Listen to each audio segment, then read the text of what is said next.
Okay, thanks for coming back and joining us. Just missed a great point, unfortunately. Phenomenal play there by Juan.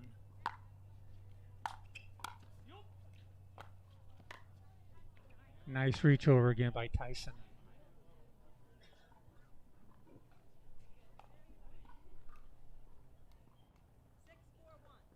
Score is 6-4-1. Really nice. Went behind Tyson on that one. They caught him poaching a little bit. Annika took advantage of that. Second server.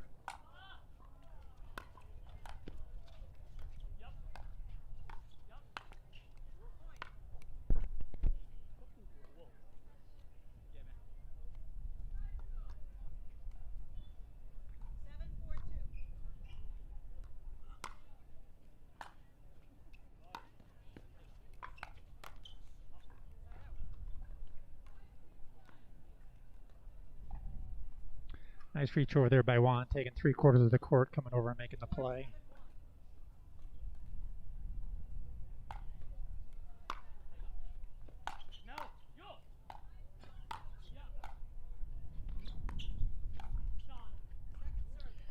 That's some great defense by Annika.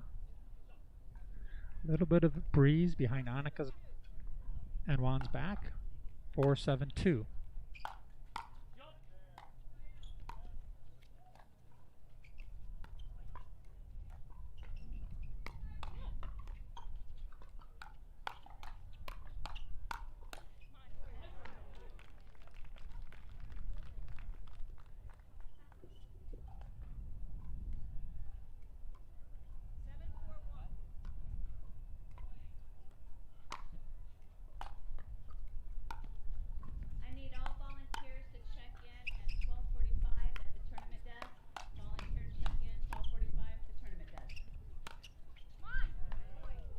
Wow, very nice point.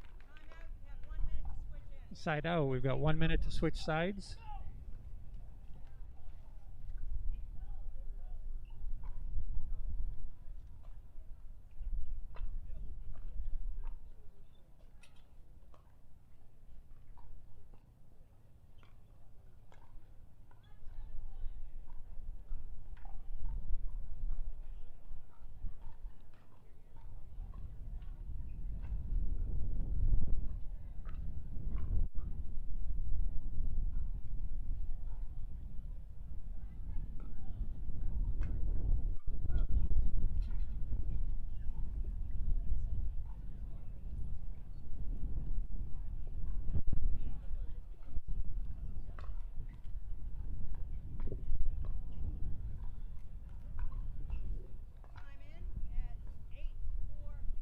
Okay, the score is 8-4-1. They've just switched sides. They're trying to confirm exactly what position they should be in. Shout out for Gail, doing a great job as the referee. 8-4-1.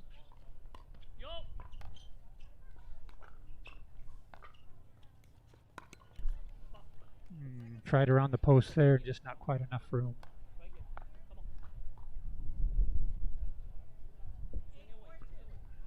8-4-2.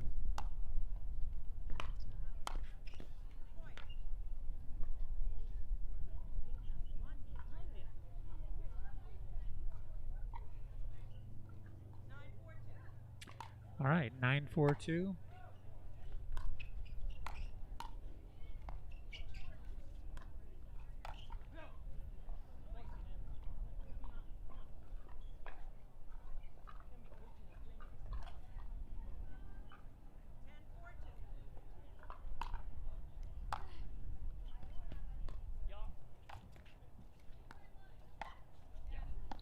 Oh, that was a great shot by Juan going behind Tyson at that point. They're trying to catch him as he's taking up a lot of the court. Annika's now serving into the wind.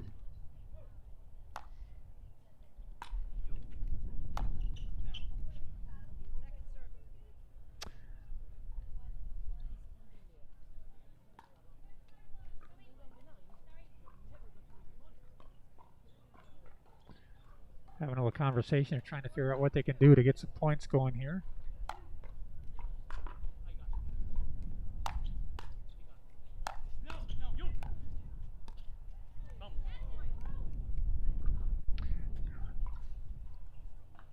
Catherine just hit an out ball, but it's so hard when the ball's coming right at you.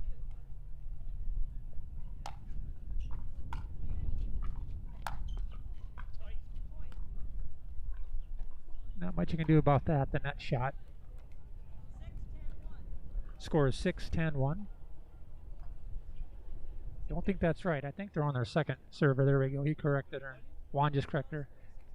6-10-2.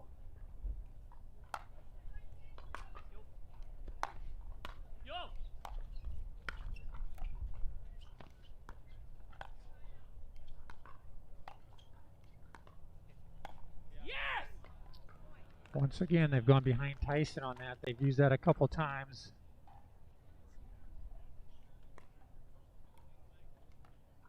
She does a nice job hiding that shot.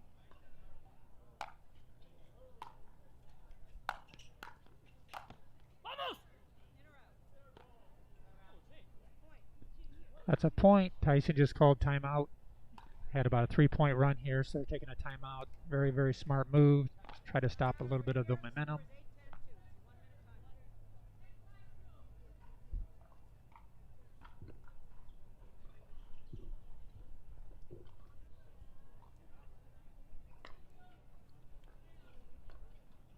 Again, a shout out for Gail Scavangelli for doing the refereeing out here. We appreciate all the volunteers and everyone that's helping make this event possible.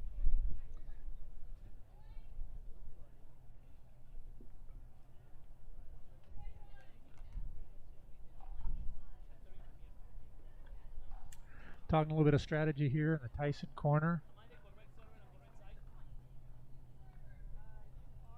Trying to put a stop here.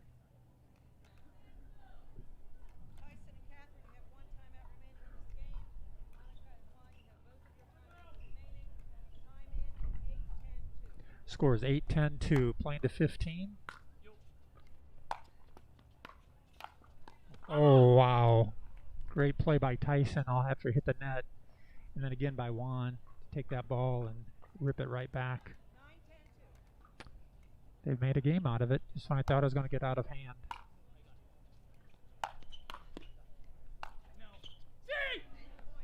Really nice backhand shot. Kept the ball with some top spin and it dropped in.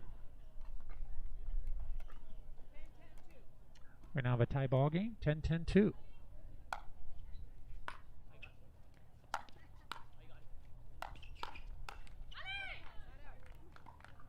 That was a real good run by Catherine and Annika and Juan. A really good run to get it tied back up.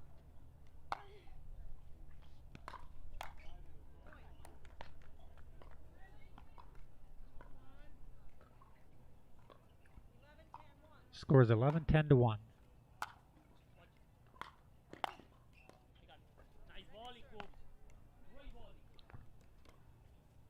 Weather's beautiful right now. We did have a little bit of a rain delay earlier today. We're getting caught back up.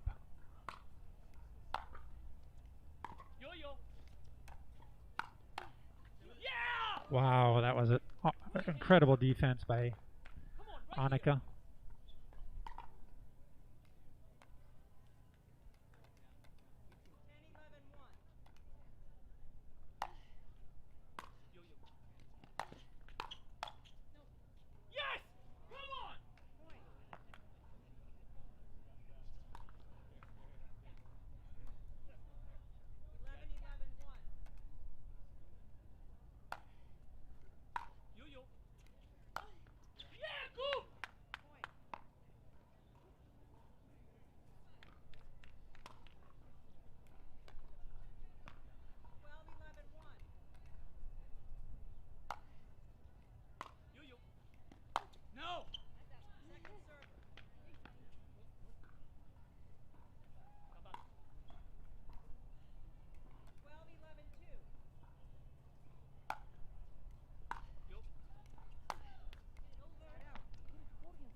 11, 12, 1. Welcome back, viewers.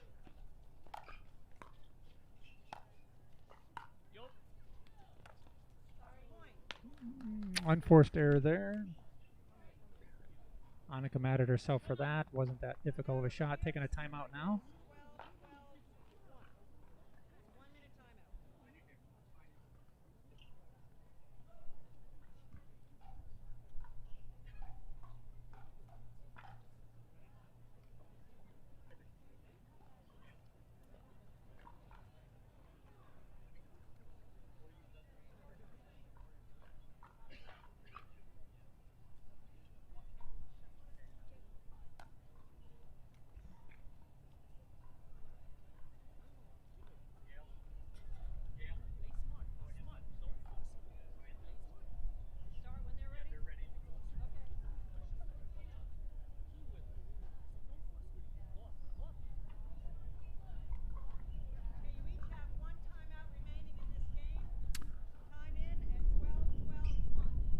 Okay, the score is 12, 12, 1. Tyson serving.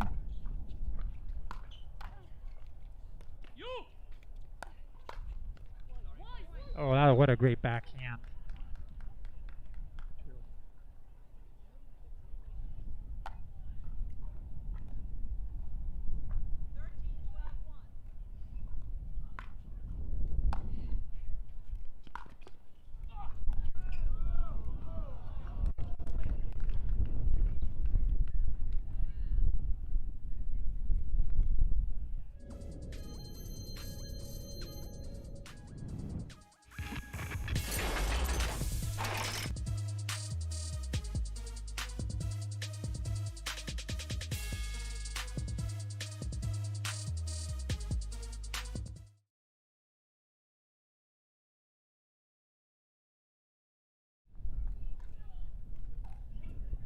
Okay, that was the finish of that game. Tyson McGuffin, 15-12, and Catherine Parental.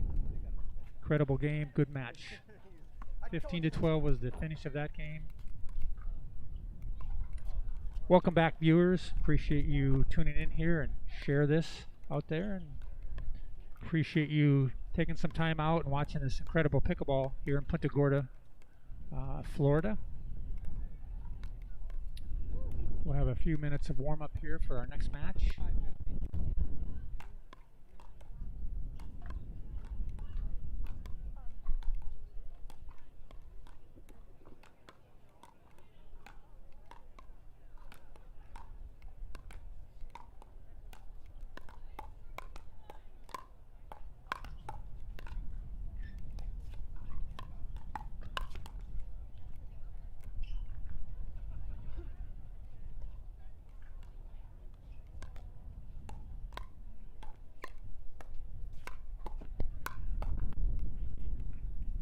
Okay, we'll be getting ready for our next match here shortly. As players are warming up, as you can see, we've got Simone and Callan Dawson, Jeff Warnick, and Jesse Irving.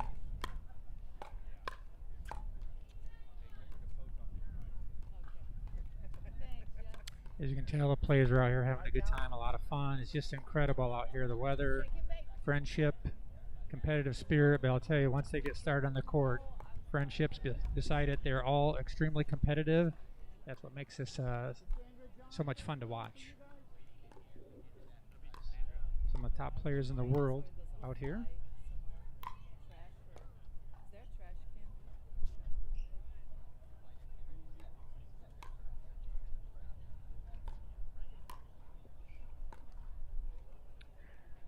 A little bit of a breeze out here coming from our right to left, so it shouldn't be much of a factor.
even a little broken.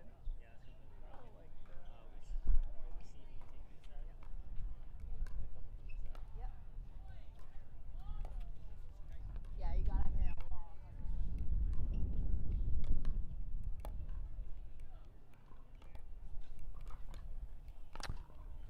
Okay, this is Hollywood Hostler here, and I'm joined with Rob Cassidy. Welcome, Rob. Thanks, Jeff. Good to have someone else here to discuss some of these strategies Yeah, a little with. company for you.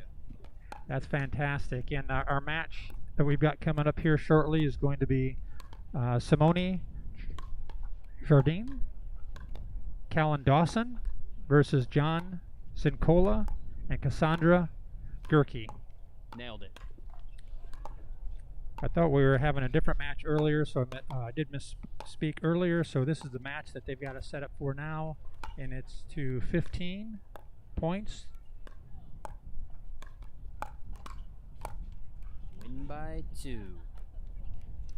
15 points, win by 2. Really nice out here. We should be getting started here about another minute or two. We appreciate everybody out there tuning in and watching.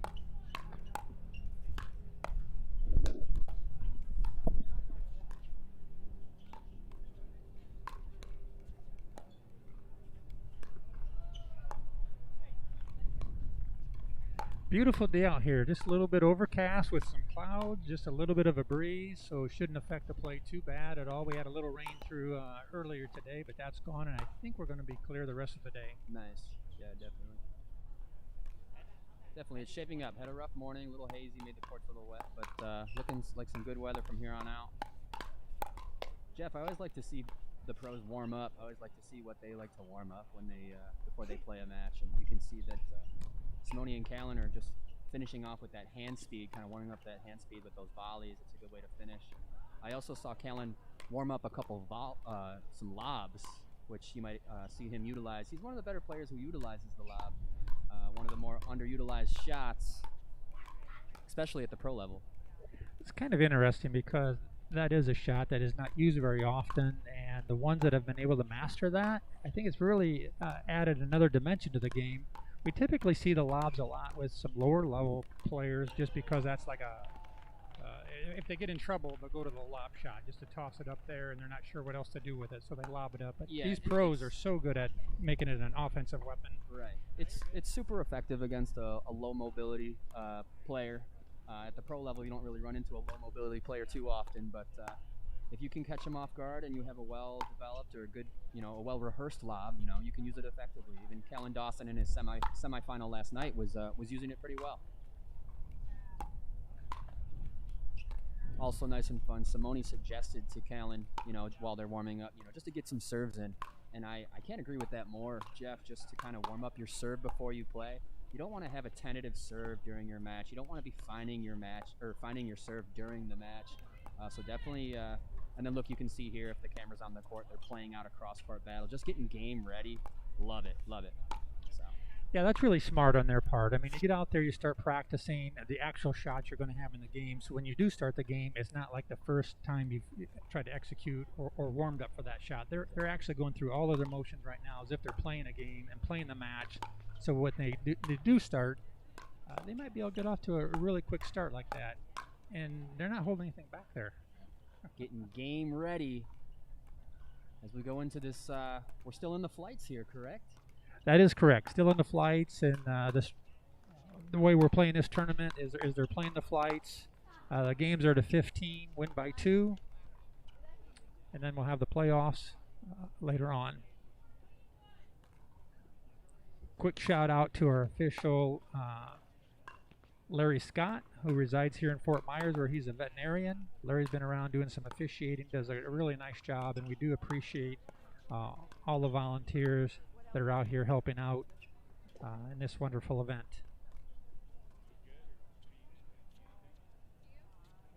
Absolutely, Larry's got a great heart. Going to be keeping control of this match as we get ready to brawl here on center court. Ball is being selected as Sincola and Gerke are going to be serving first. Should be a good one. Yeah, it's interesting. The last match we just watched looked like Tyson was going to just run away with it. They were up like 10-4, and then the next thing you know, it's 10-10. Oh So, yeah. It looked like his that was definitely an electric match. Looked like his drive might have turned off just a little bit. Their counter punches were so good. What a great new team to come in and really challenge Team McGuffin Parento. Well, we'll see the strategy that gets started with here. It seems like it's just more of a power game now and trying to drive the third shot and then play off some of the rebounds. Yeah, I would say, Jeff, as the game evolves, you're not allowed to just pick one, especially at this level. You got to come with both. The power game is in addition to the soft game. Just one or the other is not going to cut it. So here we go. Let's take a look as this match gets ready to get started.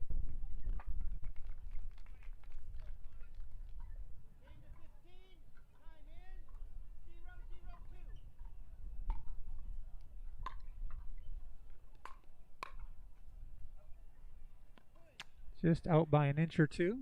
Start the game.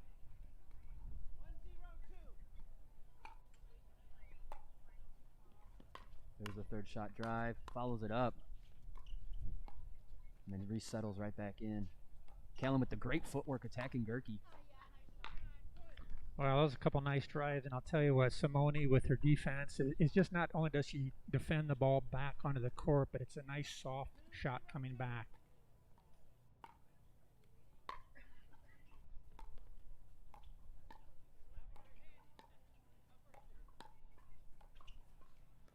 Ooh. This is going to be a great battle, Jeff. We have Callan Dawson, set up in front of Gerke.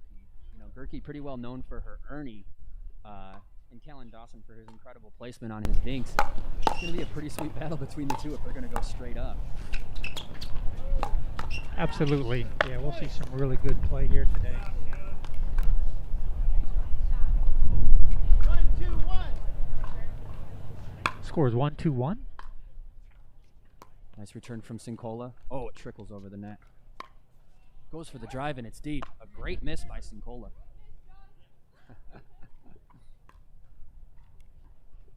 You can see they're stacking to have Callan on the right side of their court, putting his forehand in the middle. Oh, a tough drive. Kind of an interesting paddle grip, if you notice on Callan, the way he's holding that. Looks like he might have a little ping pong background or something because he's got his finger up there on the back side of it, and he's got his hand all the way up to the throat for the paddle. Yeah, it's a unique grip. It's a very effective grip. You don't see it very often. It's something I would know nothing about.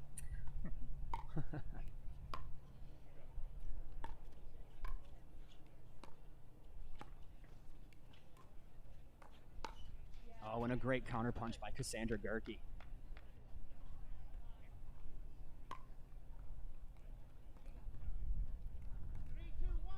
Score is 3-2-1.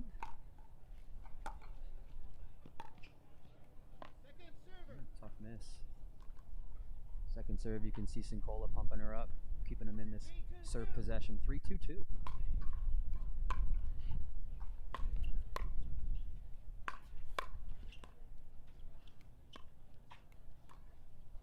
Utilize his time. Oh. A little bit of help from the net there. That was a sweet exchange. Another point on the board for Team Sincola Gerke. 4-2-2. One short game here to 15, win by 2.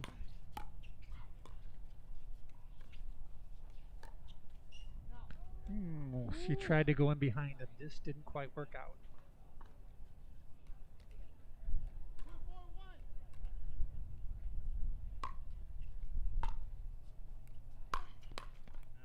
Really nice drive by Simone.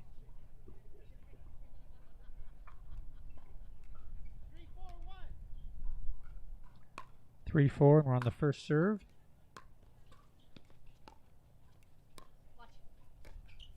Oh, and a tough miss. Simone popped that one up a little bit, and you could hear her say, "Watch it," because right. she knew that her partner might be in trouble. Yeah. Watch it. That's perfectly legal and very good partner communication and a good slap shot from Cassandra Gerke as she takes the net. Second serve. All tied up here, folks. Oh, let's keep the turn from John. There is just a little bit of a breeze, and I think the wind caught that one.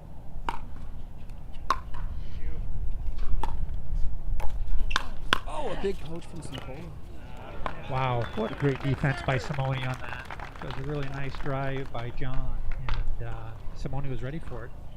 Kirky unable to cover. You can hear John Simcola say, I gotta put that away. Return. Oh, he makes too much of a Okay, move. yep. Allen was ready for that and hit it in behind Cassandra.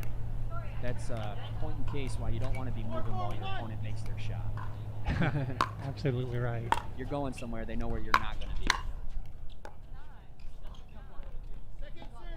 Tough miss. I like her aggressive approach on that, though. It was really nice that she was attacking. She knew her partner was going to be driving the ball, so she was trying to take advantage of it.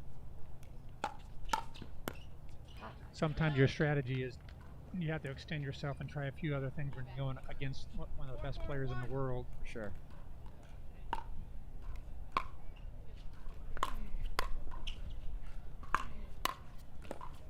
Wow. Just so impressive. Just driving the ball, and she's just taking those shots as if they're nothing, just putting them right back. Really nice play by Simone. Yeah, John's really using kind of a good offense. Or the best defense is a good offense. He's using that offense to take the net, which is pretty awesome. There they go, point on the board. Wow, Cassandra got as low as you can get. She was down on her knees on that shot. Yeah. As a matter of fact, Cassandra Gerke and Simone Jardine, two of the lowest getting players in this game for sure.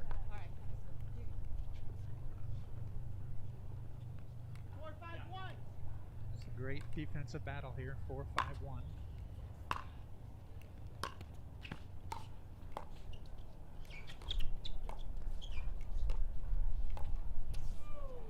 There's the lob we talked about. Rob? Oh, no. Yeah, the lob. I mean, right, Hollywood? We just talked about that, Yep. so perfect Kellen- timing on that. There we saw it, and very effective. He pulled it out. He read the Ernie move from Cassandra and lobbed over her. It's just a great heads-up play. And there's the smack, but good hands from Great Cassandra. defense by Cassandra. That was really nice. Thought for sure that was going to be a point. She was ready for it. And there's the case of the best offense is a good defense. Cassandra owns that sideline. She's got one of the, her game could be described as unorthodox, funky, but, also effective. And she's got one of the better Ernies in the game to boot. Yeah, and great anticipation as well. She just sees what's coming and just anticipates it so well. We got a nice combo here. John driving that ball really well with Cassandra's game. This is the first time I've seen these two players paired up together. Looks like it's going pretty well right now. Oh, the slap shot countered with an Ernie, but the around the post from Oh, Simone. that was so nice. That was great. The crowd really appreciates that. Oh, fantastic counter Ernie from Cassandra, and even more fantastic around the post from Simone. They still have the ball. Little high.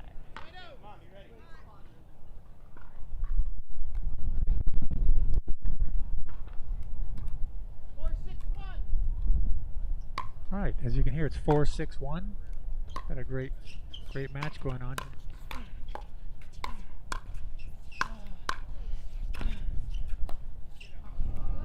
Awesome play. Good defense. They just kept the pressure on there. That was really good pressure by John. Just controlling the kitchen area.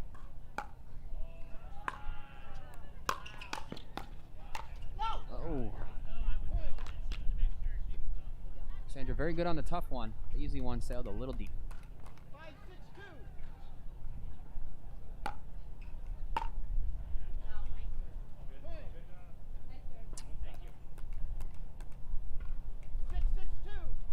6-6-2, all tied up.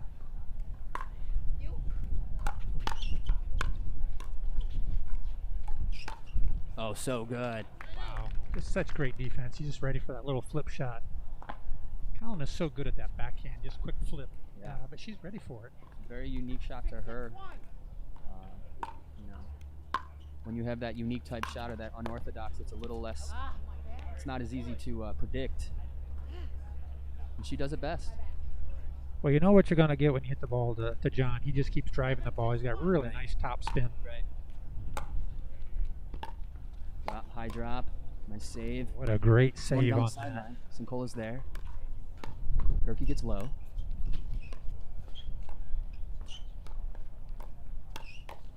Oh! Beautiful. Wow, that is great playing by Cassandra. This is so awesome. Into the side switch, so that's 8 Hollywood. Do a quick switch here. We'll have 1 minute in between switching sides. So we'll be right back after this 1 minute break.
Okay, welcome back. 861.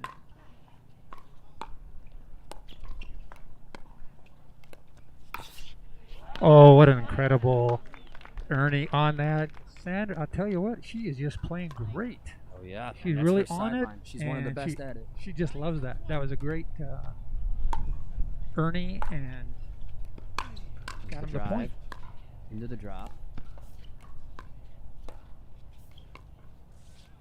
So Cassandra's going to force Kalen Dawson to seek elsewhere, and Simone missed with a missed dink. Yeah, that's very unusual. Unforced error on that. So this is pretty awesome, Hollywood. What we have is Cassandra Gerke in front of Kalen Dawson. And, you know, as opposed to those, you know, familiar patterns that we have with female-to-female cross-court patterns and things of that nature, we have Cassandra Gerke, who's a very strong straight-up player, you know, going with Kalen Dawson, who's also a very good straight-up player, you know, and the male. And there's another one. She comes out on top. It's fantastic. She's definitely a dominating force out there, so I'm not sure there's really typically no one you can just pick on in this situation. Couldn't be more proud of how the way she's playing it right now. And Sincola coming right with, you know, taking up the rest of the court, keeping that pressure. Wow. Where else are they going to go besides Cassandra? And Cassandra's taking care of business. Just some great pickleball out here. This is incredible play, offense and defense. 12-6-2. They've doubled Simone and Kalen's score here in this short game to 15, win by 2. The lob is up. It's low. He's able to reset. And Cassandra with the counter. She is just playing incredible right now. She is on her game, and Simone notices that, calls a timeout. And we'll be right back. And don't go away. We've got a great match here. We'll be back right after this commercial break.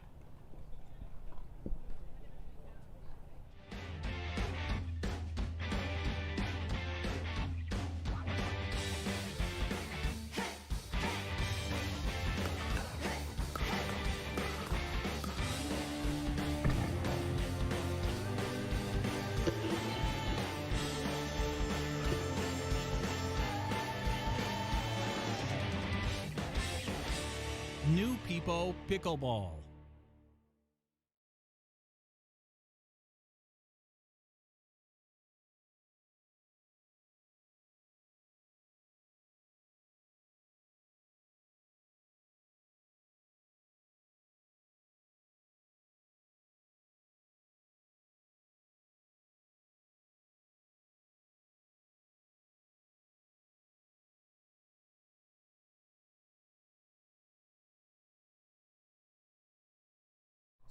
All right, 1.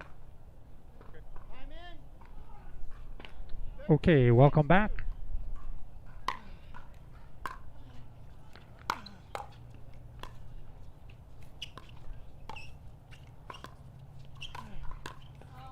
All right, a really nice reach by John on that, reaching over and taking that shot. Way to handle the momentum and let it carry over past that timeout. You can hear Kalen Dawson was so close to the court. He says, no worries. I love that faith and optimism. Very stoic player. Nothing shatters him or rattles him. And here we are in a crazy hand battle again. Wow, good defense. Staying alive. They needed to get that ball back on their side so they can score some points here. It was a good run by Sinkola Gurki. Now they're going to need to stop Simone and Callan in their tracks and not let them build on that at all. It's going to be important to get that ball back as soon as possible. Sinkola getting a little risky. Okay, very nice. It was 6-14-1, is now 7-14-1. 14, unreal.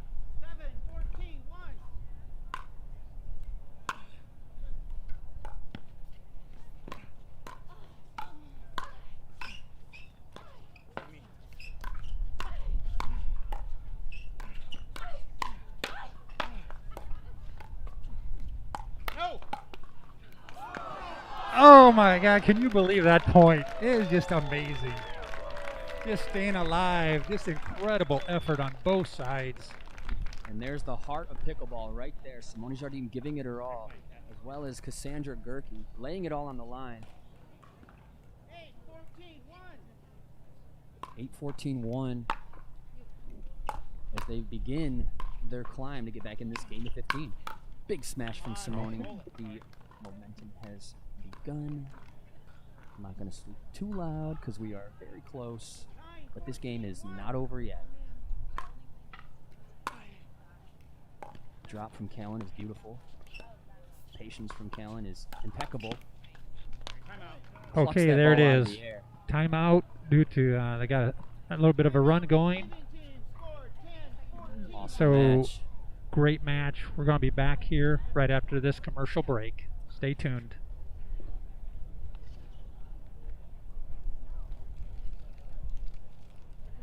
I've been a Tyson fan for about 4 years. He's so good at just looking at somebody, looking at their game, and he can just see what needs to be done. I would be a fool if I didn't come here to see the #1 player do a camp. We're all pretty obsessed with pickleball. We want to grow pickleball into all areas of the country.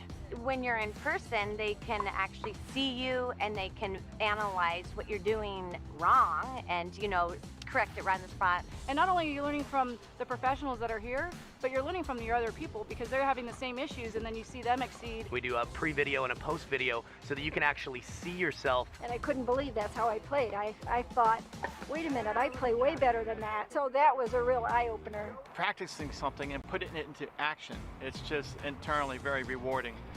It will improve your game so much. You'll get so much more confidence. It's money well spent, and if you want to get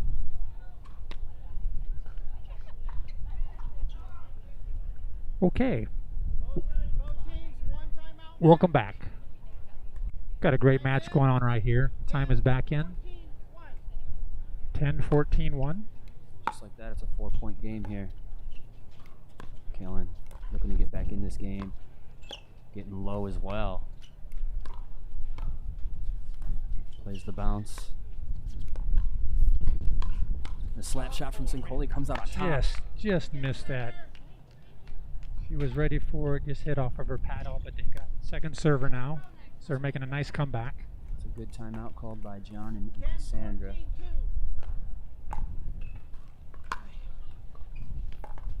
Drop is high. Simone with the save. And a tight call. Ball is in. Great sportsmanship by Simone. 14-10-1. Match point. Not the first. Okay. Really good defense.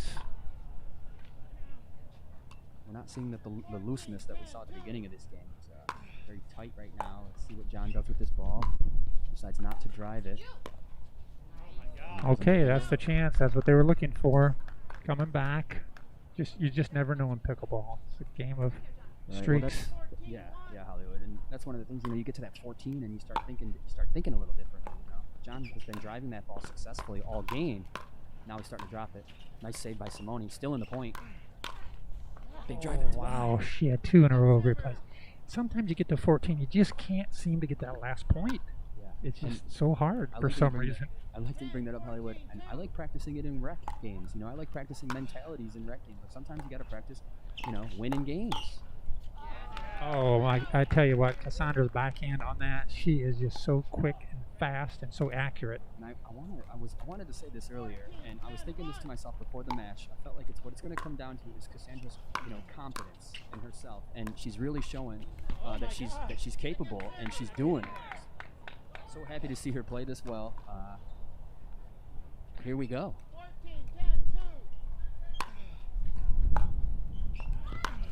There's that drive. There it is again. Just they're having trouble getting that last point. And I'll tell you what, you can't give Simone too many chances or you're going to be in trouble. Nope, you're not allowed to at this point. You are not allowed to give your opponent that many chances. Nice drive, nice poach, nice handle, nice drop. Great defense. Little high. Gerke with an angle. Kalin gets him to the net. Simone scraps off the paddle of Kalin. Wow. Whew. Tough one. They still got another shot here. It's on the 2. How about this, Hollywood? Nice.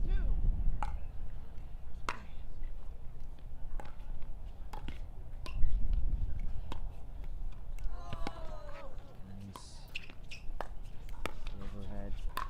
Simone overhead. Wow. Great play again on both sides. Beautiful heads-up play from Kalin to take that ball and go with the length of the court to get that ball over the net. Because if he went straight forward, there's no way that ball is going over. So, incredible get.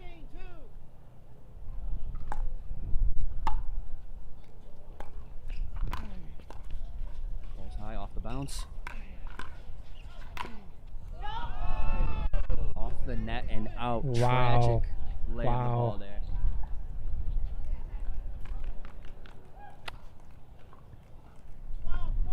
Okay, we have 12-14-2.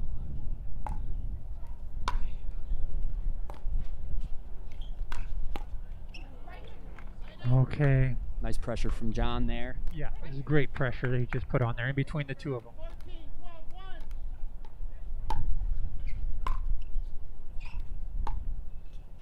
Good drop from Gerke. They are at the net. Oh, and a missed dink from Kalin for game. Set match. What a great match. What a great game. All 4 players, I thought, just played excellent. On paper, not the result you'd expect. Cassandra Gerke played fantastic. John St. Cola came with. What a great dynamic duo they are. Their weapons very different, but work very well together. John St. Cola, a fantastic singles player, showing them what's good on the doubles court here today. And props to Kalin and Simone.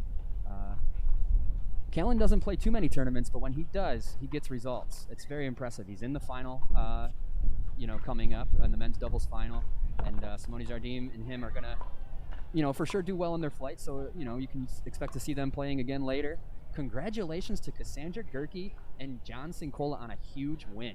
Hollywood. That is a huge win. I'll tell you what, I was really impressed with Cassandra's play, not taking anything away from John at all, but she really was the aggressor in there and played so well that I think it's just excellent play. That's as good as pickleball can get right there. Just really watching that, well. be able to take down one of the best ones. We'll be right back. All right, we'll be right back just after this commercial break, so don't go away. Thanks for having me, Hollywood. Absolutely, Rob.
sponsors out there. Pro Pickleball. So Rob Cassidy is here with me today. This is Hollywood Hostler. We've got our next match coming up in a few minutes. And what an incredible match that was. We just ended up seeing. Just phenomenal. We're going to have another great one coming up here as well. And Rob, you know some of these players here. So out on the court right now practicing. We've got Patrick Smith from Germany. Yeah, can you believe that? Okay, so World Pickleball Tournament, definitely world. Yeah, he represented Team World earlier this weekend, and he played fantastic. He's a very intense player and very precise. He's got a good game, and he's only getting better. So it's great to watch Pat Smith play. And then we've got Lauren Stratman. That's right, Lauren Stratman. You know, hasn't been playing the game too long, but she is just getting on fire lately. She's really developed into her own game, and she's out there kicking butt at every event. Really exciting player to watch, intense as well. And these two have paired up, both rocking the Electrum paddle. So this is Team Electrum on the mixed division, and they play very well together. Love watching them play. Lightning. That'll be great. And she's representing Knoxville, Tennessee, she said. Right. So. That's where she's living. I believe originally from California, but she's in Knoxville, Tennessee, where she is really enjoying where she's moved to. So. And I understand you played a little bit of pickleball this week. I've been known to, sneak a game in or two every once in a while. Yeah, it's a fun game to play if you haven't tried it yet. And how did it go for you? Oh, it went well. I mean, it's just always true that any day that you get to play pickleball is a good day. I had a good partner, Rachel Elliott, and she played awesome. She really came with me today, and we managed to, sneak one win in today and really challenged a lot of teams. And I don't know. I think she got better over the course of the day as a player, and that's always a positive thing. Well, that's fun. It's never a bad day when you're out here in the pickleball courts, Southwest Florida. That's right. That's right. The match we're scheduled to have here, and we're waiting for them just to finish, is Jeff Warnick and Jesse Irwin. Yep, Jesse Irvin and Jeff Warnick, fantastic team, both residing in Pasadena, California. They are finishing up their work on court 3, and then they're going to come over here and do battle with Pat Smith and Lauren Stratman. So that's going to be an awesome match to watch if you know anything about Jeff Warnick and Jesse Irvin.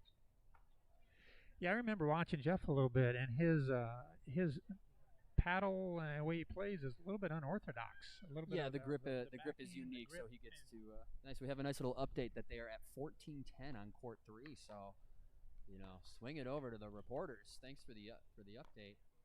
Let's take a look at how Lauren Stratman. Let's break down Lauren Stratman's third shot drop.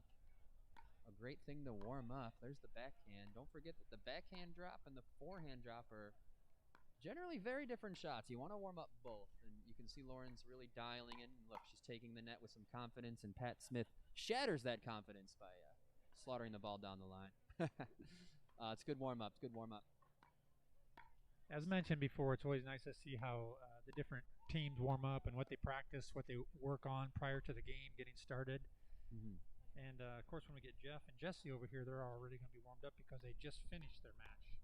Right. They'll have the allotted time as an option, but, most likely they won't use it all. They'll in this tournament lifestyle, sometimes it's nice to just use the fuel off the previous match and just go right into, game mode again.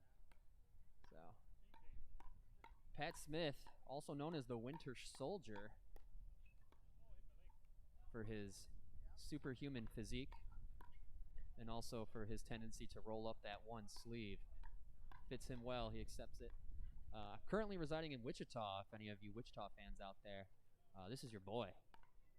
And, fun fact about Pat Smith, he's in the final this weekend.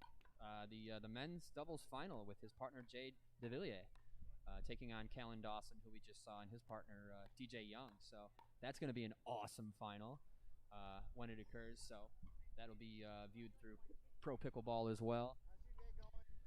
All these matches have just been so much fun to watch. It's just great to see these phenomenal pro players out here and get a chance to see them playing at their best.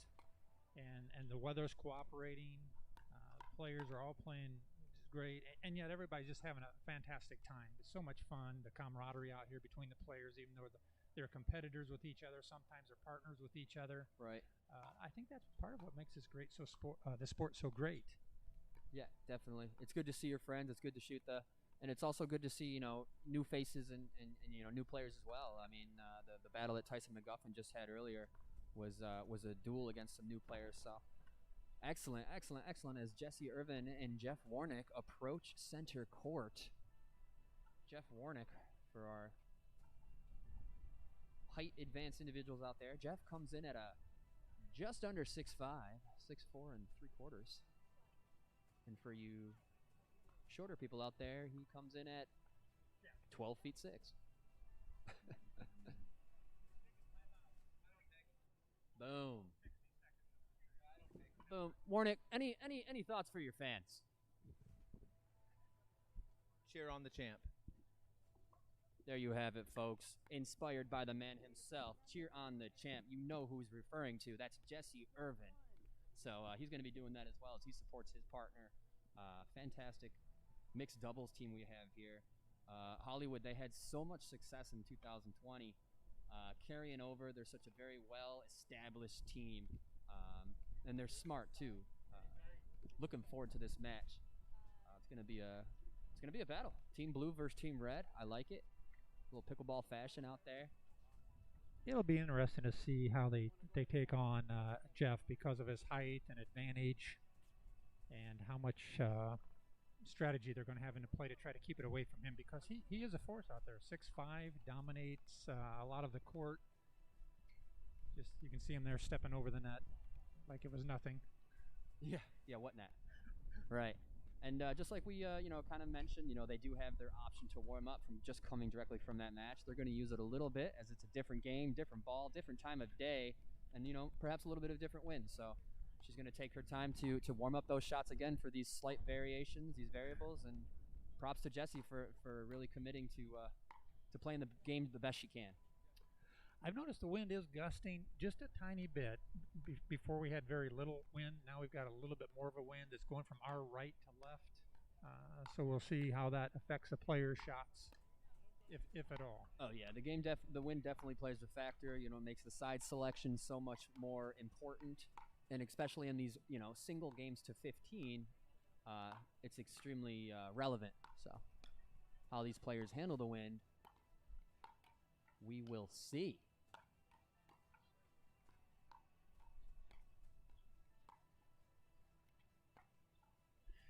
Okay, let's talk a little bit. We got Jesse Irvin out here with Jeff Warnick. And what do you know about Jesse? Yeah, Jesse Irvin. I love watching her play. I love being around her off the court. She's a great person.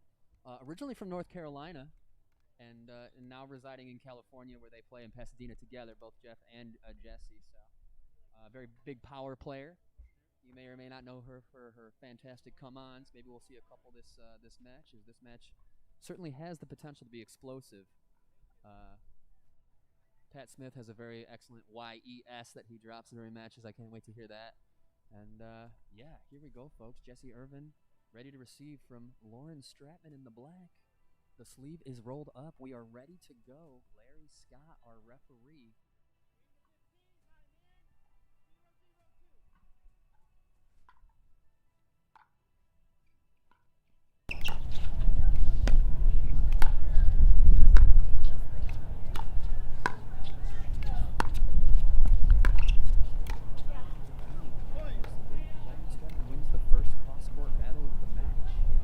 Keeping it away from the men so far. It's pretty obvious as Jeff just standing there ready to poach on one. Big drive, big hand. Smith approaches the net. Big swing for a point.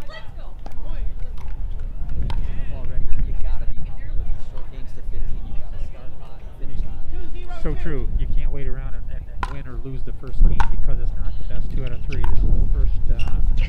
It's the 15 to win by 2, but every point is so important. And already we're seeing a much more traditional pattern between Lauren Stratman and Jesse Irvin with the crosscourt. Oh, Jeff Warnick gets involved.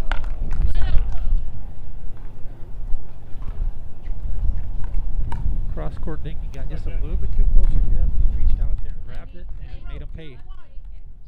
With that range, it's tough to not be close to Jeff. He's on you at all times. There's the drive into the drop. The wind brings that high ball down. Jeff keeps that ball in play. That was a really nice drive, and he had some top spin on it, which kept the ball in play. A lot of players hit the ball so hard that it flies out, but he was able to get some top spin on it and keep it in. Oh, way to handle that ball, Jesse. Big swing, not much you can do with that.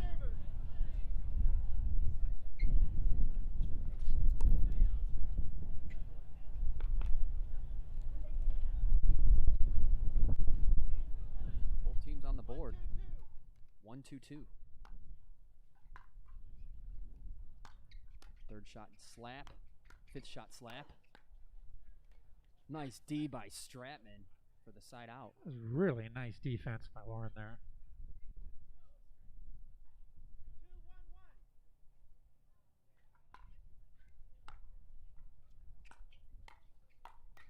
Sets himself up. Patiently resets the point. Oh, and an unexpected smack from Jesse, pushing him to second serve. Yeah, that was a nice little backhand flip shot. Just enough that it was not going to go out, so it had to get played. It was caught her off guard a little bit. Right, right. And, you know, sometimes that's all it takes. You know, they're not expecting it. It doesn't have to be a great shot, but if they're not expecting it, it's going to be successful or it's going to be effective. I think we're going to see this. Looking for that game ball. Somebody might have pocketed it as a Suvi. Larry Scout on the case, gets the ball back in play.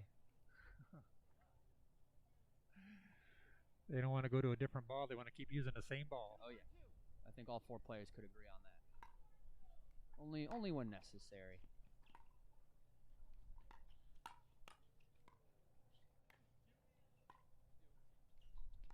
Oh, big move from Scott. Oh, Pat. Huge move. Oh, what a great play. That was incredible by Pat Smith. That ball was so far behind him, and he was able to reach out there and slap it back at a very, very nice angle. Agile, mobile, hostile, Pat Smith, court 1. Ball's high, perfect placement shot. Really nice. Very nice. Used the whole court on that shot. It was a nice setup where he kind of set himself up for the next shot coming back. Right, no overswing, you know, just putting that ball exactly where he wanted it to be, ending the point. Nice deep serve. Stratman with the drop. Little dink. No worries. Plenty of time to reestablish. Point's not over yet, but now it is. Pat Smith getting to work. All right, we've got men's doubles 60+ advanced. Seeing a really good focus and a really good intensity coming from Pat Smith and Lauren Stratman.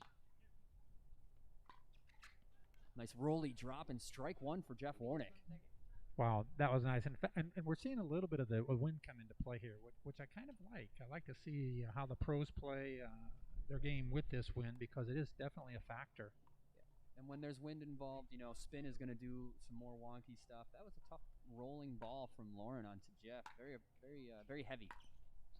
There's the drive. The ball is called out. Must have just missed.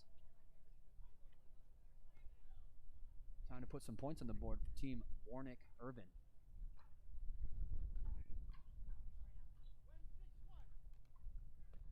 Let's try this again. 1-6-1. 60+ advanced. Court 14. Pellets, Crouch, Ratsky, Zepnik. Yep. Court 14. You know, that third shot drive from Jesse, you know, doesn't look like it has that usual pace that we see on it, and, you know, that's definitely being caused by her having to hit into the wind currently. Let's see what they do here. Nice deep serve. And there she goes. Utilizing that deep serve to set herself up for that drive. That's just good pickleball. That was really nice. It landed right on the line. It's right in front of us, so it allowed her to come back in with a nice aggressive drive. Warnick with a casual third shot drive. Just really putting the ball on, you know, Lauren's paddle, giving her the opportunity to make the mistake. And all of a sudden they've cut their lead into half. Ball stays way in. Yeah, it looked like it was going to go a little bit deep, but again, the top spin he's got on there is a big swing, but he took just a little bit off of it. 2-point game here now as Jesse and Jeff start to get some traction. Big poach from Jeff and a just miss. Yeah, he did a nice job anticipating where that ball was going to go, and he was ready for it. He just can't believe he missed it. Let's see what Lauren and Scott and Pat can put together on this third possession. Oh, the big man at the net, but they get it back. Pat takes his time. Excellent play. Into the chess match. Oh, and a missed dink by Lauren Stratman. She'd like that one back. Nice. Pat's there to pick her up. See what they can do on this next point. 6-4-2.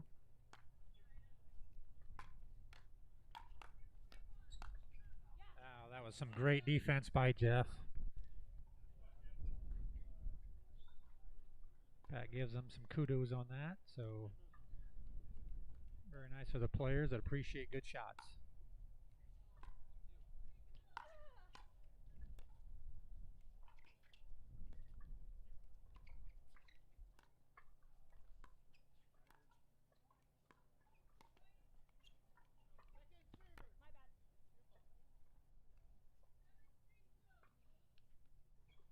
We'll be switching sides here at 8, so that'll give the advantage if you're against the wind or with the wind. We'll see if they can take advantage of what they've got going on right now. There's a really nice behind the poach. Jeff was poaching, and Lauren was able to hit behind him.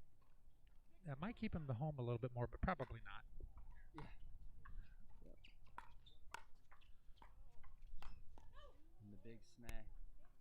He had to make a play. It was certainly staying in. I think his instincts were correct to make a play on that one. Lauren Stratman is locked in. Props to her for punishing Jeff for getting a little too big on that previous point. We're at a little bit of a gridlock here as we're still at 6-4 on the 2. And the ball is back in the hands of Jesse Irvin and Jeff Warnick.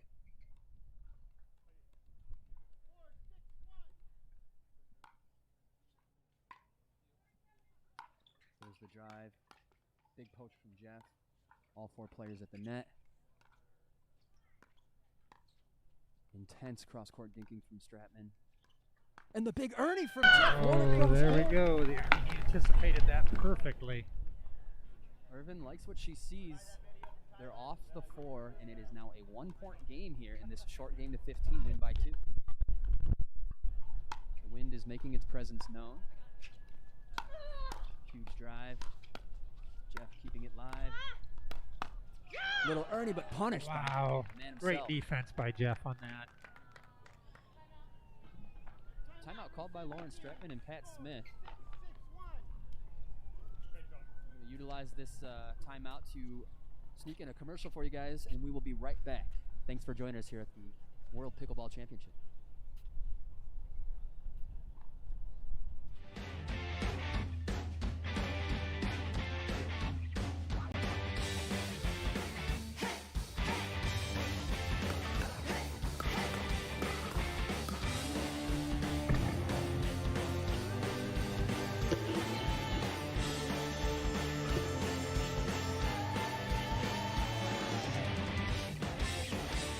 New People Pickleball.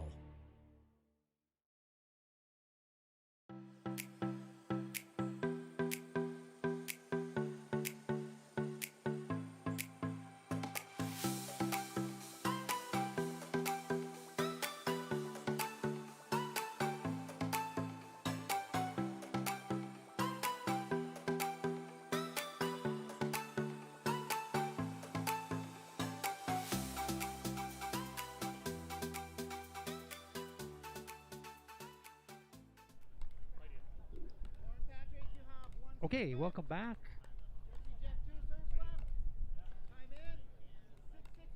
We need Popescu and And Rogoff to report to court 15. Popescu, Rogoff. great defense off the net and threw it in behind her. What a great match this has just been. Another fantastic match after another fantastic match. So we've got Rob Cassidy joining me here, Hollywood Hostler. Tie game 6-6-2. A good timeout called by Pat Smith. Let's see how good. The around the post is way there. The swing is way big. Really big missed opportunity there. Putting the ball back in the hands of Team Stratman Smith, representing Electrum Pickleball on center court here at the World Pickleball Championship. Jeff Warnick getting big. Irvin with the placement shot deep. Stratman with the perfect drop. Oh! And a little too reachy from Jesse Irvin. It's There tough. again, I think that wind is just making us change on that around the post shot she tried to make. I think the wind just pushed it a little bit, and it is becoming a little bit of a factor. Yeah, the wind with its variation. Oh, this is a good battle here. The wind with its variation, you know, demands more footwork. You know, it demands you to move more to the adjustments that the wind makes you make on the ball.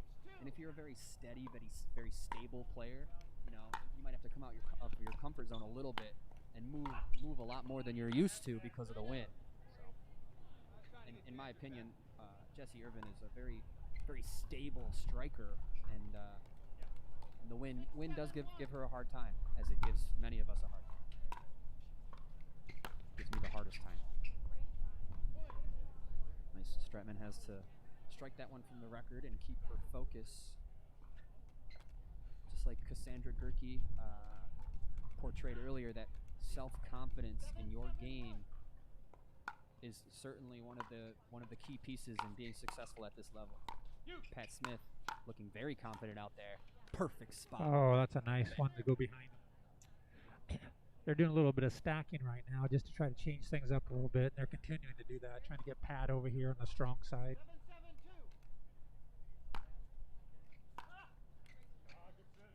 Tough serve. Oh, that was a great serve by Jeff.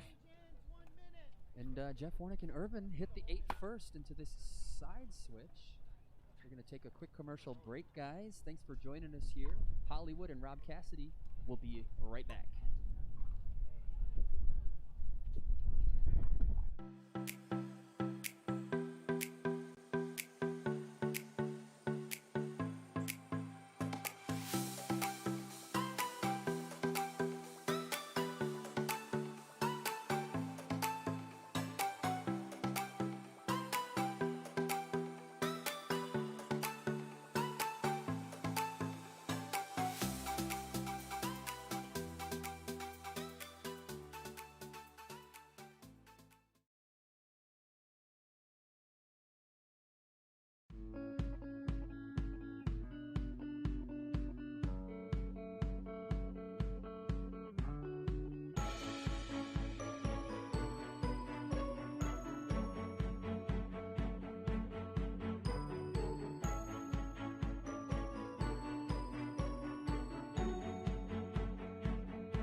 Okay, welcome back. It's 8-7-2. Got a great match going on here, Rob. Into the dink game, which we have not seen a lot of today so far with these two teams we have. Oh, that was really nice positioning on that shot. Yeah, that's really great example of setting the pattern, really dictating the play, and then sending that offbeat in there that they're just not ready for. Huge swing from Pat Smith.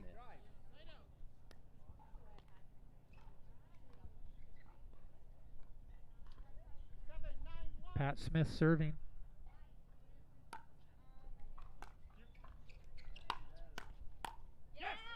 Huge Oh, swing that from the was Winter Soldier. really nice. He was ready for that return shot by Jeff. Jeff is so quick. He's anticipating very well the ball coming back, but Pat was right there ready for it and put the point away. You're right. Jeff Warnick is a very mysterious man. His background is very mysterious on the pickleball circuit team. Where his talents come from. One of the great current mysteries of this great game of pickleball. And he's quick-witted. He's got a good sense of humor. Yeah, he's if you don't love him, you just haven't met him in person yet. Oh, dude, Nicholas, come on, man.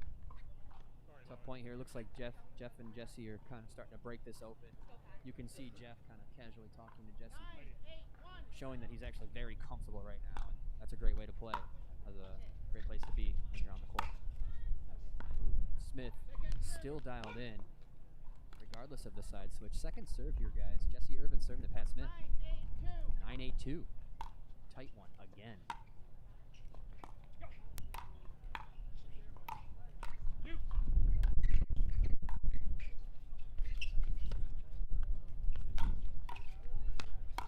poach. Out. Okay, that was some great play, and the wind was gusting right then, so the players had to adjust.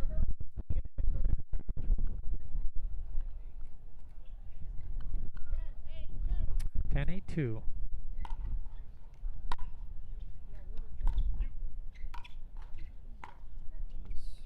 Great shot by Lauren Stratman, able to avoid the poach by Jeff Warnick there, not really giving him the option to get a pedal on that ball. And the ball's back in their hand. 2-point game here, and a quick game to 15. Here's the third shot drive. Jeff decides to put a paddle on it. Big swing from Irvin.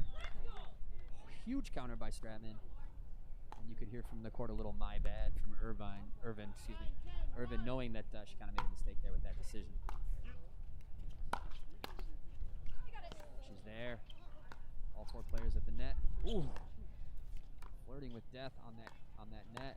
These dinks are crazy. There's a slap, and she comes out on top. Really great kitchen work. They're doing a nice job keeping the ball down, and keeping it away from the boys here with the long reach. Tie game, Hollywood. Oh. All right. No smoke and mirrors on this one.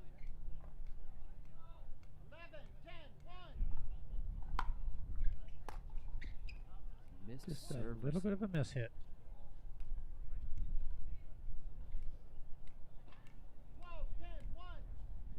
Still on the first serve, 12-10-1.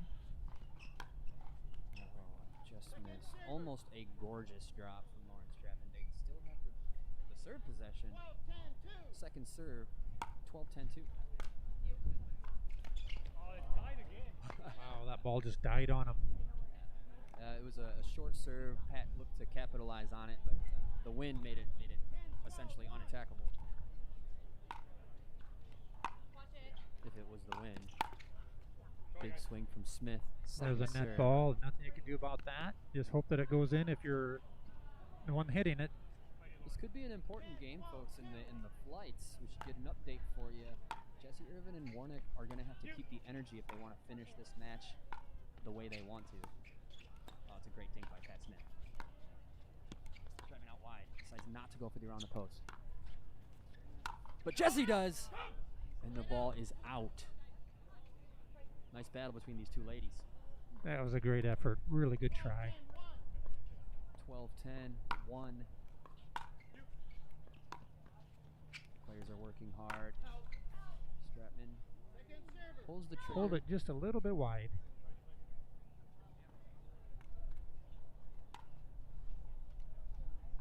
Another nice little intense match here on center court. And Punta, Gorda, Florida, off the net. Oh, he decides to take it out of the air. Good reactions on Jeff's part there. The ball hit the net. He had already leaning one way, and he was able to come back and get it. His angles are obscene. He's one of the best players hitting the ball down. Good talk from Pat Smith. Oh, she's sorry. Yeah, it was a little hasty. She was aggressive. She was wanting to get that point over with and realized she had made the mistake. Wishing that Warnick put a paddle on it. She knew, I think, when she pulled the trigger that wasn't necessarily staying in. It was not the game plan. Nice patient dink from Jeff. Across court between the ladies. Stratman has been slightly coming on top on these exchanges. And there she goes again. There was a nice play.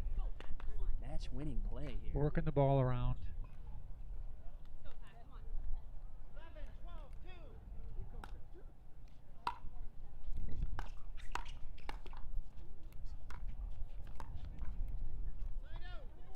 Okay. 1 point game. Ball in the hands of Team Electrum.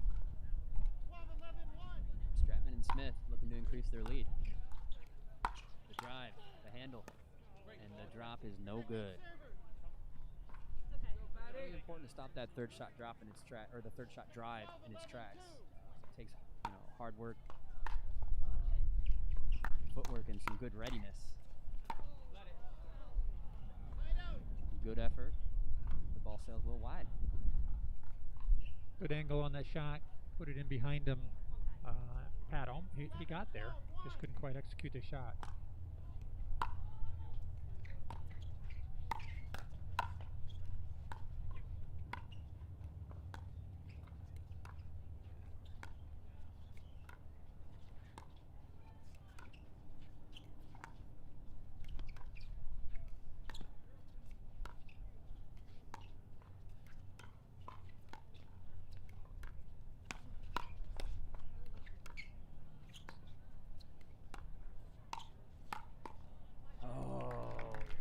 great dinking battle, and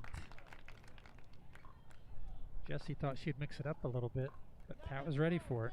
Absolutely. You know, the ball was a little high. It was almost tempting to do something with that ball, and she got punished for that. So she climbs over. She gets it back.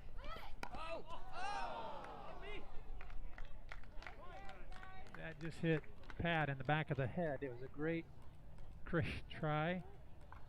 Lauren made a great effort on that. Here we are, guys, in the end game of this match here. Looks like we're getting a timeout, so we will go to a commercial break.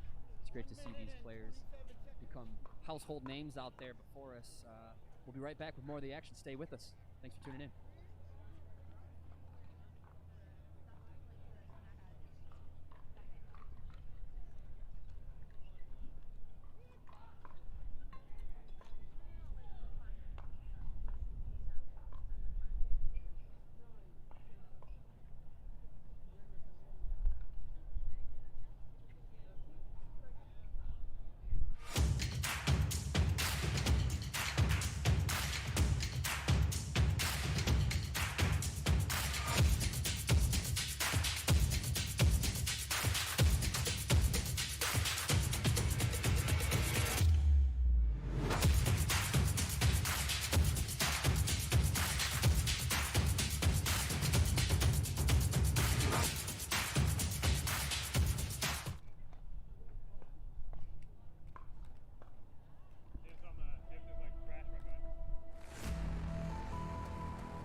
Okay, we're back. Quick commercial timeout there from our sponsors. A little conversation going on here with some of the fans. Having a good time out here, Punta Gorda, Florida, Southwest Florida, at the Pickleplex.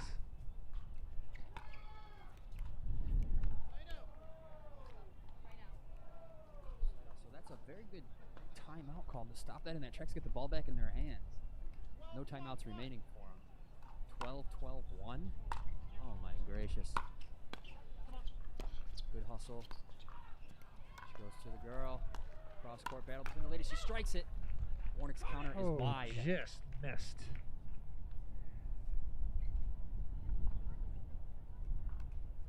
Lauren came out of that timeout really ready to go. She's fired up and she wants to put an end to this game.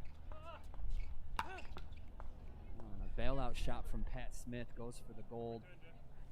Second serve, 13-12-2.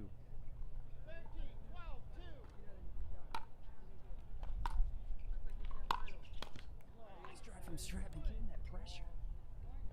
We have match point number 1 here, folks.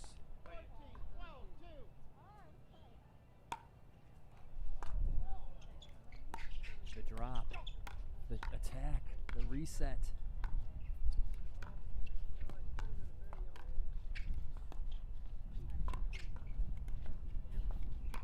She drives the ball. Settles down, and it's a missed drop. Wow. What a great point and another great match, Rob. We've seen several of these matches out here just go right under the wire. Really great match. A lot of points scored, which is important in this format. You know, wins are obviously, of course, important. So that's a huge win for Stratman and Pat Smith. All of these flights are stacked with fantastic teams. Congratulations to Lauren Stratman and Pat Smith for pulling it out. Fantastic match. I need to say, Pat Smith, fantastic player, man. He's just been able to develop himself as, you know, one of the best players in the game over this last year. You know, I mean, not too long on the scene. He's becoming a household name. Now, like I said earlier, Pat Smith is in the finals this evening or this weekend. And how impressive would it be if he's also in the mixed final? And with that win that they just had, he's on his way. He's got a good path towards it. Hollywood, fantastic match, man. What else you got? Really good. We'll reconvene here after we take a short commercial break. Okay.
New People Pickleball.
Here at the World Pickleball Championship. Coming up next and warming up in front of us, we have Regina Franco and Zane Navratil taking the court. They're waiting for their opponents to finish, and they will be here shortly. And here they are. It's our hometown heroes. Not exactly, but crowd favorites Lauren Stratman and Pat Smith. And I shan't be biased at all. We have 4 crowd favorites here right now. Zane Navratil, a breakout player from last year, playing with Regina Franco, who's really dedicated herself to the game. Very steady player. Going to take on Pat Smith and Lauren Stratman, Team Electrum, as they just came off a hot win against Jesse Irvin and Jeff Warnick. So thanks for joining us, folks, as these players warm up. We're going to get this match started in just a minute.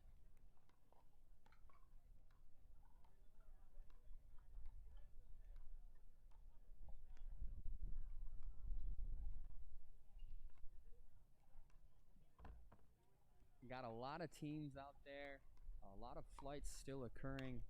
This semifinal and finals coming up later is still up for grabs. Consider yourselves lucky that I'm not still in this tournament, because I get to join you on the mic. How's that for silver lining? But we got our 4 players here. Thanks for tuning in, guys, and joining us. We are proud and happy to give you guys the best seat in the house as the best in the world. Get down on the court here and play some good old-fashioned world-class pickleball. Zane Navratil, with his extensive tennis background, he's in the black shirt on the court warming up with his partner. Really utilizes those ground strokes very well, and you can expect him to be driving those thirds, using that offense to put that pressure on his opponents. And you can expect that he's going to rely on Regina Franco, the wall that she is as she plays out there with her actually a racquetball background. If we could drop some facts about these players. Fantastic racquetball player, and unfortunately for racquetball, she found the beautiful game of pickleball, and she's been hooked ever since, so we're great to have her here. And Regina Franco is certainly Mexican queen of pickleball. She is originally from Mexico and represented Team World earlier this week in the USA versus the World event. So pretty cool stuff. All 4 players actually represented in those matches. These are our pros. We know them and we love them. And just a friendly reminder, Lauren Stratman in the red shorts, black shirt, just kicking butt. The breakout female, I would say, of 2020. Just fantastic results and only getting better every time I see her. And like I said, a fantastic take against Jeff Warnick and Jeff Warnick and Jesse Irvin. No easy task. Our players are hydrating and getting set. Rob Cassidy here, joined with our captain, Hollywood Holster. Hollywood. Thanks for Good to be here, Rob. Yeah, just great. This is so much fun. Getting front row seats to see all this great pickleball. It's just incredible out here. If you're local, get out here and watch it. It's just some beautiful weather. If you're viewing out there, we appreciate you coming in and watching. It's a lot of courts going on right here. We're at the main court, and brought to you by Pro Pickleball. Appreciate all the volunteers and the sponsors that are out here. Our referee on this one will be Larry Scott, who's local Fort Myers veterinarian. He plays some pickleball, and he's just an excellent referee. We're anticipating another great match. We just watched Lauren. They just got finished their match. They're back on, Lauren and Pat. We have men's doubles open, quarterfinal 1, court 10. Krishnaswamy Hubschman, Valenti Missick, court 10. Krishnaswamy Hubschman, Valenti Missick, court 9. I couldn't bring that one back down here. I thought I could catch it. So really good first point. Got a round the post shot that was defended really nice.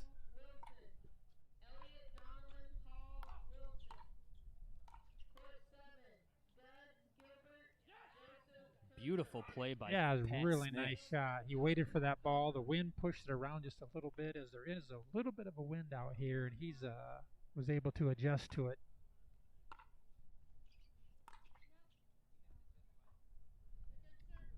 Ball is called wide by Just not even a missed. dime. Every point's crucial as we're playing to 15.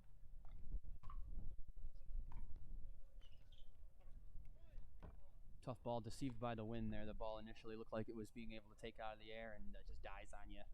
Something not easy to get used to. You gotta really watch that ball. Tie game here.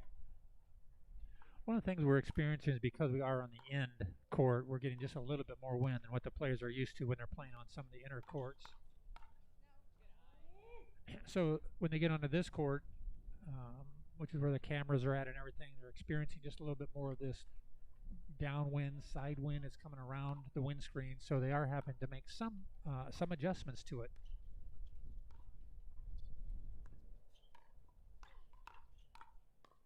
Oh, nice reset by Navertail. And that ball sails deep. Great reflexes, great defense.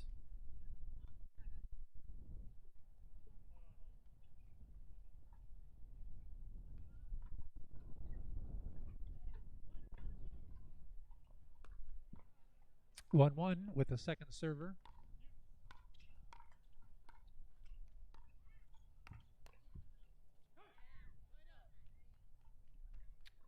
Pat showing his dominance out there, taking over on the kitchen line.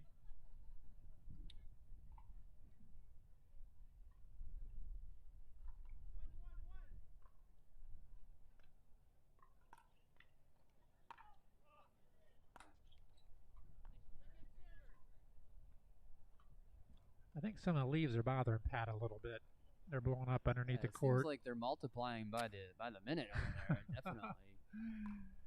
Something Joys of playing outdoors. Might take upon myself to take care of after this match. Huge swing from Regina Franco, putting the ball down. That was a powerful swing. She's not a very tall or big person, but boy, is she powerful. Nice. And just like Pat, picking up Lauren in the previous game. Lauren is picking up Pat here. That's a nice perpetual team keeping each other in the game. Ball sails deep. Point for Team Franco Navatil.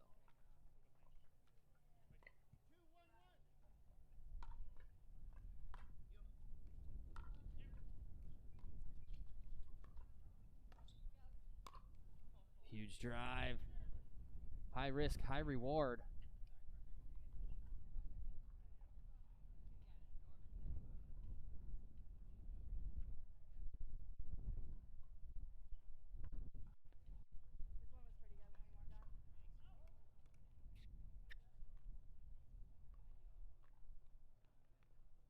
Here we are in Punta Gorda, Florida, testing 1-2. Let's keep this match rolling. Let's take a look at that Zane Navratil serve. There it is. Handled by Pat. Just misses it. A little bit deep. A little bit of a combo of such a great serve plus, you know, the wind. Did you get some new equipment there, Rob? No comment.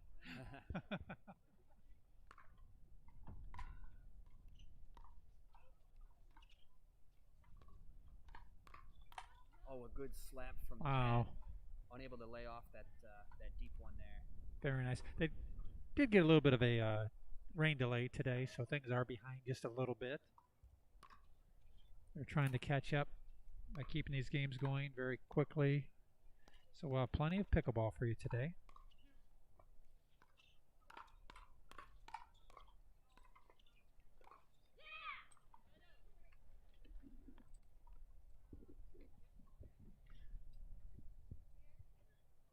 Very intense out there. It's a real good battle there by Lauren and Zane.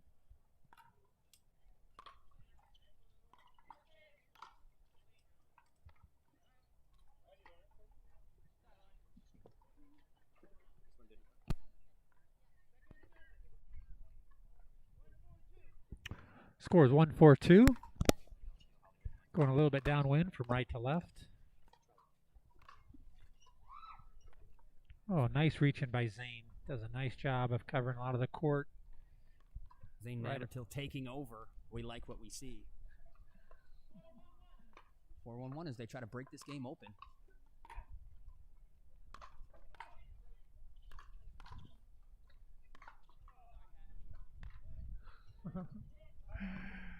Timeout called by Pat Smith. Looking to stop that momentum in its tracks. We are going to take a short commercial break. We will be right back here with this match of Team Electrum, Stratman and Smith versus Team Franco Navratil. Stay tuned.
One. Ooh, ball off the net. Best drop you can get. Pat goes for it and it stays in. Oh, what a great shot by Pat. Just quick, hard enough, but not too hard to go out. Way to bounce back after calling that timeout.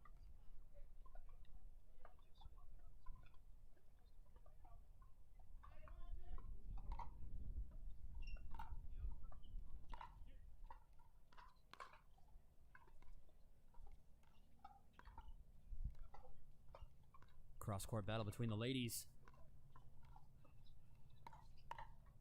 Oh, Smith missing an opportunity there Yeah, it's unusual for Pat to miss something like that. He's been hitting those all day long today, and just unusual. He is giving the signal he's going to do a quick switch here as they're stacking. Big snap, but the counter from Navratil, way too quick. Wow.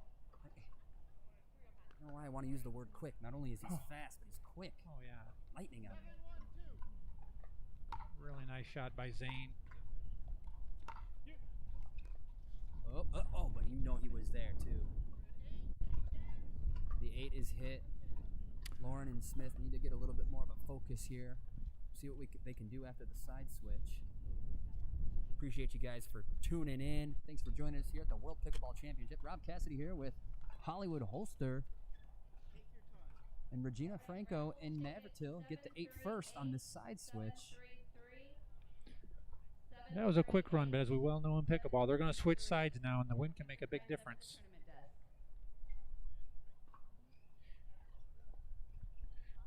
It's interesting. Sometimes the players will talk to each other, and sometimes they don't say anything. It's like, okay, let's just keep it going. Others are trying to strategize, all right, who are we going to maybe pick on or attack a little bit? Yeah, one of the great things that pickleball can teach us is that less can be more, and sometimes that, sometimes that goes with communication.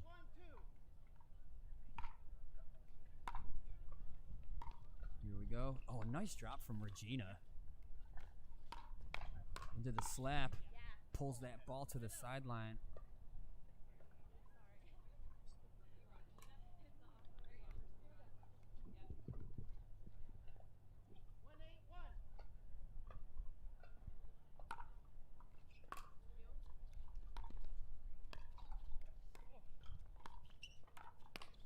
Ooh, big swing from Navratil, sailing wide.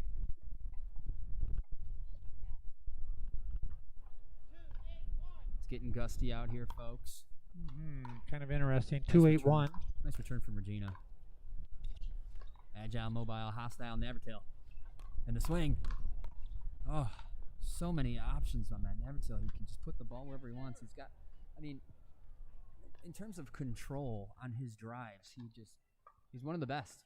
He's very accurate. He's got really nice top spin, and he's hitting the ball hard enough, yet not too hard.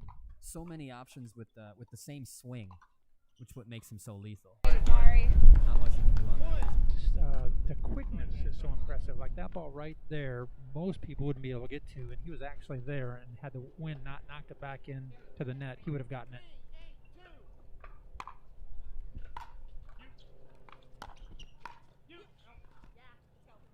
And a good eye as they let that ball go deep.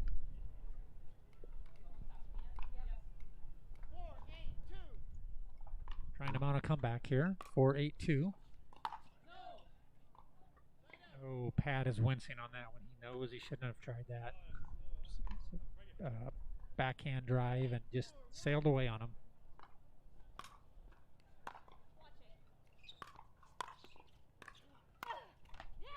Nice play by Lauren Stratman. Going toe-to-toe with Zane Navratil. No easy task. 8-4-2, looking to get off that pesky 8. And there they are. In this format, Hollywood, interesting format. The points matter as well. So, your ending result, your points are taken into account as well. So every point counts. Yeah, I kind of like that. That way, there's no relaxing. You've got to play every point because you never know where you're going to end up in the standings, whether you're going to be in the finals or not. So it's important to win the game. It's also important to win the points. Out of the air from Navratil. Oh, a big swing from Stratman. Who put that net there? Oh, we've all been there and done that before. It just looks like that ball is so big, you can just crush it. The next thing you know is it just drops a little bit, and just enough to go into the net. A high drop from Stratman, but she follows it up with a good 5th, and the slap shot from Navratil off of the bounce is unreal. What's nice about Zane is you never know where that ball's going to go. It's going to go to the right, left, or right at you, and that time he chose to go right at Pat. Yeah, it's nice until you're on the other side of the net. Then it's not so nice. Oh, and a perfect placement shot. Oh, bad. Caught Zane leaning a little bit. Zane's been getting away with that all day. I'm surprised that's the first time they really went behind him.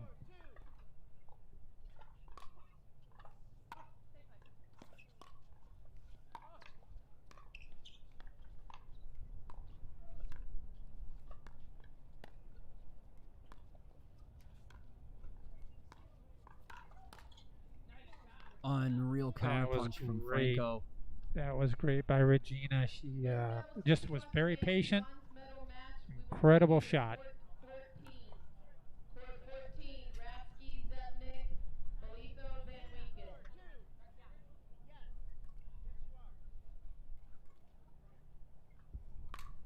Interesting service motion there, throwing the ball way up high and then hitting it.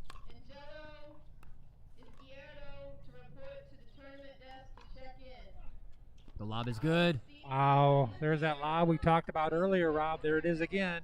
Just a great offensive lob. A little bit of technical difficulty right now with the camera, so we're going to run over there and try to take care of that. Accidentally got bumped. Nice. And we have a timeout called here.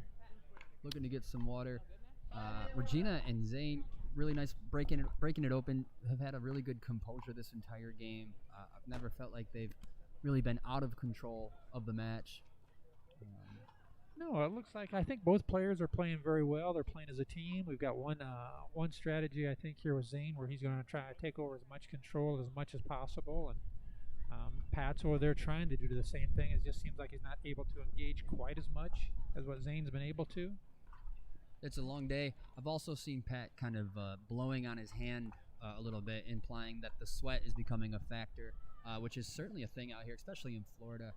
That little slight slippage makes the paddle turn just that much, and as we know, this is a game of inches. You use your paddle to aim the ball, and if you can't aim the ball, you can't play the game. So keeping your hands dry is a fight in itself in these types of conditions. And it is hot out here, even though we don't have that normal Florida humidity in the summertime. But when you're out there on these courts and that sun is out, it is very, very hot. Oh.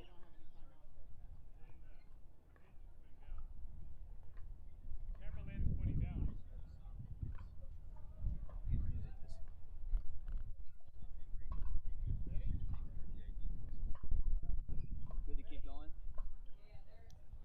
Nice. Nice, so the wind is becoming a factor on the equipment. We're switching to camera 2. Camera 1, camera 2. Camera 1, camera 2. First person to make a comment on what movie that's from will receive a mystery prize from yours truly. Oh, what a huge play from Navratil after that timeout. That was great hustle on his part, anticipating the wind gusting.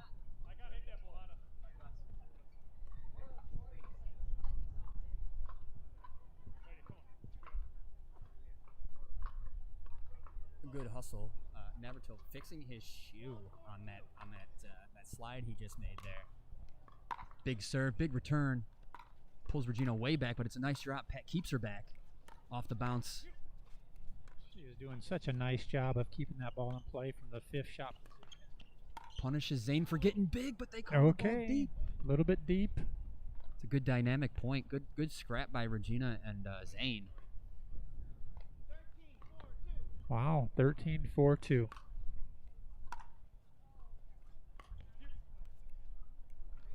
Missed That drop. time he decided to drop it instead of drive it. Yeah, you know, different looks is strong. And right after he missed that ball, he didn't say, "Oh shoot." He said, "Great run, Regina." And it's good to be positive like that. Ooh, a big drive into a big swing from Pat Smith. Still in this match here, on the board, scoring points.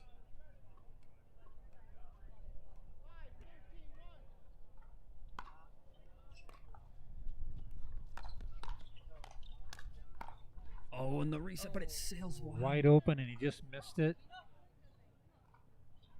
Those are the balls he was not missing in the match against Jesse Irvin and Jeff Warnick. It's a smart shot, just a little bit off on the execution. Here we go. 5-13-2. Oh, a huge drive, and she catches Navratil on his sideline. Another point on the board.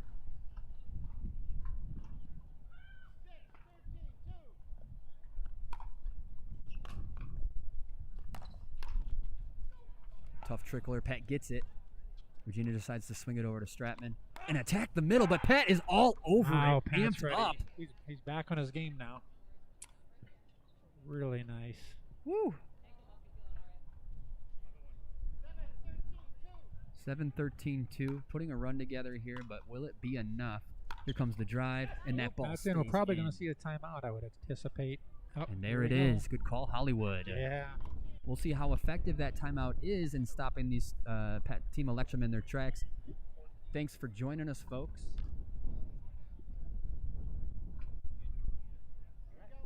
We're going to hand it over to the network for a short commercial break.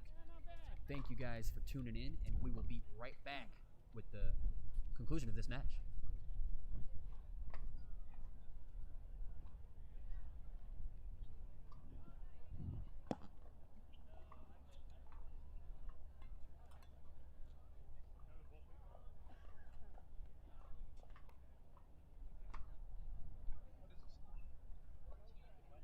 What score?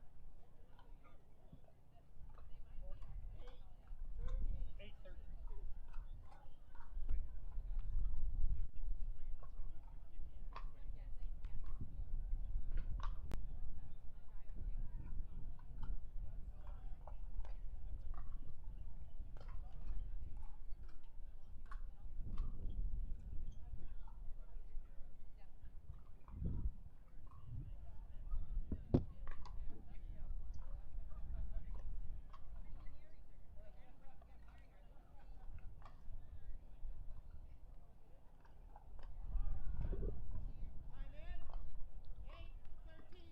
Okay, welcome back, viewers.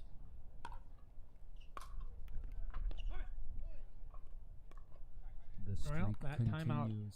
yeah, it continues. Their momentum is going, and they're starting to come back here. And in pickleball, those streaks can happen. You're never out of it until the very end. So, Stratton with that lofty drive. wow. Okay.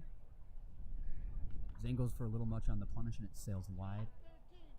10-13-2. Just like Wow, that, we it's a got another 3-point game. great match. There is another point. And the net tape comes out on top on that one. 2-point game here in this short game to 15, win by 2. Thanks for joining us here, folks. World Pickleball Championship Series. Casual serve. The wind up. Ball is called out.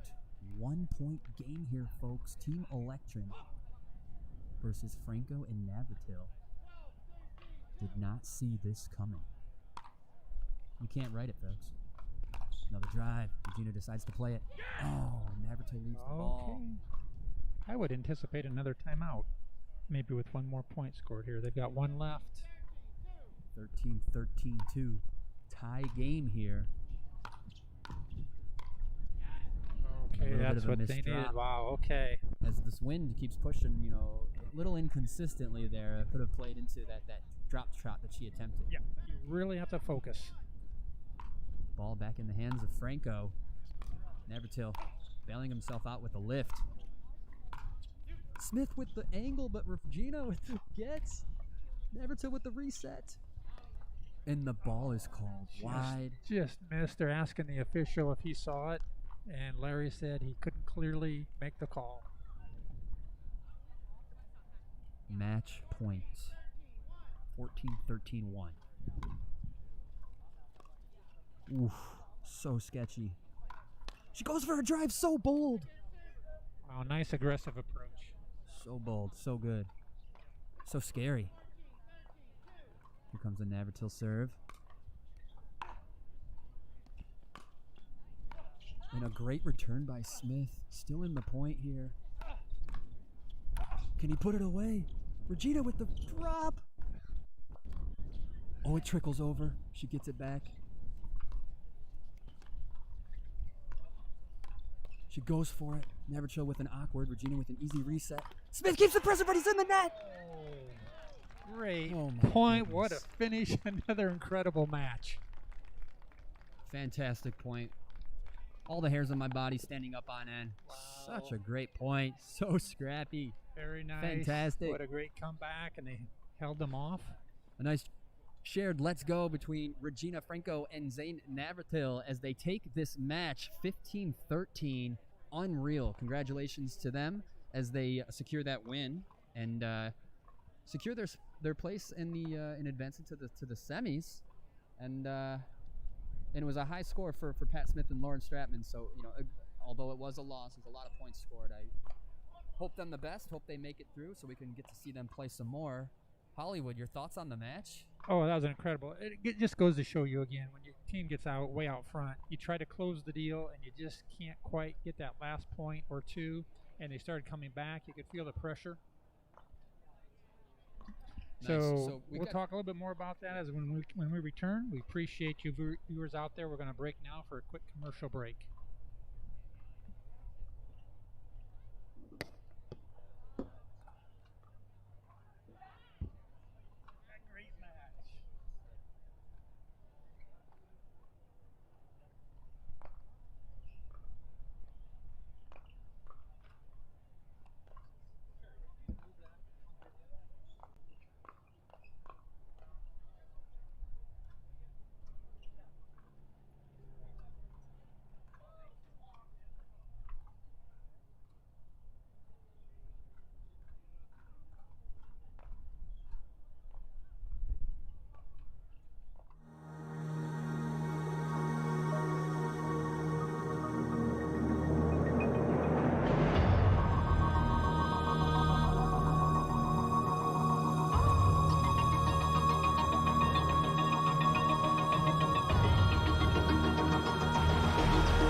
Okay, welcome back, viewers, and we're going to be getting ready for our next match between Simone and Kaylin and Vivian David and Darian Young.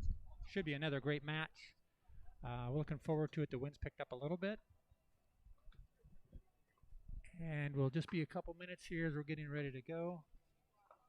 A couple more matches here. Looks like Simone's trying to get some nutrition going. Takes a lot out of you as players when you're playing and trying to find some time to eat a little bit and stay hydrated, as we certainly see jugs of water, and it's hot out on these courts.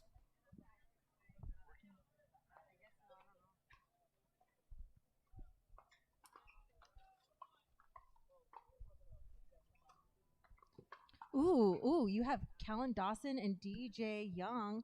They're both out of Encinitas, California, playing with Pro Kenix. It's going to be exciting to see them battle out against each other.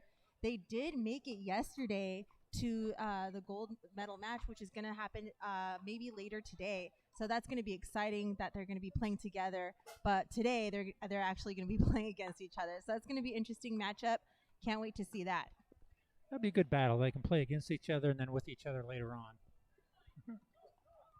So the wind's picked up a little bit. It's gusting out here on this end court. Beautiful weather here in Southwest Florida, Punta Gorda, Florida, at the Pickleplex. And we've got Pro Pickleball hosting this event here, World Pickleball Championships. And it's just a great day. The fans are enjoying it. We did get a little bit of a late start today due to the weather, a little bit of a rain delay, but we're catching up quite nicely. This is going to be another match that you will not want to miss. All the matches have been coming down to the wire. Every point is very important. They play to 15 and they'll switch at 8. And so looking forward to it as we watch the players warm up a little bit and see what their techniques are to warm up, which we mentioned a little bit earlier, how they go through some of the motions as if they're actually playing the game. So they've been playing on some of the other courts, and now they're on this end court with cameras and so forth. So we're looking forward to getting started here shortly.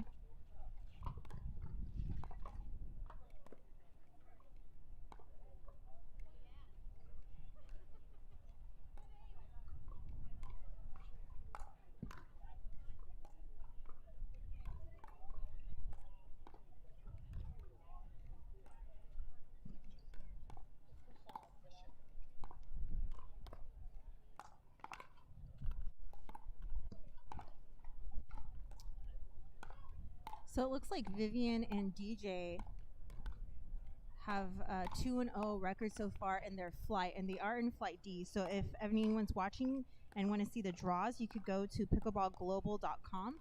That's where you'll find the details for the draws. Again, you guys, they're going to be playing a game to 15. The team that has the most wins gets to continue on to the quarterfinals. If they tie in their division, they have a what's called a point differential. Say they look at their points won and points lost.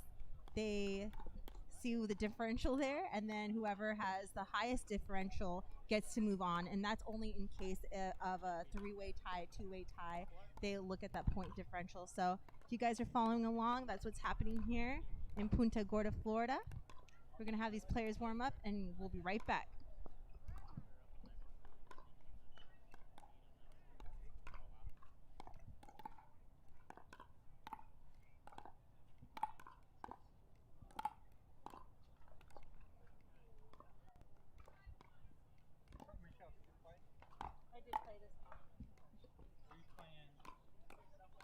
I've been a Tyson fan for about 4 years. He's so good at just looking at somebody, looking at their game, and he can just see what needs to be done. I would be a fool if I didn't come here to see the #1 player do a camp. We're all pretty obsessed with pickleball. We want to grow pickleball into all areas of the country. When you're in person, they can actually see you and they can analyze what you're doing wrong and, correct it right on the spot. And not only are you learning from the professionals that are here, but you're learning from the other people because they're having the same issues, and then you see them exceed. We do a pre-video and a post-video so that you can actually see yourself. And I couldn't believe that's how I played. I thought, wait a minute, I play way better than that. So that was a real eye-opener. Practicing something and putting it into action, it's just internally very rewarding. it will improve your game so much. You'll get so much more confidence. It's money well spent. All right, guys, welcome back. We're about to get started here. This is Michelle Esquivel. I'm alongside my partner here, Hollywood. Hollywood! Great to join you, Michelle. And I understand you had played already today? Oh, yeah, that was early this morning. We had we were in Flight A, and that started at 8 a.m. Played with Mr. Colin Johns. We did not go through to the quarterfinals, but I've been here enjoying all the other flights and all the other great matchups. It's been super interesting starting out with games to 15 today, which is typically not what the pros start out with.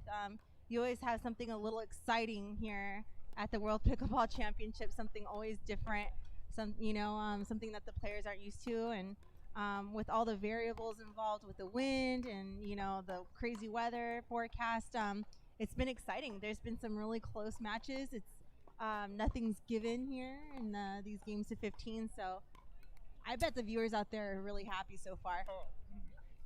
I'm happy just sitting here in the front row watching these matches. They're all going right down to the wire. One team gets way out ahead, and another team's coming back. And you had a chance to play with my friend Colin, which is just an incredible player. I spoke to him earlier today.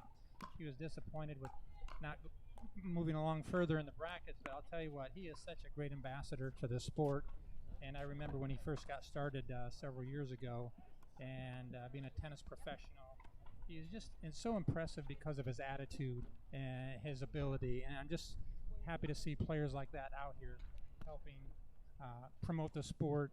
And he's always got a smile on his face. So I'm sure you had a good time playing with him today, as you are just like him, friendly person, lots of fun. And bottom line is, it's still just pickleball. So having a good time playing at all the different levels. It's a great format out here. It looks like we're getting ready to get started. The wind is definitely a little bit of a factor. It's gusting a little bit, so we're going to watch these players to see if they do a little bit more driving versus the dinking. See what's going on, and we're going to get started here just shortly. Looks like Simone is going to get started serving.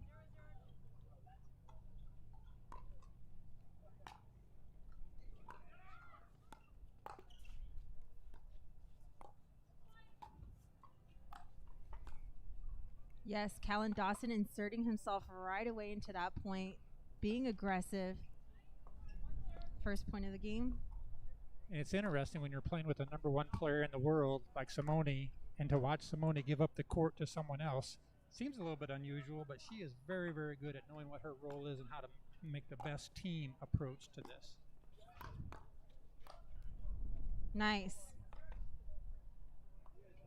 Yeah, whoever's at the net has the advantage to poach first, so you'll see that a lot in women's doubles too. So definitely she knows her role.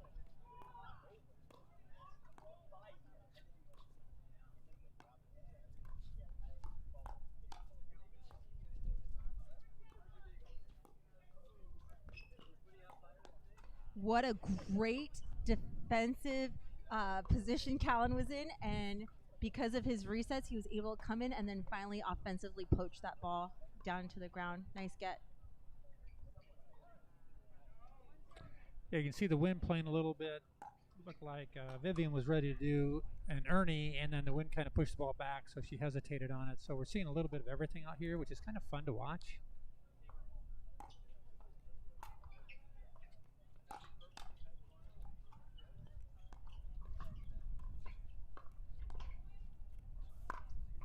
Oh, what a great shot around the post by Simone. She just waited for that, and that's definitely a winner. I like the serve here, Colin, too. It's just a little bit of a slap, quick, hard serve, and more of a side angle. I'm not sure what his background is, but it doesn't look like a tennis-type swing. Maybe not sure what it is, but he's very, very quick and very accurate with it. Now, that was really, really nice. Ernie again. That's the second time we've seen that today. Vivian David looking for that opportunity every time. Seen her do it a couple times in previous matches. Smart play.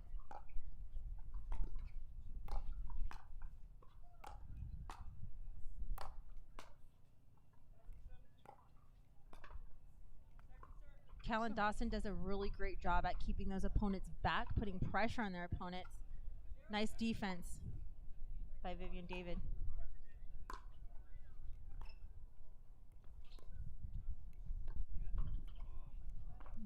There's an unforced error, and we haven't seen many of those today at all. I've seen a lot of them. Hopefully not too many of yours. But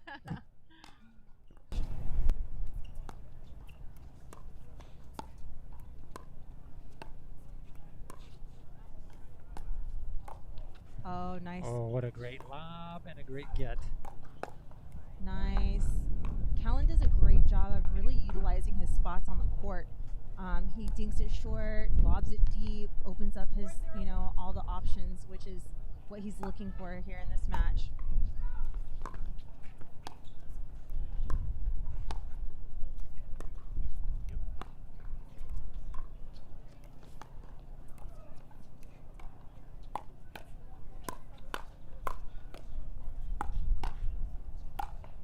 Callan again poaching and inserting himself. Great work. Some great defense until the ball gets popped up just a little bit too much, and then the strong put away.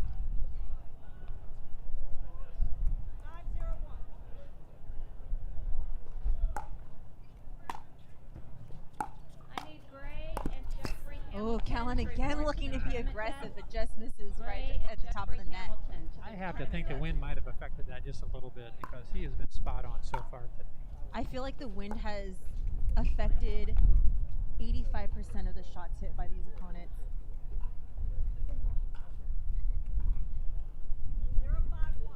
0-5-1. Vivian trying to get some points on the board here.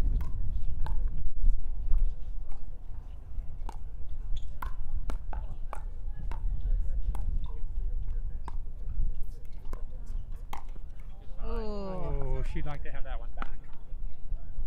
They finally got themselves out of that transition zone, and that's what happens. You finally make it to the net. Sometimes that happens. Okay, they're on the board. That's a good start for them. Sometimes it's so hard to get that first point and just try and try. Maybe they can relax a little bit and to get a little run going.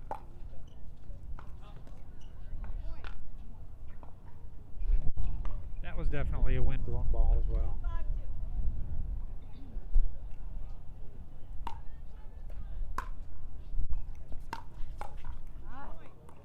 Really nice topspin, and the ball just went over the net and then just dropped. Very controlled drive.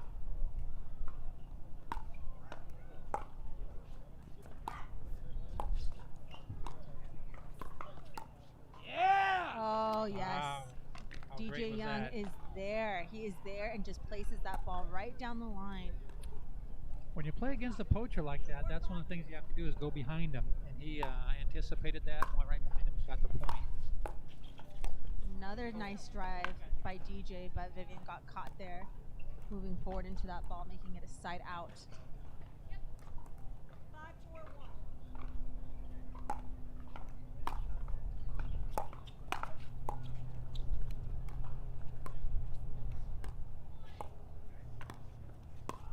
Sorry, Vivian. Oh, that's a great shot by Simone. Just unexpected. All of a sudden, she just popped it real quick. Nice little flick. And you never know when it's coming too, because she disguises it and holds it really well.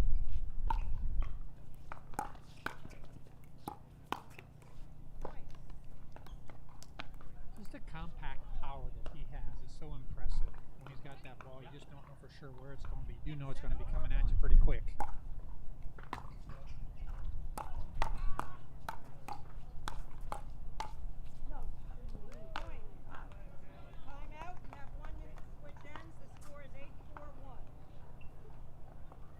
All right, guys, they are switching ends here. We'll be right back with you guys. Don't go anywhere.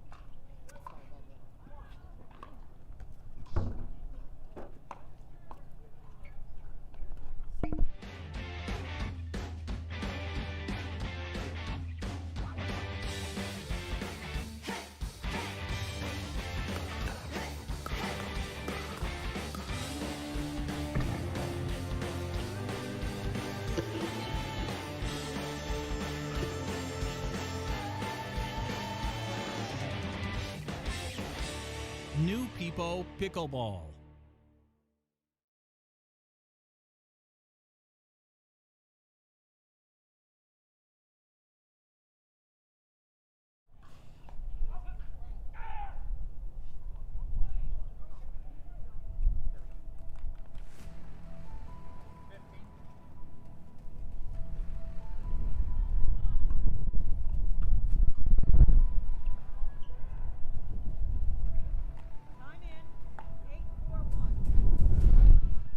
Okay, time back in. Welcome back. So we switch sides here. So now we've got Vivian hitting into the wind. 9-4-1. Yeah, I feel like Wow. Callan's taking advantage of his serve now that he's with the wind, really forcing that team to stay back and hit a really tough return.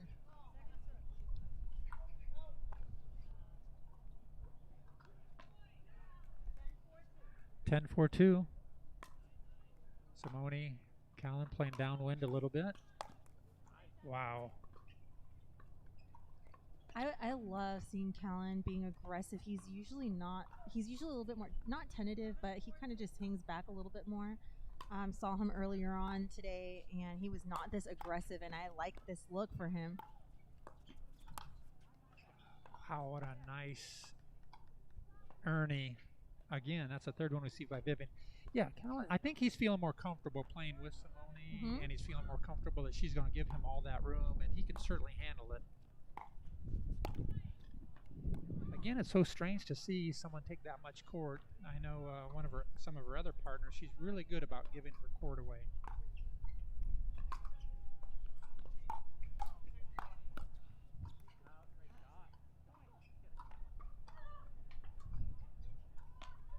Do you prefer to play in the wind or against the wind? Neither. Or, I mean, well, I just asked the same. I mean, with the wind or against the wind, I guess was the right question. But I like starting against the wind because you could hit the ball as hard as you want, and then ending off with the wind because you could kind of control it. But some players actually prefer the quite opposite. So to each their own. Right? Yep. This tournament has literally been who could deal with all the variables better.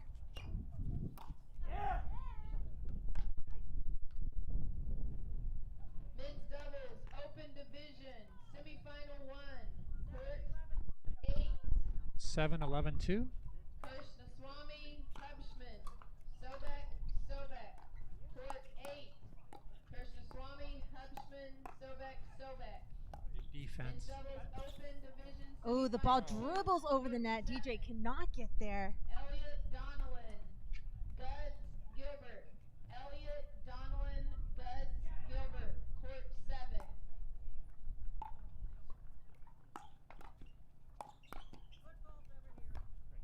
Okay, we've got a foot fault. Sometimes that quickness is great. He's just trying to get to the ball so quickly that he accidentally just went in that kitchen line and created the fault. But I do like all the movement he's got out there. Here comes a lob, and it sails just deep, making it a side out. I think Vivian kind of bothered them a little bit because they saw that she was over there ready to do another Ernie, and they tried to lob it over, and the wind just grabbed it and pushed it out.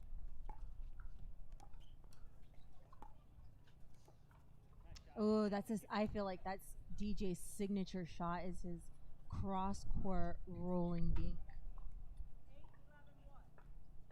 8-11-1.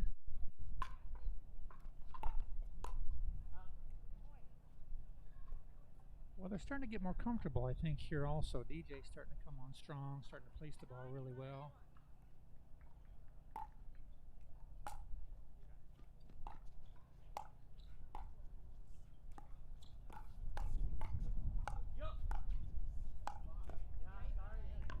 Vivian didn't know which way to cover.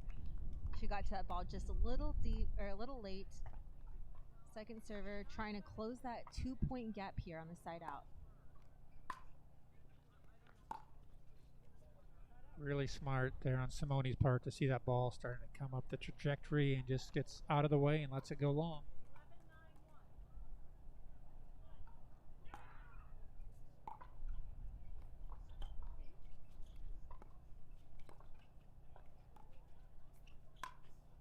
ATP by Simone Jardim. Wow. Big She shot is right so there. good at that. One of the best. And sometimes you don't have a lot of room in there. I've tried that shot a lot of times and end up hitting the post or going wide. And she is just really, really good at it.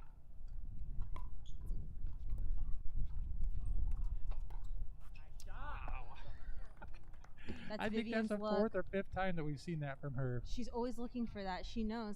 Hey, she's like, hey, if I'm being pushed to the sideline, then I'm gonna command this sideline, and she sure does it with that Ernie. Toe to toe, and she held her own.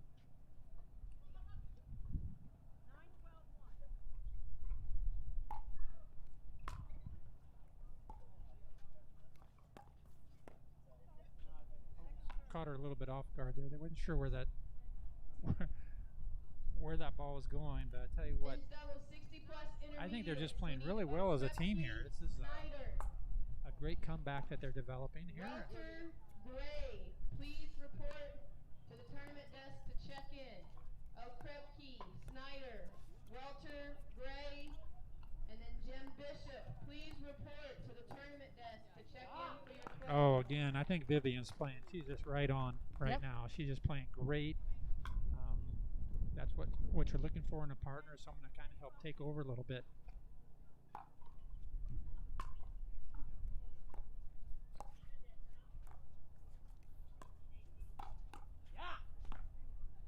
I would almost expect a timeout here coming up. They've just scored several in a row. 11-12-2.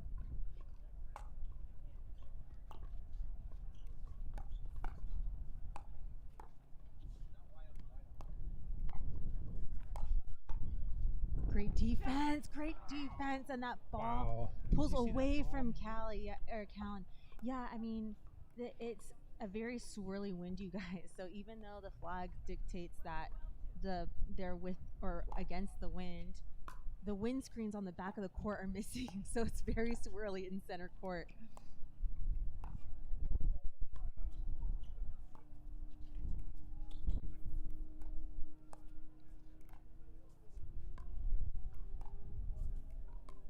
Great composure.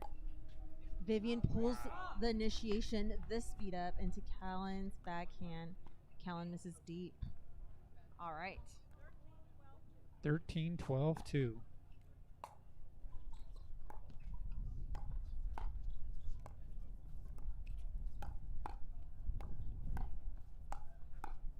Callan being aggressive, staying in the point. Vivian resets beautifully, speeds up the ball. Oh, and misses that Great last point that one. was. Oh my God, everybody enjoyed that one. Everyone's just trying to keep that ball under control here with these conditions, and they're doing a great job of it. Way to close the gap there on that side out and making it a 1-point lead.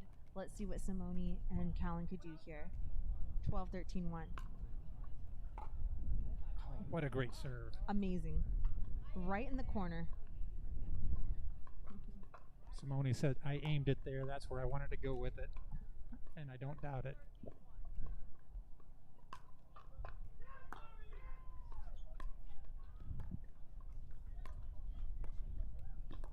Oh.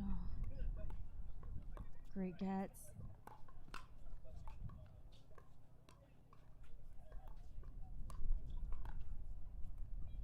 A lob. And it goes just deep. So hard with this wind. Got up there a little bit and just went out. Second server.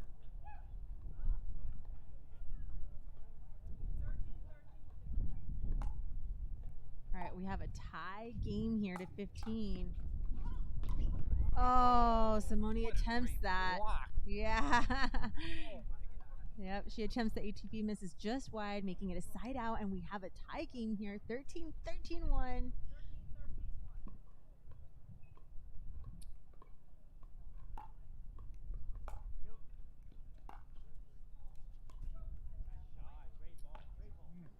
And now we have our first game point here.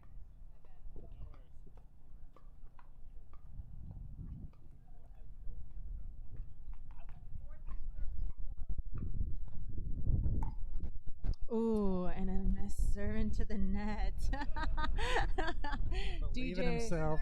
DJ is a little upset with himself, but plays off the crowd. Vivian's going to try to close it here. 14-13-2.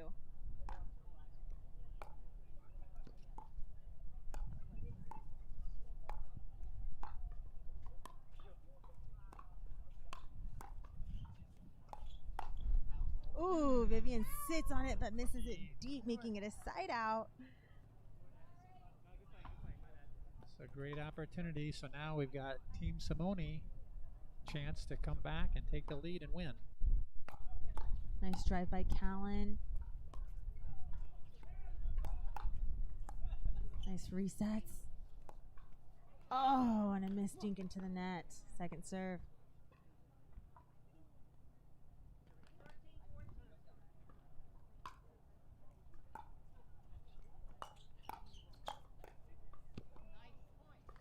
All right, another tie game. This is win by 2. Courts 12 through 15 will begin in 5 minutes. Courts 12 through 15, you will begin in 5 minutes. Men's double 60 plus intermediate.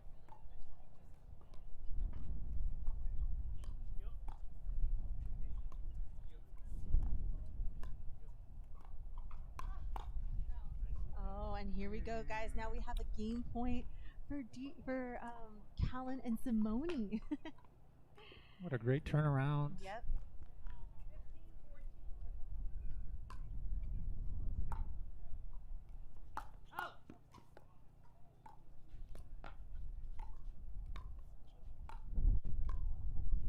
Can I have the 4 o'clock volunteers check in at the tournament desk? 4 o'clock volunteers at the tournament desk check in.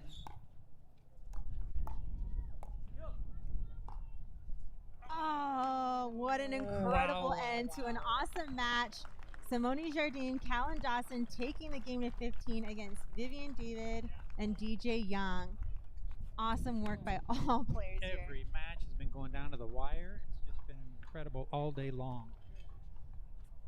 More matches coming up. So we'll be getting ready here shortly for the next one.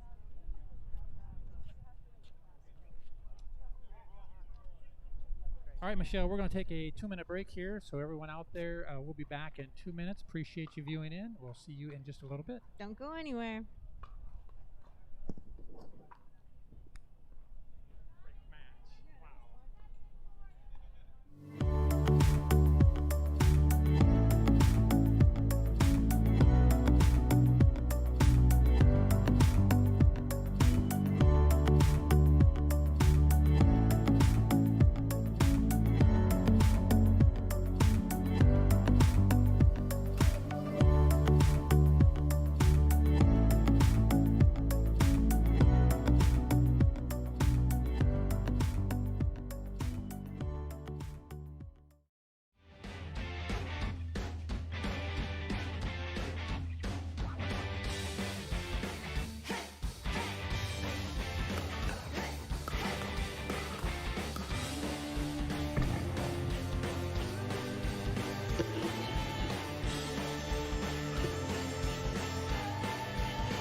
New People Pickleball.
Great match coming up next. Looks like we're getting ready to have Simone Jardim, Callan Dawson versus Martina Coakley and AJ Kohler. That should be another great match. Every one of these matches has really been incredible. They've been going down to the wire. Every point is so important in this format. So the players are very intense. They know that every point's very critical and very crucial, so they're getting a chance to play very, very hard. Shout out to Pro Pickleball Media for Facebook and YouTube. Check it out. And we'll be coming back here in another minute once we get the players over here on the court, and we'll be getting ready to start again. Appreciate all of you viewers out there and appreciate the fans that we have in pickleball.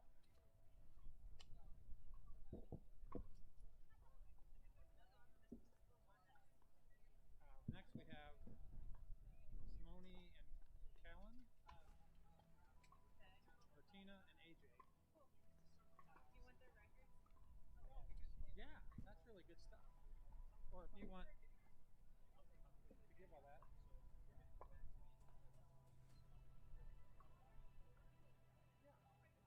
2 minutes? You can chat about it, right?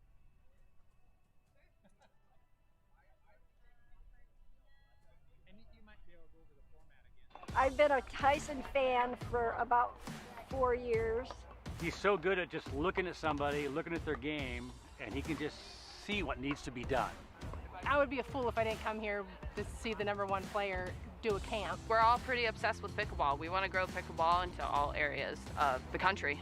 When you're in person, they can actually see you and they can analyze what you're doing wrong and, you know, correct it right on the spot. And not only are you learning from the professionals that are here, but you're learning from your other people because they're having the same issues and then you see them exceed. We do a pre-video and a post-video so that you can actually see yourself. And I couldn't believe that's how I played. I thought, wait a minute, I play way better than that. So that was a real eye-opener. Practicing something and putting it into action, it's just internally very rewarding. It will improve your game so much. You'll get so much more confidence. It's money well spent, and if you want to get better, you have to do this.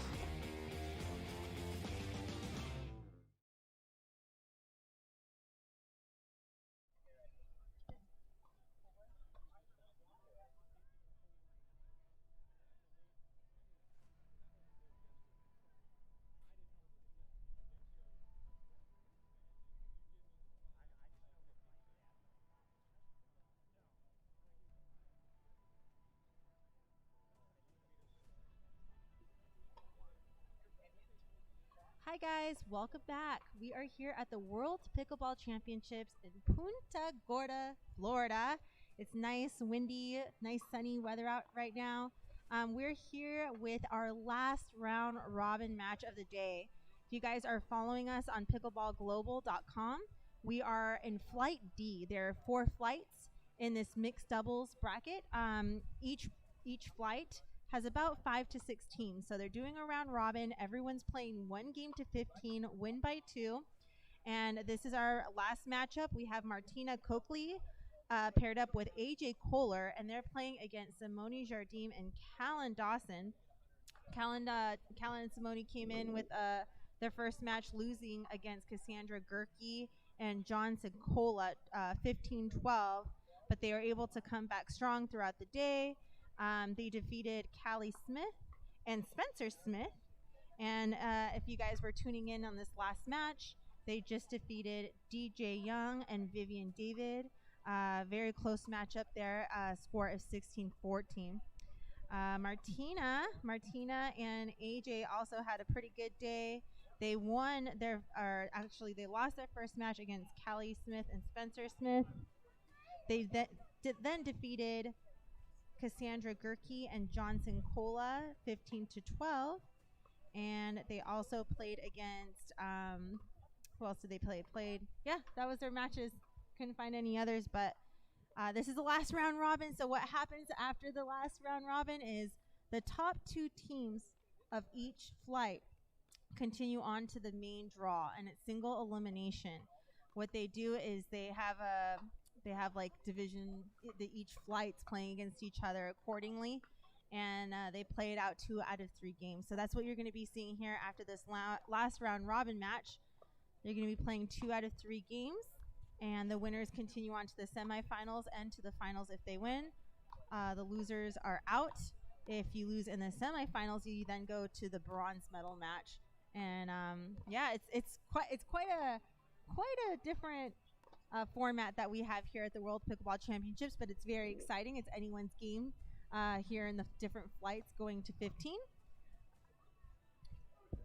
Thanks, Michelle. That's a good explanation of what's happening here. It's a very fun format. You were playing in the format earlier today, and it's just a lot of players from all around the world are here. It's just great pickleball. It's great that you can join us as viewers. It's great if you're out here in the stands enjoying it. We've had some really good matches. Again, with this format, every point's so important. In case you lose a match, you can still count your points and so forth. So we're really trying to play to get into that playoff position. And then, as Michelle explained it, we'll have some semifinals and final matches coming up. So Daryl Noble out here, our referee and pickleball player, so he knows the game, does a nice job. We appreciate all these referees and volunteers that are out here to help me make this possible. Daryl's from Maryland. He also lives here in Fort Myers. I've had the pleasure of playing against him several times in the past, and he's a very nice player. A lot of fun. All these players, it's just so much fun. It's just a great way to get out here. You see these players having a good time. They're laughing. They're enjoying it. Of course, when the match starts, it's serious, and every competitor here wants to win at the highest level. And I think that's what makes this sport so much fun, is it's just available at all ages.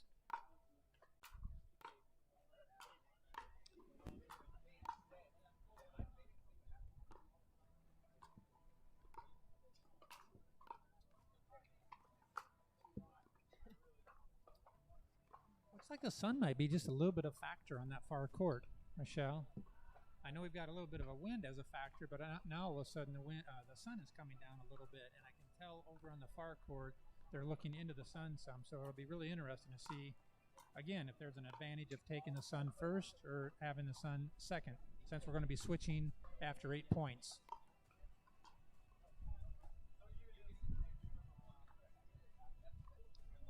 If you guys are looking to see scores and results of today's matches, please go to pickleballglobal.com. Just find the elite or pro division there, and you'll see all the matchups and all the outcomes.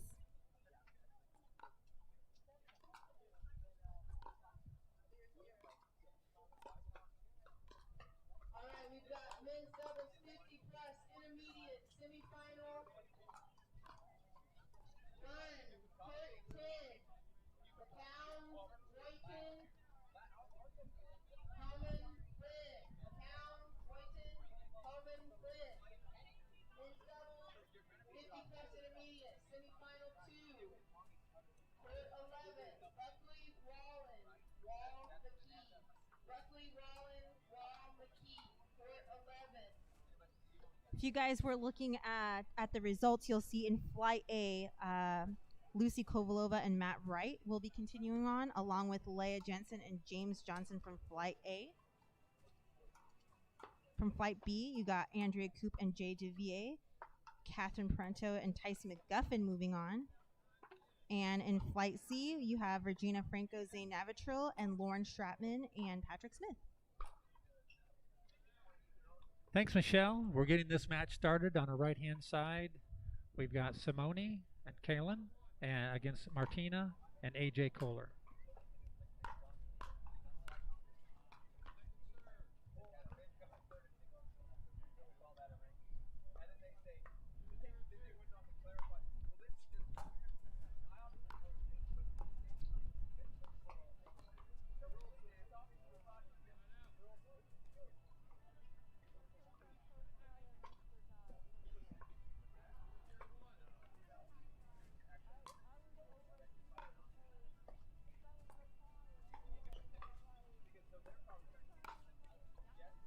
That was a nice rip right there. Ball got popped up a little bit too much, and Martina just went right after it, right in the middle.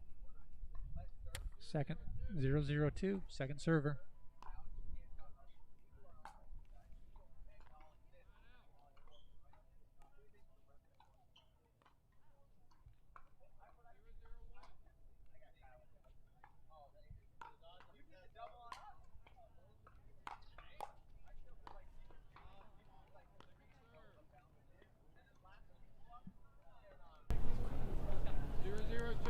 DJ come over there and take that ball and so forth. So he's trying to become a dominant factor in this match.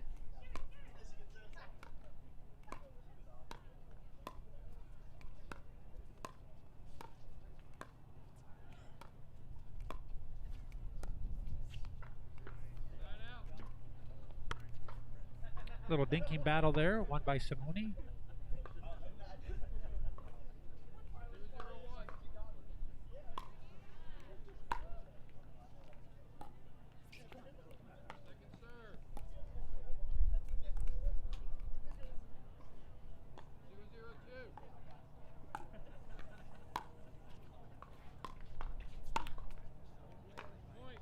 That's a rare miss. I think maybe the wind affected that a little bit. She'd like to have that back. Martina hit that into the net. I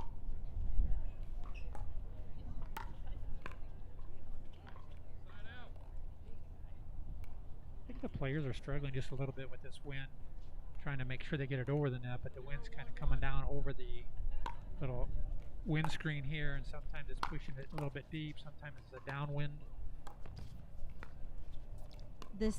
These players all day have just been making adjustment after adjustment. Nice lob and retrieval. Callan successfully coming back. And a missed dink by Simone. Yeah, all players have been struggling, right, with all these elements that have been going on here on Stadium Court. But they've been doing a good job at just trying to stay focused and really trying to adjust to all of it. Really nice drive there by Martina, and I don't know, just as a player and so forth, it's nice to see that we're not the only ones that struggle with this. These top level pros are also struggling with some of the elements, so it's something you just have to do.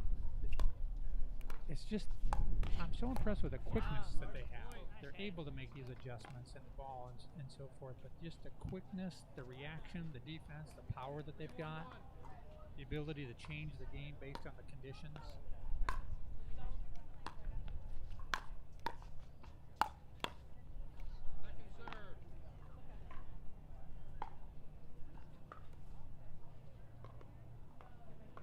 They don't look tired either. No. We'll see how it goes, if we get to the semifinals and finals, but it's beautiful weather out here. The sun's gone back down underneath the clouds, which is kind of nice. Oh, really, really nice play there. Again, he's got such quick hands. Callan is just very powerful, short, quick swings.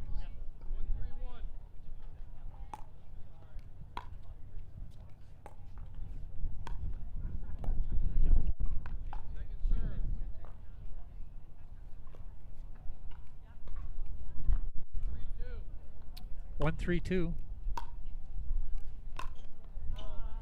Oh, very nice placement by Simone. She saw. Hey, I've seen that shot in singles. It's so good. Good. You don't know for sure where it's going if you went right behind him. I mean, AJ was cheating a little bit over there, and she put it right behind him.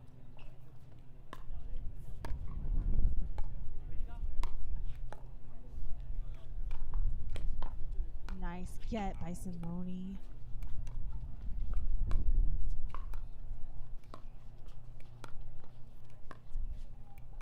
Nice little rhythm dinking cross court here between the ladies.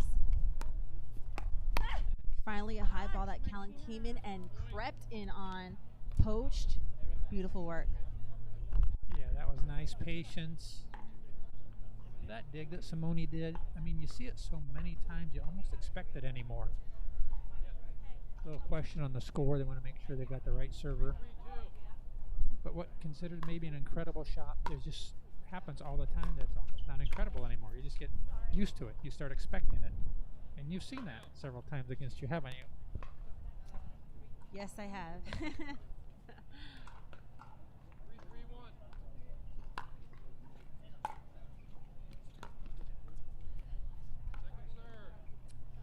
Again, just the wind's driving this. Seems like an unforced error, which it is, but the wind's playing a little bit of havoc on these shots, so they'll get the adjustments made here. We'll see fewer and fewer mistakes like that. Nice, Martina's in it, but misses that last one long.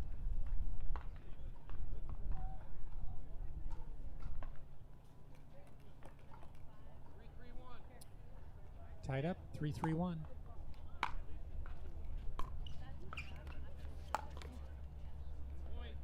Yeah, AJ popped that up just a little bit too high, and Callan was just all over it. That was exactly what they were looking for. It's a really good third shot drop by Simone to set up that shot. Callan just finished it.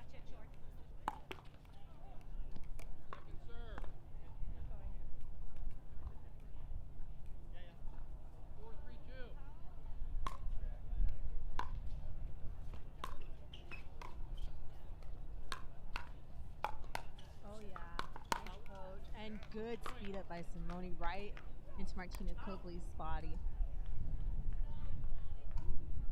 Sorry, would it be on?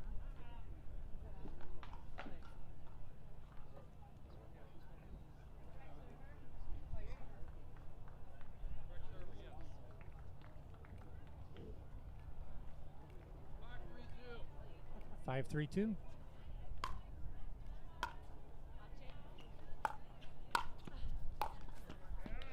Wow. Great quickness, way to anticipate, and he trusted that Simone would be out of the way. A lot of times players will go in there and try to hit that, but Simone's smart enough to know.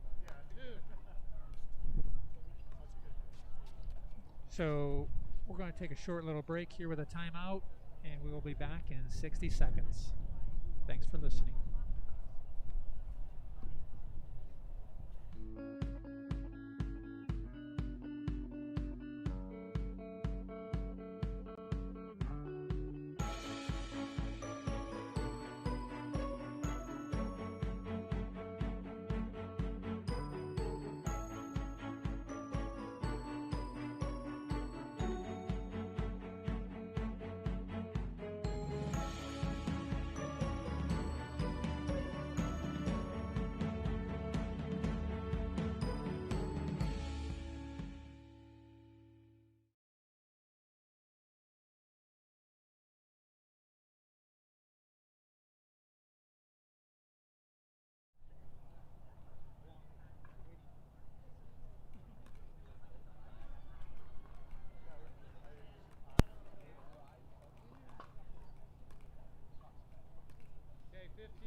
Okay, welcome back.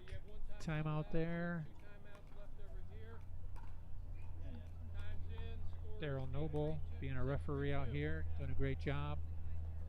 6-3-2.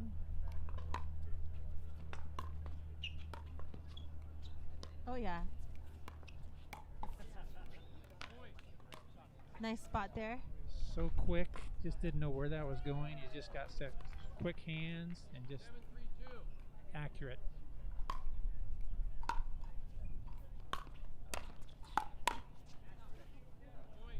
Nice drive, and he went into attack.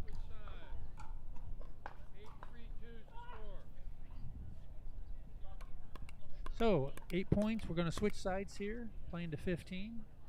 We're going to take a 60-second break to switch sides.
Oh my gosh, she's just playing great right now. The last 2 points, all Martina, and she's just really bringing it.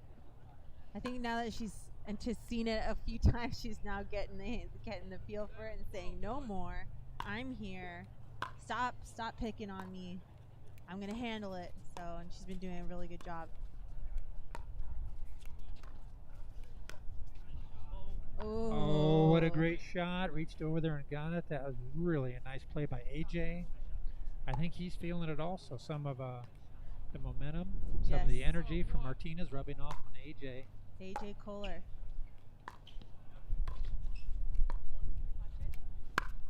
ATP defended. Oh, nice That was play. awesome defense. That would have been a nice one to win.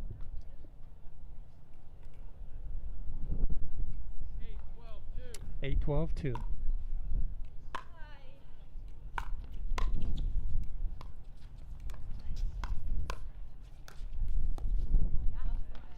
Yeah, and AJ's starting to come on now, so they're starting to feel it. They're getting the momentum going back in their favor. Starting to become a little bit more aggressive.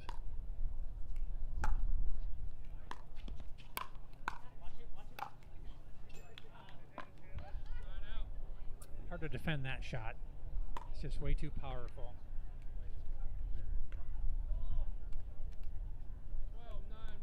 12-9-1.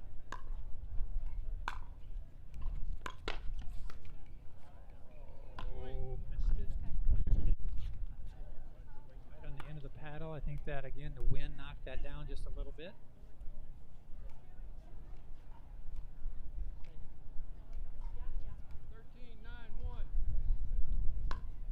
13-9-1 in this game to 15.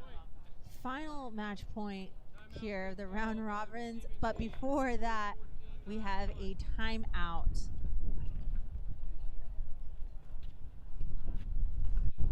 You guys were inquiring about where you could find the draws and results. Make sure you guys go to pickleballglobal.com. When you go on that site, you want to make sure you find the Elite Pro draws. And there you will find the different round robin draws, the elimination draws. You'll see the standing points they have, the games won and lost, who they've played throughout the day. Again, we are at our final round robin match here in Flight D. The top 2 winners of each bracket will be moving on into the elimination draw.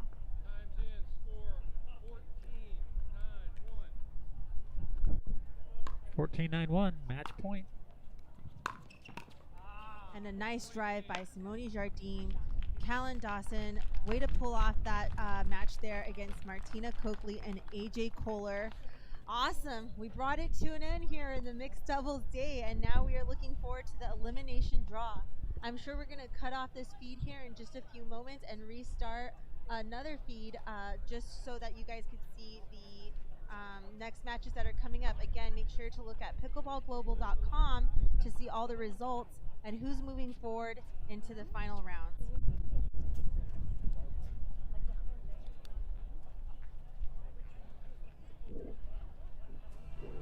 We'll be back right after these short commercial breaks.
right, you guys, we're here in the elimination draw. We are going to have Lucy Kovlova, Matt Wright play against Callie Smith and Spencer Smith coming up shortly, along with the other matches on the other courts. At the same time, they'll be playing the other elimination draw matches. We have Andrea Coop and Jay Devier matching up against Lauren Stratman and Patrick Smith. On the following court, we have Regina Franco and Zane Navratil against Catherine Pronto and Tyson McGuffin.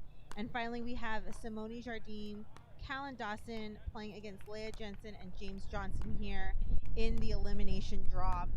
So don't go anywhere, you guys. It's going to be awesome pickleball here. Hopefully we'll fill out this or finish out this bracket today. So don't go anywhere. We're going to have some exciting pickleball coming your way.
to you.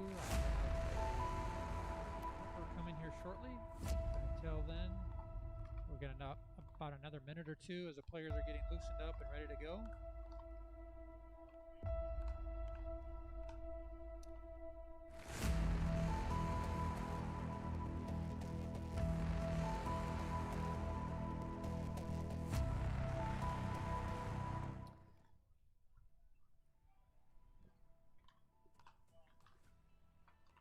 Just waiting for an official to show up. Thanks again to Pro Pickleball Media, where you can get your information on Facebook and YouTube. Send the link out to your friends so that they can watch this as well.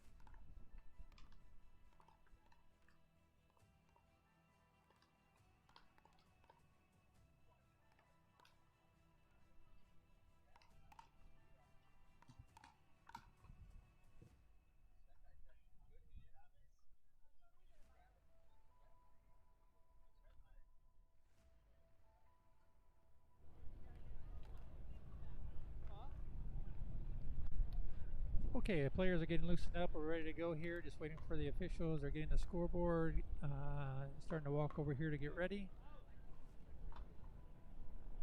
Make a determination as to who's going to take which side. There is a little bit of a wind factor going on.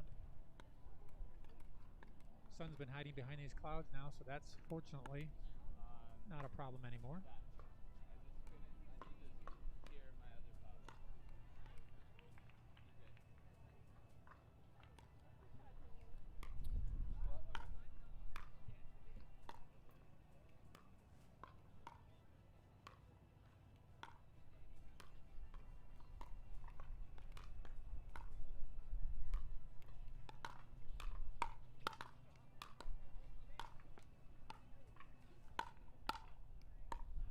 A little background on the players.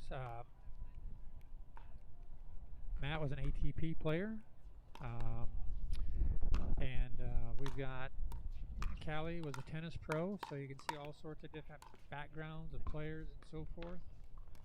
It's really interesting to see the transition from one sport into another.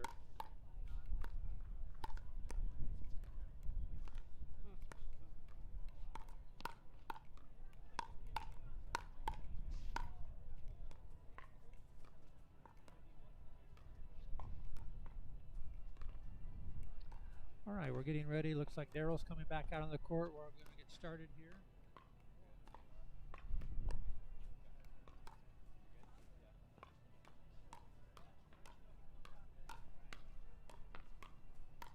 Have to give the players a little bit of time to warm up.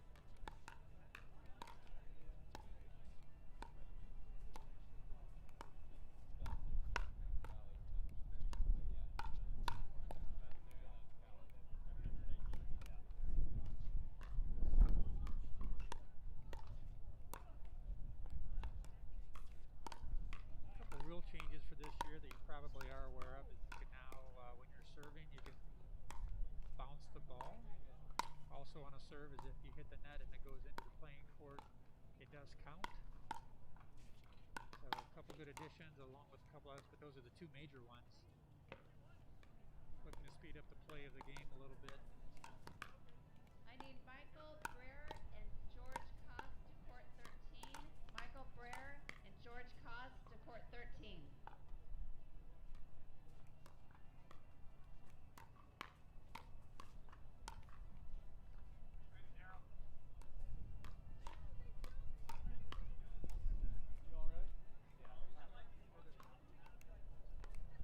Okay, players are finished warming up. We're going to get this game started.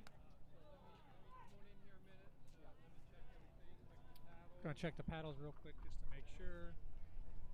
Find out who's going to be playing with the wind and against the wind.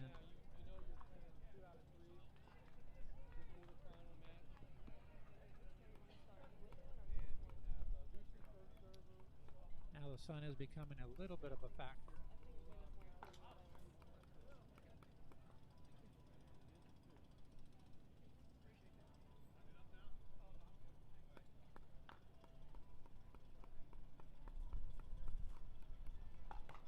What they're trying to decide right now is who's going to play on which team is going to play on which side. It's kind of important since they're going to switch And it might get a little noisy here. They're going to blow the court off because there's some leaves.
Viewers, we are getting ready to get started. Just a little maintenance here. Had to blow the leaves off the court.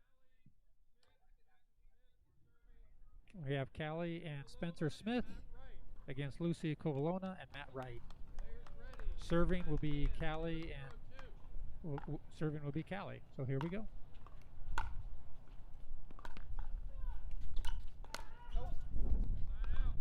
All right. Side out to begin with.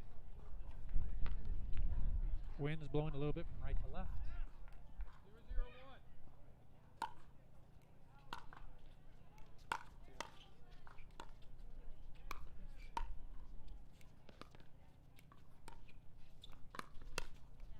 Second serve. I didn't expect that. 0-0-2.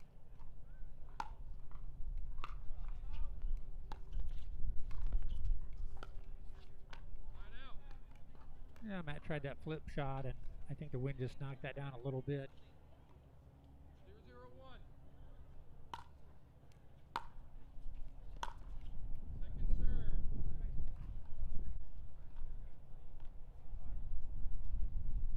0-0-2.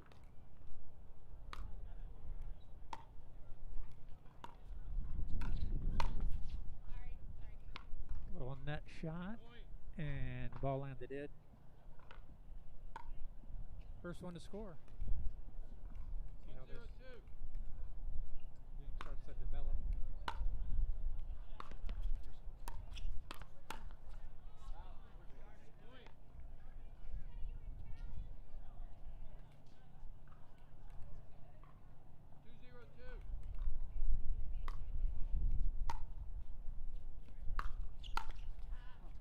What a great deep return by Matt, and then an excellent third shot drop by Spencer in there. So 3-0-2.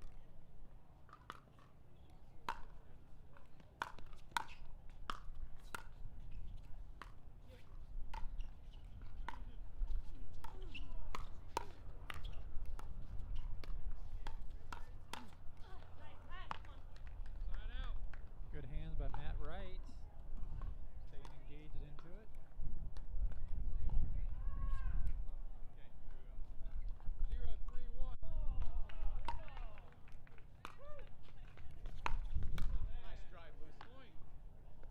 Really nice drive by Lucy. Right down the alley, and it caught Spencer a little bit for the backhand. It goes into it for the paddle.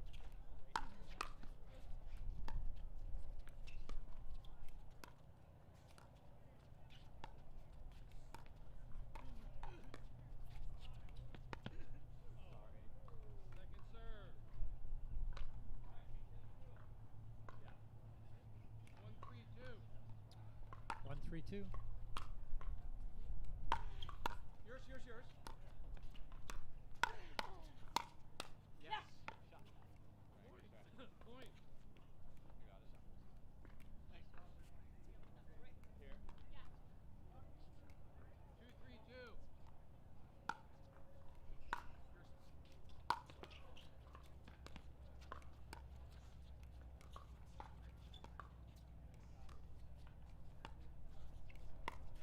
Out.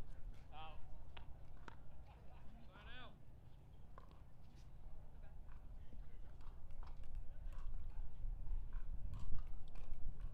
Spencer 3-2-1. serving now, 3-2-1.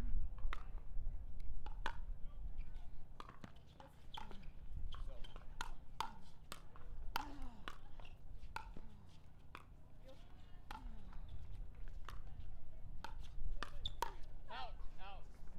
Some great defense by the Smiths there. They were just backed up against the baseline.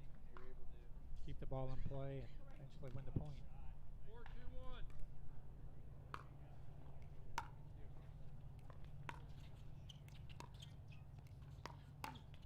No. Sorry. Point.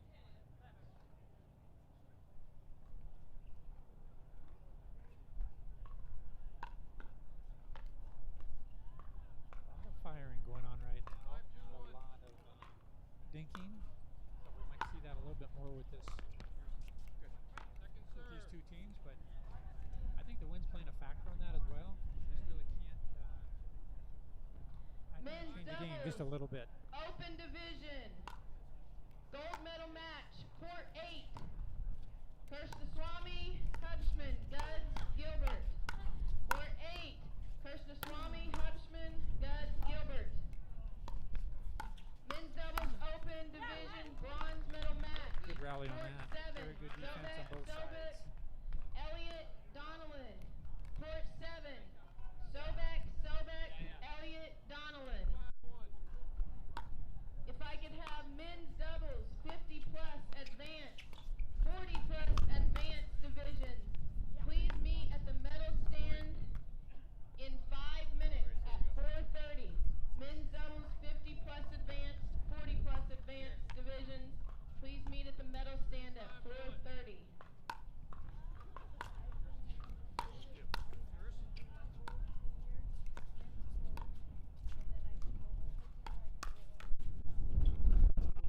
Didn't get the break on that. Really nice backhand flip by Matt. 3-5-2.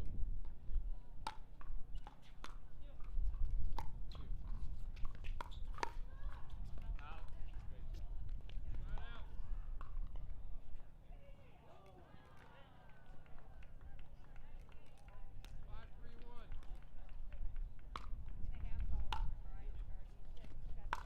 No. That's a good duck by Lucy. Got Lucy Covalona and Matt Wright receiving, Kelly and Smith, and Spencer Smith serving. 5-3-2.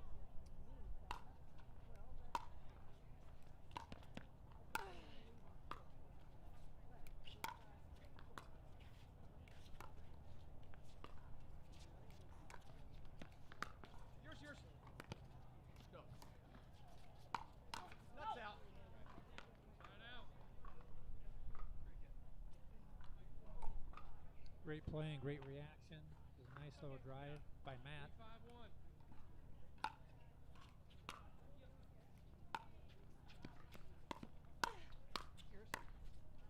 Second serve. A really nice backhand by Spencer.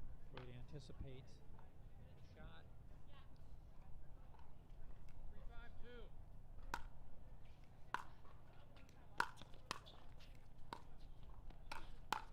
Let's go. Yeah, we're just waiting on that one.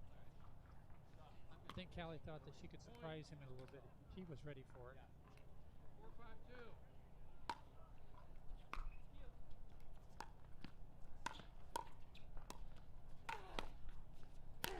Come on. Point. Nice 1-2 punch. Lucy driving it, and then Matt getting the rebound off of that.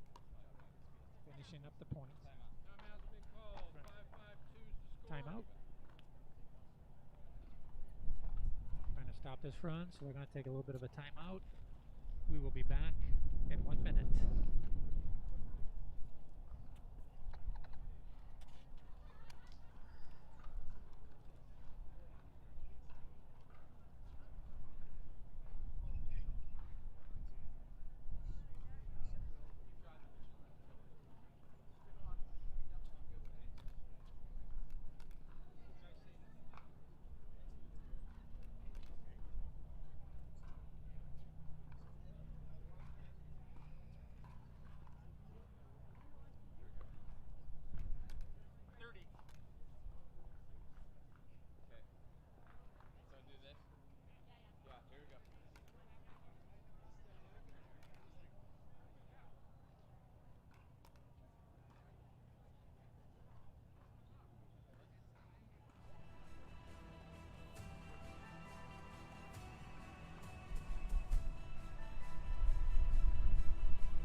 Okay, welcome back. Time is in. Score 5-5-2. Score is 5-5-2 with Lucy serving.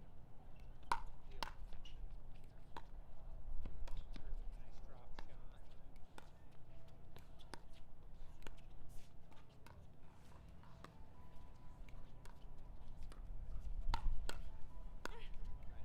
Oh, really nice. Just amazing the reactions that these players have. Incredible speed, anticipation. That was a good timeout as they were able to stop their momentum.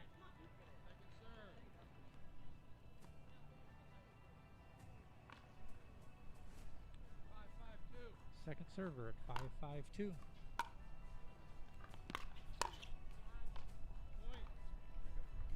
Spencer with a very nice drive right there. Lucy wasn't able to handle it. She was ready for it, but it was just such a nice top spin.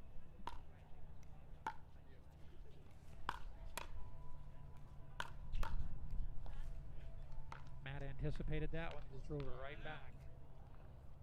Side out. Here we go. I'm here. 5-6-1. 5-6-1. Second serve.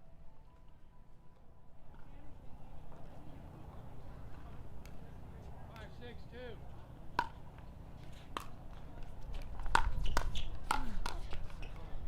It's a nice reach around there by Matt. He anticipated that drive from Lucy and was able to capitalize on the rebound. 6-6-2.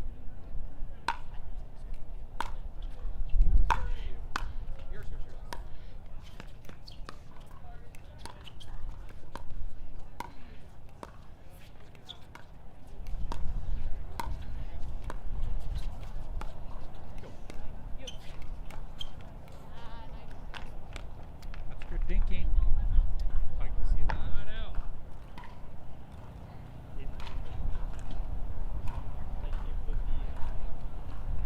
Six, 6-1. All tied up now at 6-6-1.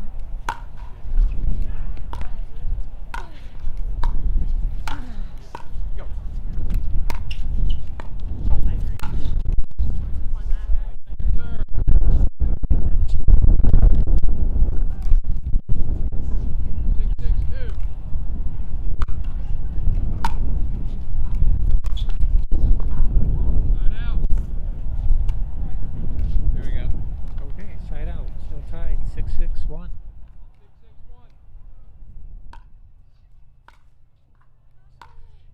Nice drive, Lucy. Point.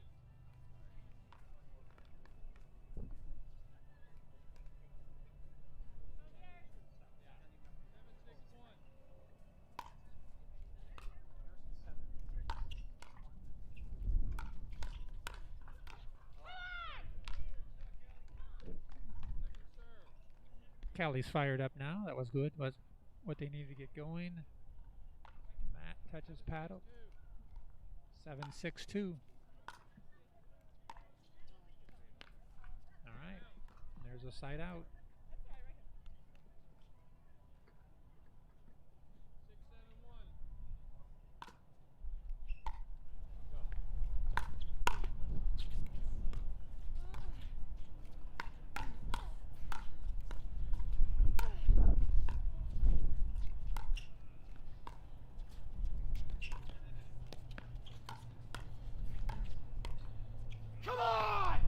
That's a great point. Great point. That's the kind of a point you hate to lose. Well played by both teams.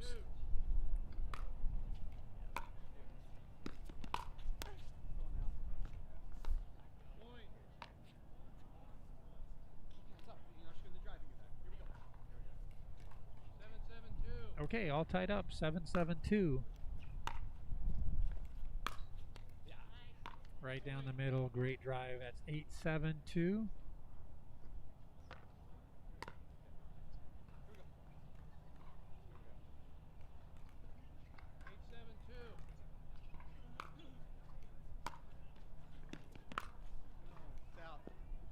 Good dodge by Lucy.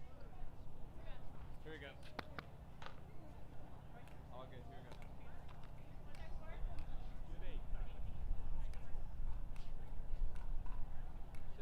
7-8-1. Score is 7-8-1.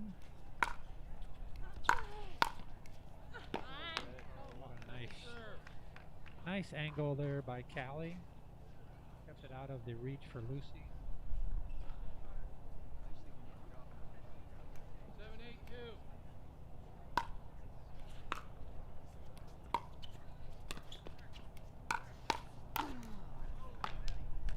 Good teamwork by Lucy and Matt there.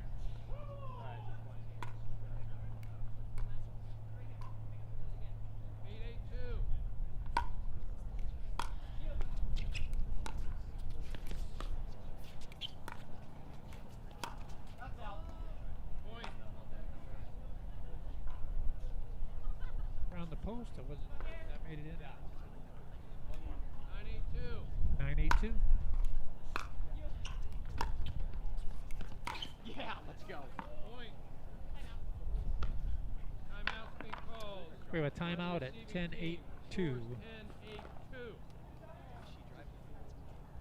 All right, we're going to take a timeout here, so we're going to take a short 1-minute break, and we will be right back.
Okay, welcome back. Score is 10-8-2. See if this timeout pays off or not.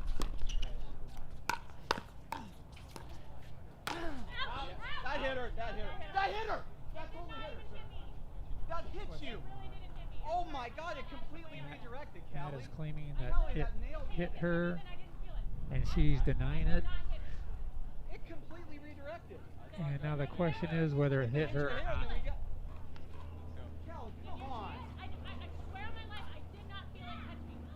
So what they're saying is Matt thought for sure that it hit her and redirected the ball, and she did not feel anything at all. And Daryl, the referee, was watching the kitchen line. So what you have to go with is what was called out. There's no way to verify it or turn it over, so it's side out. 8-10-1.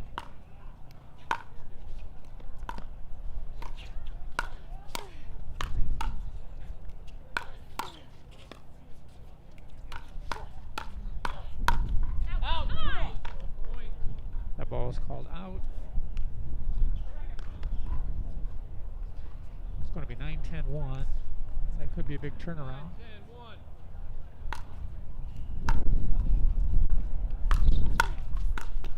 There. All right, men's doubles 50 plus intermediate bronze medal match. Court 10. Let's go. Wall McKee. 10-10-1. Common Flynn, court 10. And we're going to a timeout, it looks like. They want to Common stop Flynn. the momentum. Men's doubles 50 plus intermediate gold medal match, court 11. Okay, what a great match. They're still talking about it, but we'll talk about it when we get back. Woyton. Don't leave, we'll be right back. Wallen, McCown, Woyton. Absolutely nailed it.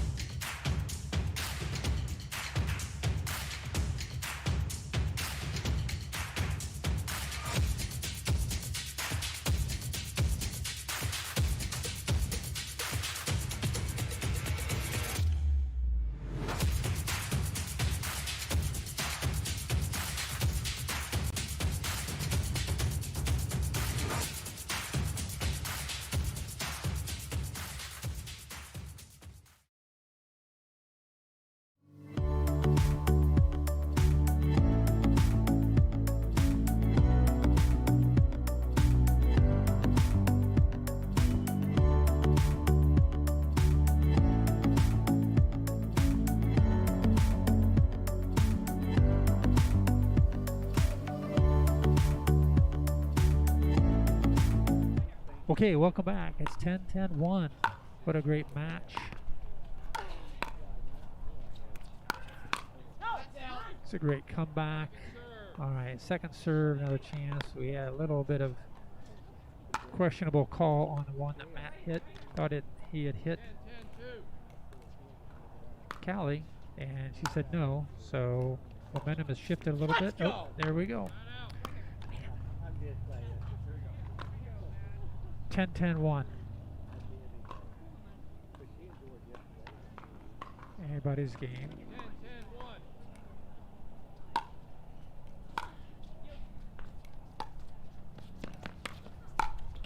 Yeah! Great shot by Matt. 1 point away from winning this first game. It's best 2 out of 3.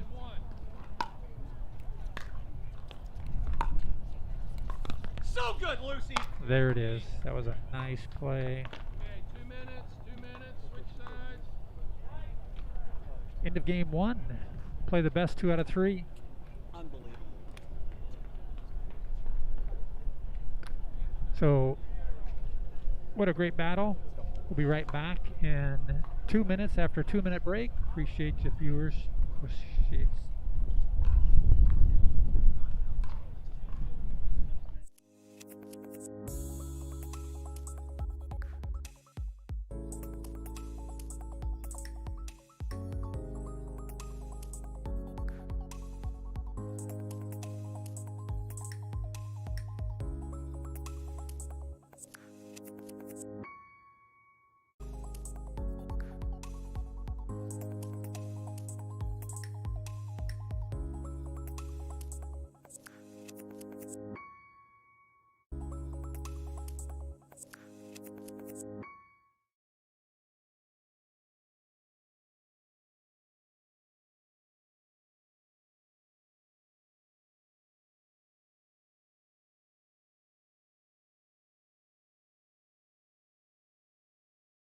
I've been a Tyson fan for about 4 years.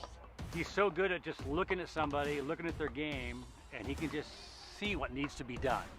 I would be a fool if I didn't come here to see the #1 player do a camp. We're all pretty obsessed with pickleball. We want to grow pickleball into all areas of the country. When you're in person, they can actually see you and they can analyze what you're doing wrong and, you know, correct it right on the spot. And not only are you learning from the professionals that are here, but you're learning from your other people because they're having the same issues and then you see them exceed. We do a pre-video and a post-video so that you can actually see yourself. And I couldn't believe that's how I played. I thought, wait a minute, I play way better than that. So that was a real eye-opener. Practicing something and putting it into action, it's just internally very rewarding. It will improve your game so much. You'll get so much more confidence. It's money well spent, and if you want to get better, you have to do this.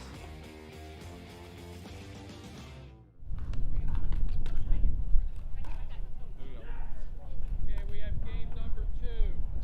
Time is Okay, welcome back. Game number 2. Lucy Kovalova and Matt Wright serving to Callie Smith and Spencer Smith. extremely competitive this match due to a call in the first game, so we'll see how I think everybody's game has been elevated just a little bit.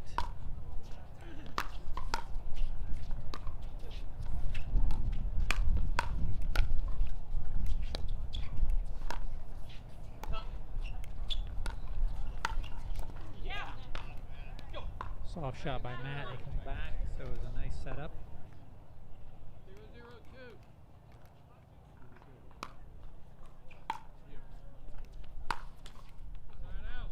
A big rip by Callie into the net. Side out.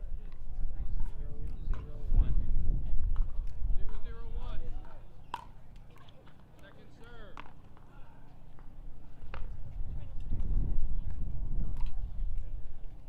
0-0-2.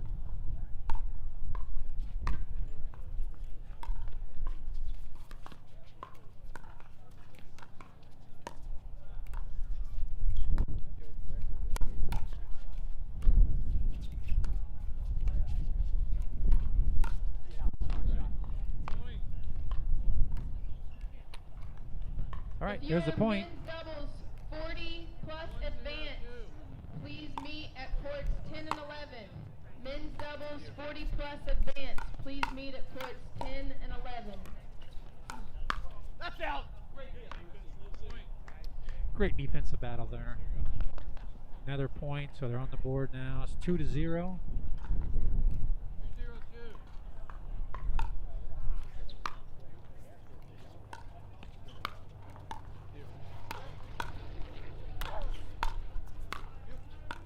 Let's go. Come on. Sign out. Go.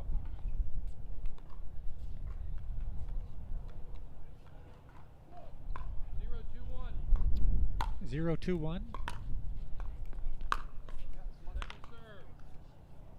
Playing into the wind a little bit and also into the sun a little bit, so we'll see if that affects the game at all. A little trash out there on the court. Matt took care of it, brought it over to me.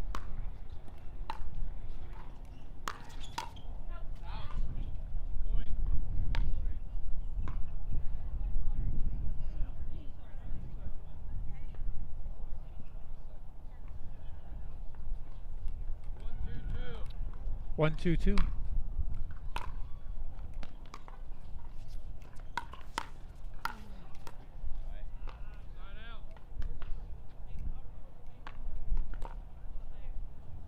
Pretty much a power game looks like it's starting off in this second game.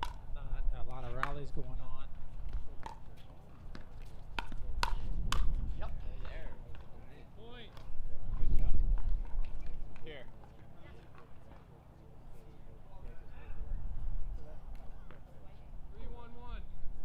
3-1-1. Second serve. Yeah. 3-1-2.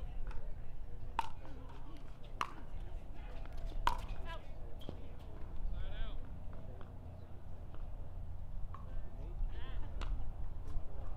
Little uncharacteristic, I think. Not sure if they're getting just a little bit tired or not, but we've seen a miss by Matt, and Lucy just powered one out of the play. That's a ball that's not coming back. Matt can put that ball away extremely powerful when the ball's up.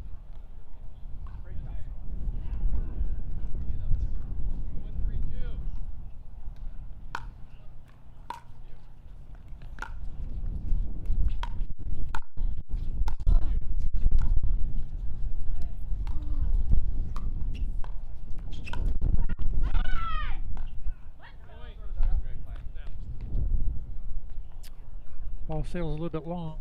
You can see that ball moving around a little bit with this wind that's gusting.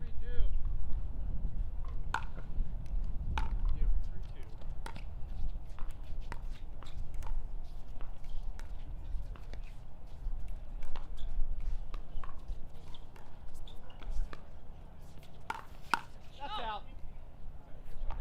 Nice little backhand flip by Matt. Disguises it very well. 3-2-1. Right, side out. Now it's 3-2-1. Yeah. Let's go. Point.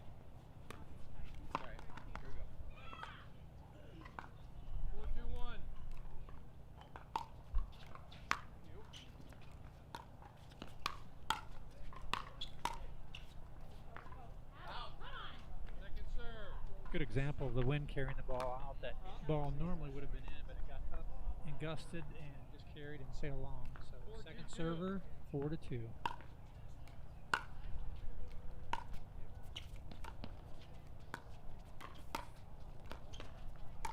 Yes! That was a great Ernie, and they were able to defend it. Really nice play on both teams. 5-2-2.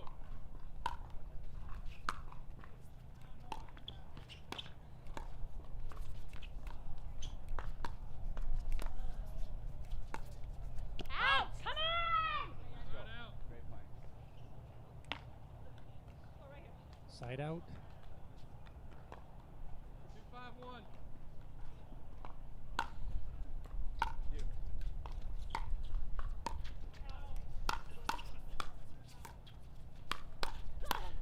That's out.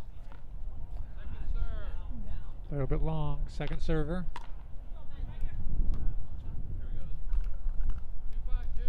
2-5-2.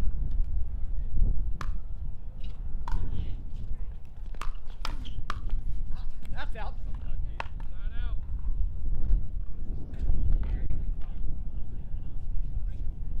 5-2-1.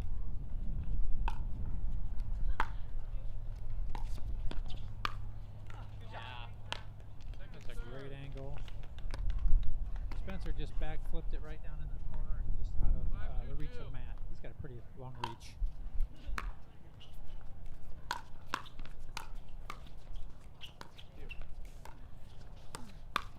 Yeah.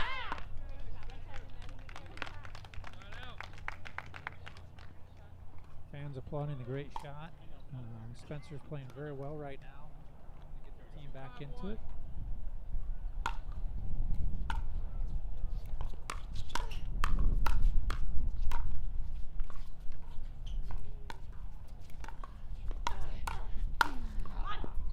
Second serve. Put away by Matt Wright.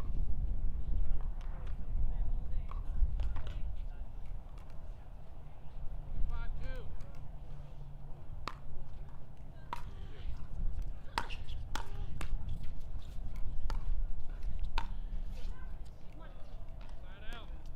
Side out.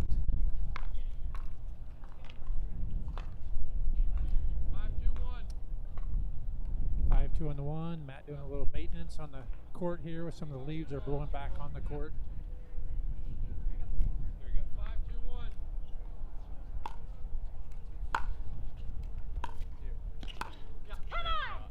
That's a great inside out shot there. Callie making it look like she's going to go down the middle and then just kicks it back out because Matt was cheating over a little bit. Yeah. Come on. Gotta say, both these teams are extremely fired up. A lot of come-ons. I don't know if you can hear that or not over the mic, but very intense match.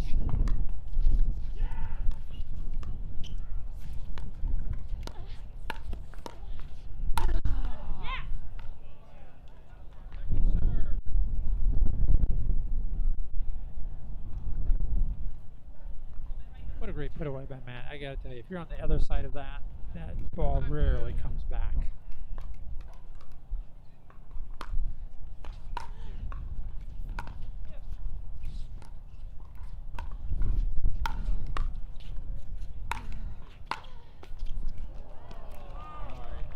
Boy, there's a big break for Callie on that. Drove the ball, hits the net, just pops over. So they certainly didn't have the advantage on that, but got away with it.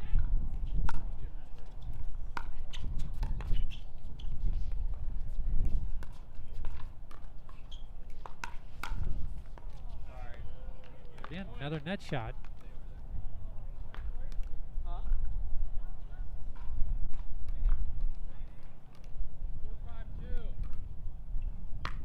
4-5-2. 4-5-2.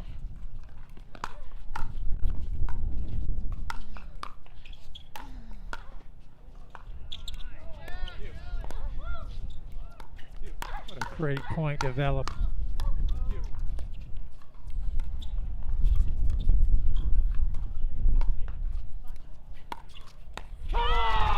Oh, that That was a great point. Both teams. Awesome. Matt finishes it with around the post shot, backhanded. Nicely done.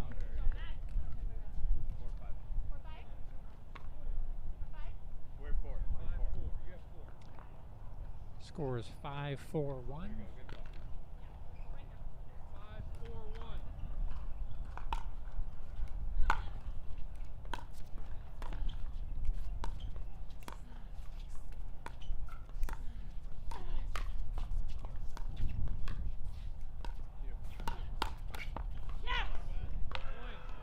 Again, nice defense by Matt. He's ready for that. They're trying to attack him a little bit.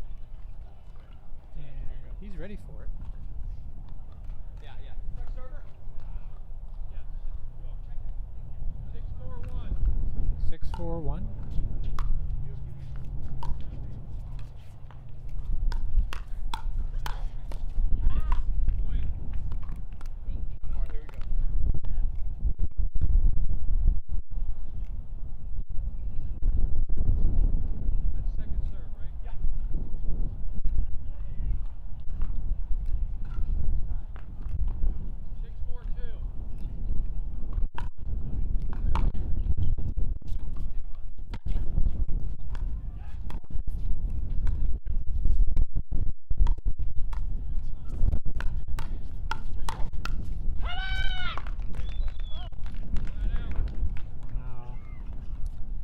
What a great shot by Callie. She getting very aggressive there.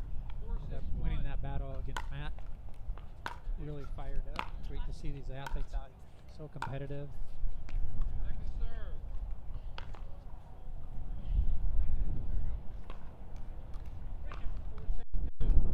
4-6-2.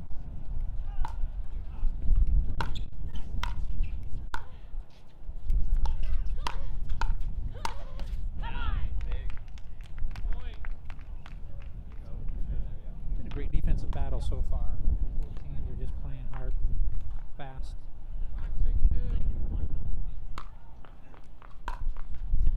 5-6-2.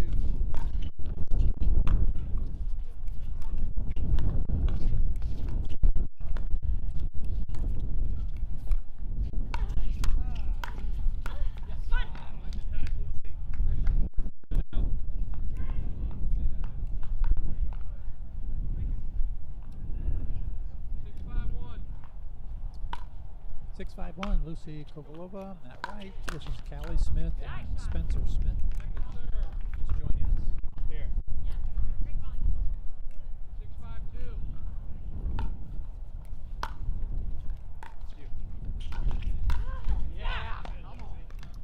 Got that up just a little bit too high, and Lucy took care of business. Please meet between courts 7 and 8. Men's doubles 50 plus advance. Please meet between courts 7 and 8. That's out. Timeout's been called by the receiving team. Score 8-5-2. We've got a timeout.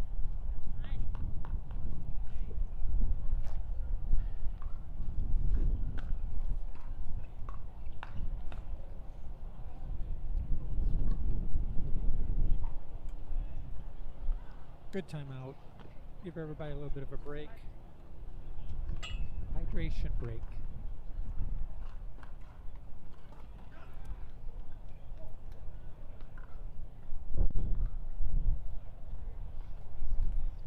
Pretty intense game so far. Both teams, I think, are very, very equal and both playing some great defense. Playing with this win is not the easiest thing to do, and driving the ball maybe a little bit more. Two timeouts remaining. That is the server, yes. One timeout remaining.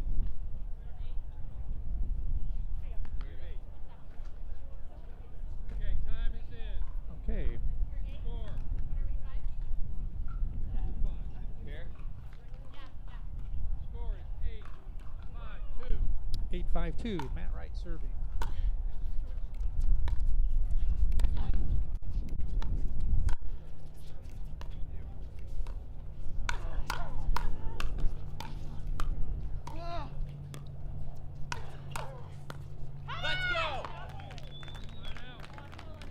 Really good exchange there. Won by the Smiths. 5-8-1. Side out. Now we're at 5-8-1.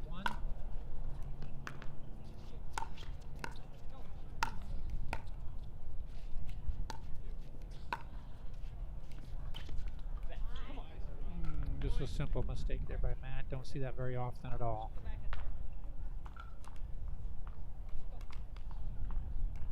6-8-1.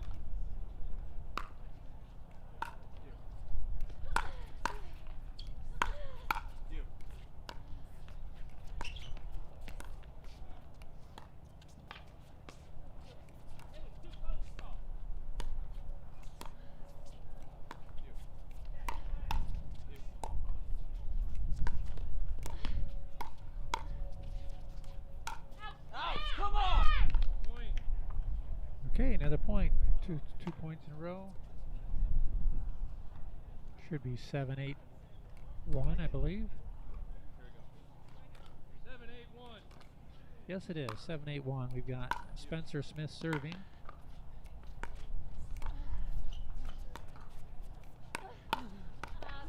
Oh, that's great defense by Matt. Looks like Kelly tried to go behind him and he was ready for it.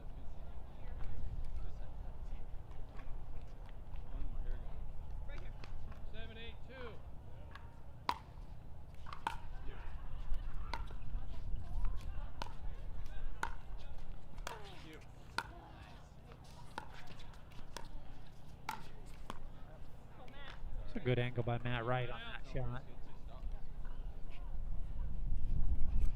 He went and attacked the backhand of Spencer. Side out. 8-7-1.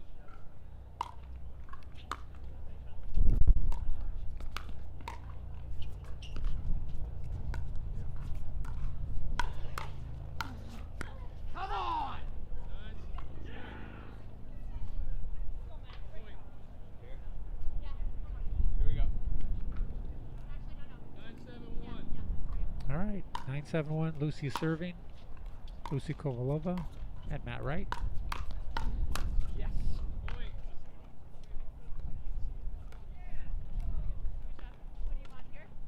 No. Yeah. 10-7-1. Nice. No! Out. Thank you. Second serve. Questionable call there. Kelly assured Matt that it was out. 10-7-2. 10-7-2.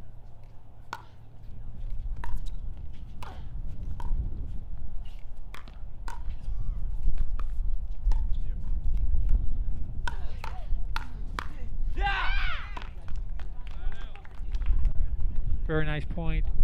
Get the side out. You get another chance here to try to get back in this game. 7-10-1. 7-10-1.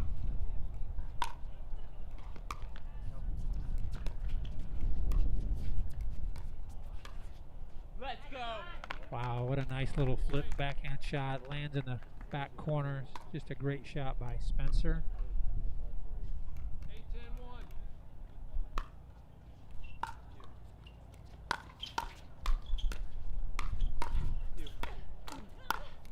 Yeah. Timeout. Point. Timeout's been called by the receiving team. 9-10-1 is the score. Okay, got a timeout here, so we're going to take a short little break. We'll be right back in 1 minute.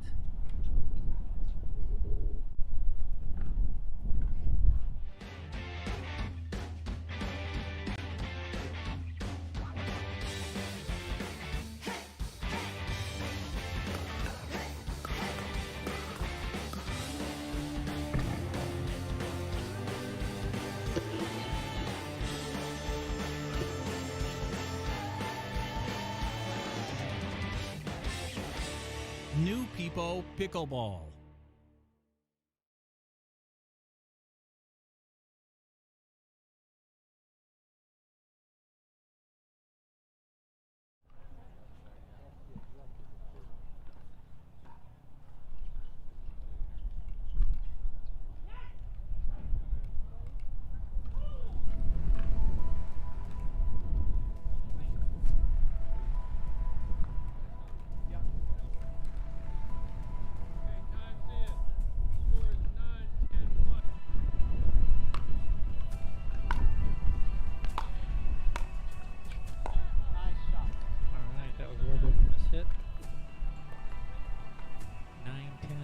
2. Second game of the best of 3.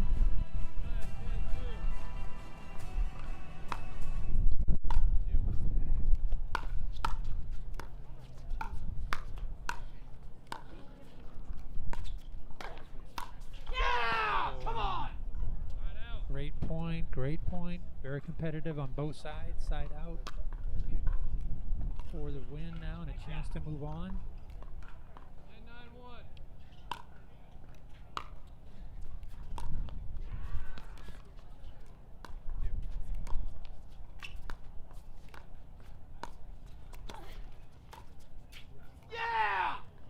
That's a great shot by Lucy. Flipped it right up in the corner. Awesome, awesome shot. That was incredible. Way to finish.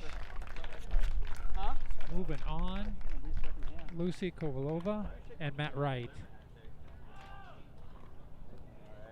Three guys over there, somebody else on the camera. All right, dude. Don't have to be an ass. So, great job, great match. Hopefully you enjoyed that as much as we did right here. Beautiful weather in Punta Gorda, Southwest Florida. Pro Pickleball Media, Facebook, YouTube, get your friends out. Let everybody know what's going on here. Enjoy some fantastic pickleball.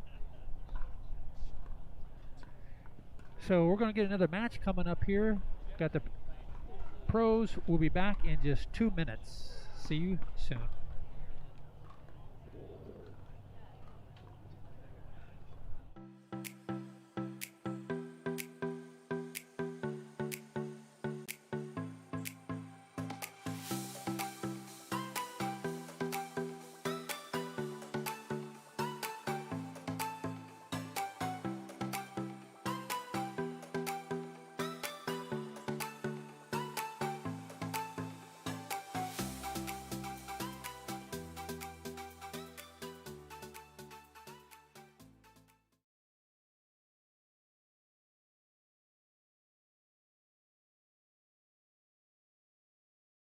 I've been a Tyson fan for about 4 years. He's so good at just looking at somebody, looking at their game, and he can just see what needs to be done.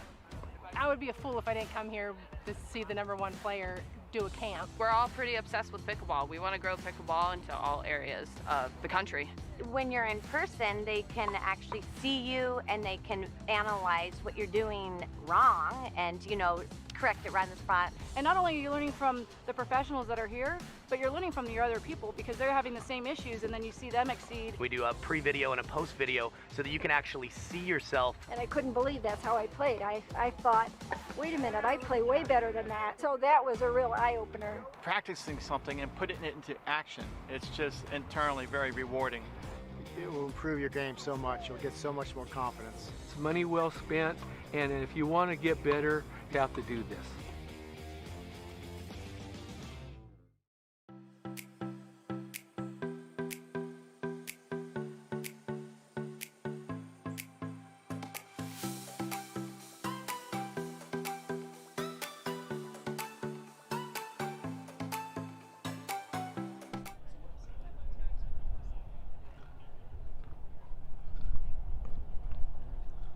Okay, welcome back, viewers. Appreciate that. That was what a great match. It really was. Just to recap, we saw Lucy Kovalova and Matt Wright moving on, defeating Callie Smith and Spencer Smith.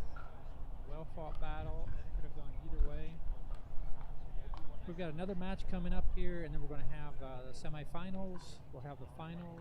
So a lot of pickleball coming our way yet. Weather's holding out. Not sure about what tomorrow will bring. So we're trying to get all these matches in the best we can right now. So looking to get some more players out here shortly. Getting the referees. So appreciate you out there viewing. Appreciate all the volunteers as well.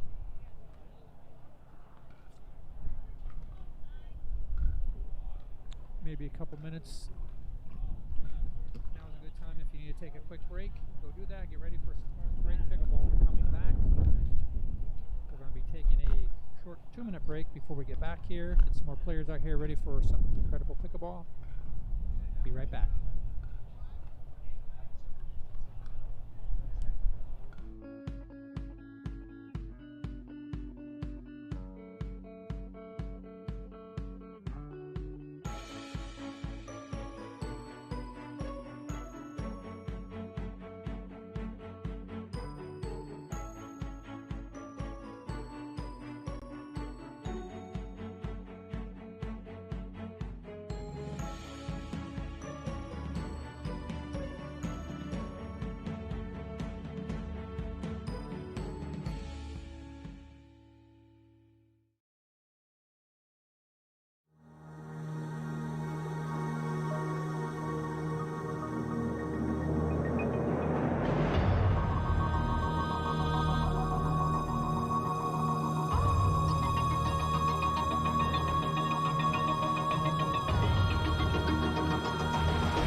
Vision. Fourth place, Sobek. Third place, Elliot Donelin. Second place, Guds Gilbert.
All right, guys, this is Scott Golden. Want to give a big shout out to Jeff Hollywood Hostler for taking the reins there for a while. He's going to be back after this round. I've got a co-host with me, Megan Hall. She joined me all day yesterday. What's up, Megan? Hey, Scott. How are you? I'm good. So this is the way the rest of this is going to play out. It's still unfolding, obviously, so we're going to keep everybody updated on the situation. But there's inclement weather that's supposed to happen tomorrow, so we're making some game time decisions on whether we will do the finals of the men's and women's pro singles and also the men's and women's pro doubles today, or will we try to attempt it tomorrow with the weather being iffy. So that's kind of what we're looking at. But the next couple of games, there's going to be 3 more games, 2 semifinals for the mixed pro doubles, and then 1 finals. Megan and I are going to take this semifinal game, and then I will be back to the action soon. We just wanted to get you guys a quick update. Now back to you.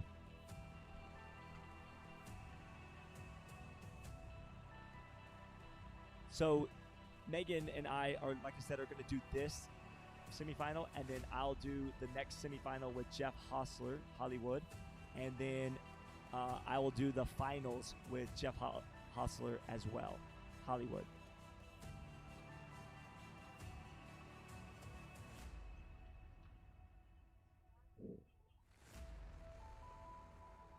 We're going to get the information to you guys of who is in the semifinals. They're still playing it out right now. Is that right, Megan? They're still playing behind us here on court 3? Correct. So we know for a fact the one that Jeff Hostler just did, that was Matt Wright and Lucy Kovalova just defeated Callie Smith and Spencer Smith. That's right. Who, by the way, are not related. They have no relation. They just happen to have the last name that's the same, in case anybody was wondering that. So, Scott, did you see any of that match? What do you think about it? I did see that. That was pretty interesting dynamic there in the first game. Towards the end, if everybody was watching, I'm sure there was lots of comments on it, but Matt hit an overhead, and it went by Callie Smith, and they called it out, and then Matt basically thought that it hit her, and she was pleading with Matt, saying, or not pleading, but saying, basically pleading her case, saying that, look, That it didn't touch her at all. that she knew of, and she said if it did touch me, she didn't feel it. So she wasn't saying that it 100% didn't hit her, but she said, I did not feel it hit me. Well, she did essentially say, this did not hit me. I am sorry that you think it hit me, but if it did, I didn't feel Correct. it. But she seemed to be 100% confident that the ball did not hit her. Yeah, and also Spencer Smith, her partner, said, hey, that ball looked like it went straight out. Correct. Matt's argument was that he thought he saw the ball ricochet Change direction. off of her, and Scott and I were watching from the sidelines. I didn't see the ball ricochet. No, I certainly couldn't tell either. But I thought Matt kind of went hard on that case there, and definitely was visibly upset about it. Lucy asking him if he wanted a timeout, and him declining. I think they lost the next 2 points, and then they opted to take a timeout, which obviously was beneficial for them in the end as they won that match in 2. Yeah, so they won that first one, and then they went into game 2, and it settled down quite a bit. There was a lot of really great points that you guys got to watch there. So sorry to interrupt you, Scott, but it looks like we do have the next semifinal for who's going to be coming up here on center court. all right, go ahead and give everybody that information. So it looks like, well, actually, it looks like on court 2 that was just played, it looks like Jay DeVillers and Andrea Coop played Lauren Stratman and Pat Smith, and it looks like that was a really tough game that went to 3 games. What were the scores there? Jay and Andrea won the first game 11-7.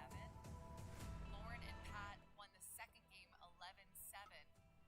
And the third game went 12-10 to Lauren and Patrick. So Wow, what a game. what a game. I know behind us we heard some heated battles, but didn't know who pulled it out. So we'll be seeing them shortly, and it looks like in the bracket they will be facing Lucy and Matt. Okay, good. And also for anybody wondering, this is the only championship court that is being streamed live, so you guys can watch it live in front of you. The other courts are being filmed or recorded by Pro Pickleball, but they will be released at a later time for your viewing pleasure. So don't stress about it. You will get to watch those some other time, but we'll try to get you guys the current live updates as they come out. So thank you, Megan, for those updates. And do we know the other semifinal yet? So the other semifinal, we are 100% sure Catherine Parento and Tyson McGuffin will be playing, and it looks like we are waiting on the winner of one other match that should be coming here shortly. So we'll get you that information as soon as we have it. But Scott, what do you think about the weather here today? What's it been like? You know what? When I got here this morning, it was very overcast, and it was actually a little drizzly at times. It looked like the courts had been rained on the night before. So it rained at some point in the evening or late in the night. And then when we got here this morning, it was very foggy and a lot of condensation in the air. Matter of fact, all the tables where we do the broadcasting all had dew and water spots on them. And then we had about a 2-hour delay. You guys were supposed to start at 8 a.m. It was about 10 o'clock. Yes, just about 10 o'clock. We started at quarter of.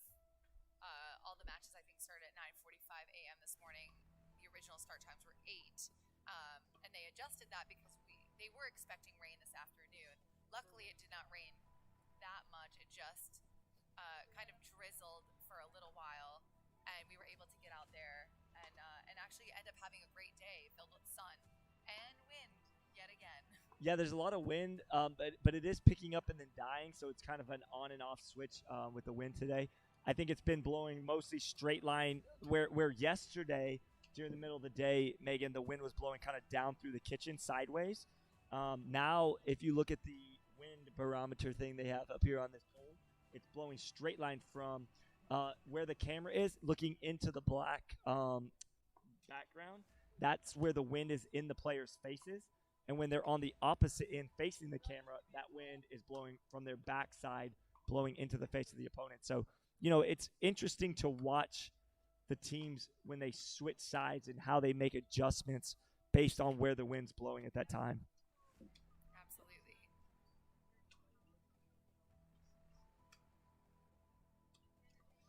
And like I said, guys, we are going to keep everybody up to date as we find out the information. And also, we're going to find out if we will be doing any other finals from the last couple of days. So we'll be able to get you guys that information. Right now, the weather looks pretty good. And so we're going to try to play as many as we can, I believe. If we have to, roll some over and play some tomorrow, then obviously it'll be weather permitting. So we'll just have to see how that all goes. But yeah, so it's been good. It's been good. It's been a good day. Looks like Lauren Stratman is on the court. She's going to be coming out there, I guess, with Pat Smith. And then I guess it looks like Lucy Kovalova and Matt Wright. It looks like so Matt and Lucy are going to get a back-to-back game here on center court.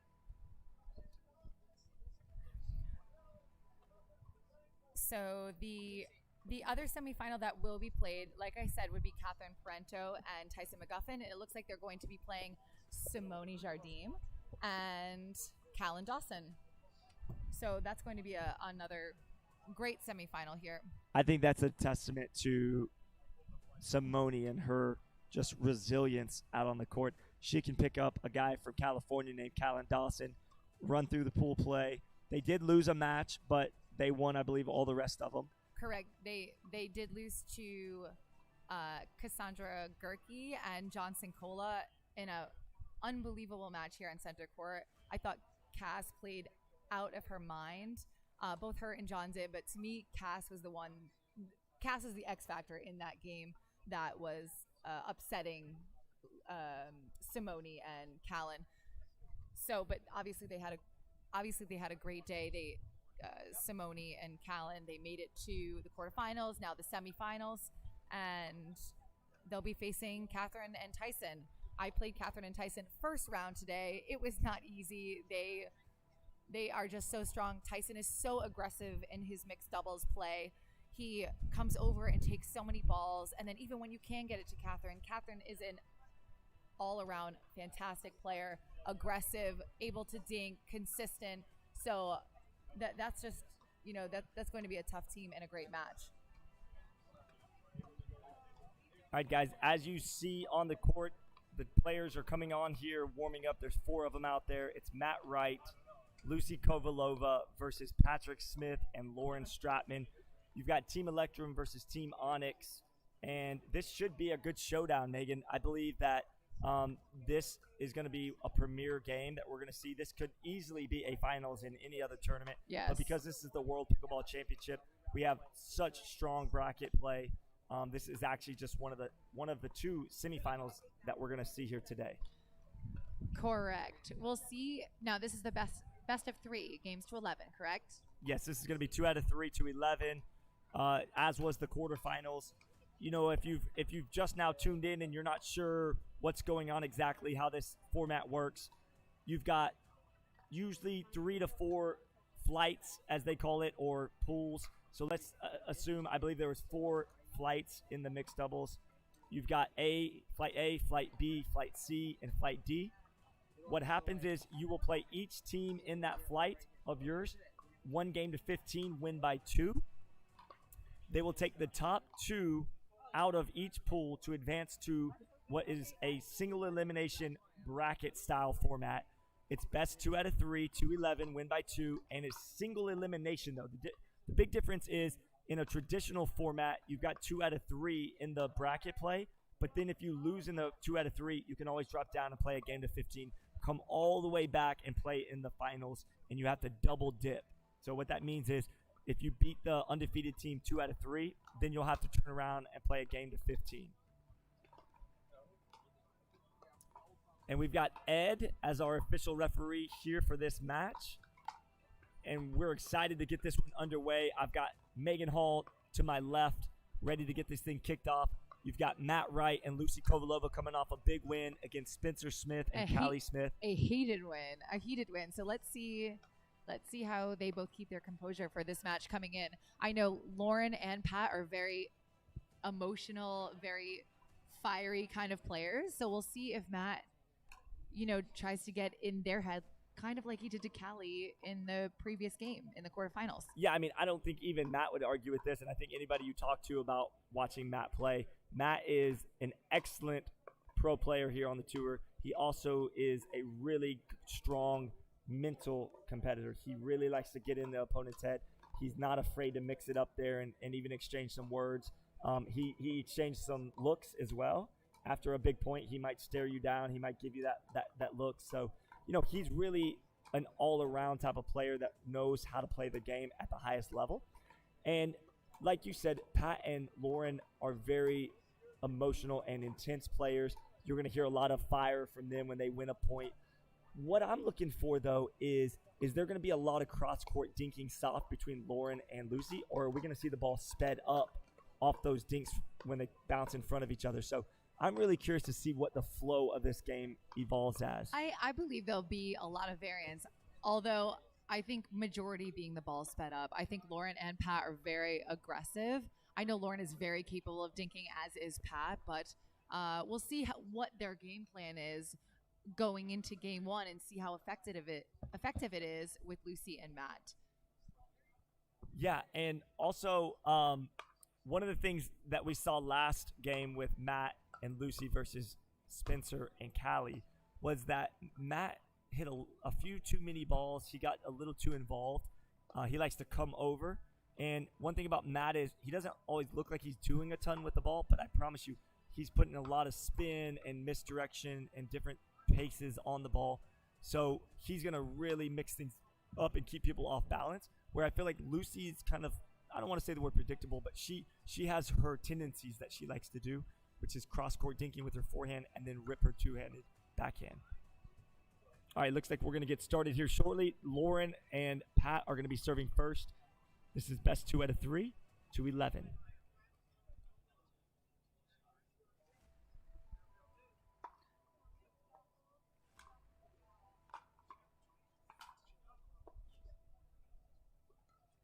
So Lauren and Pat on the side with the wind. So Pat will have to just make a slight adjustment there on some of those returns.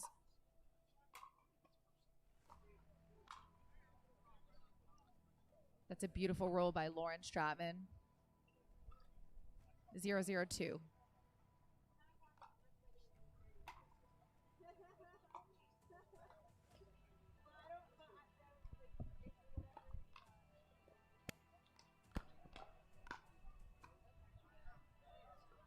Beautiful point.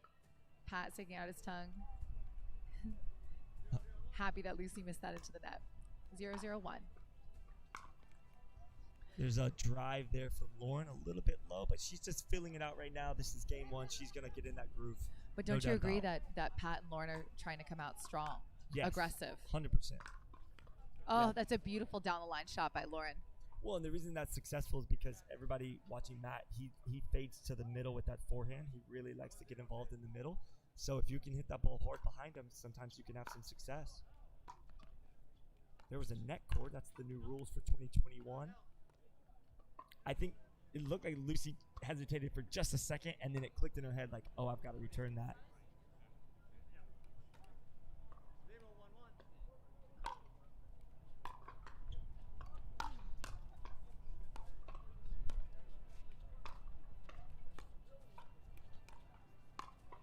Oh, great drive. Great drive right down the middle. We're seeing really short points here so far. 0-1-2.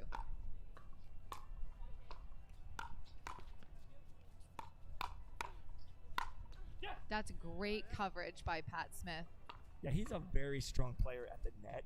He holds his ground, and if you notice, he stands upright, but boy, he has a lot of power with that electrum paddle.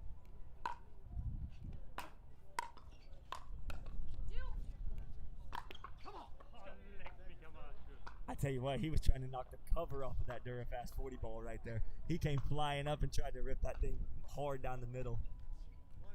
He wants that one back for sure.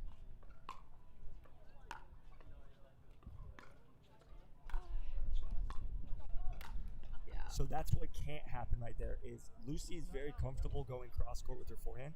If she's pushing Lauren off the court like that, that ball is going to lift up and Matt will slide over and hit that winner. every single time, Megan.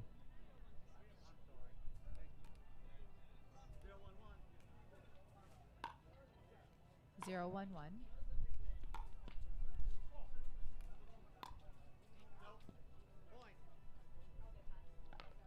Pat just lost that in the sun. I think the wind held it back just a little bit, so he couldn't hit an overhead. Yours.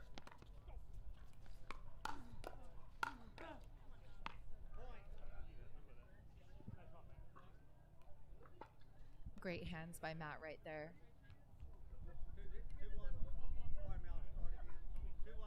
2-1-1.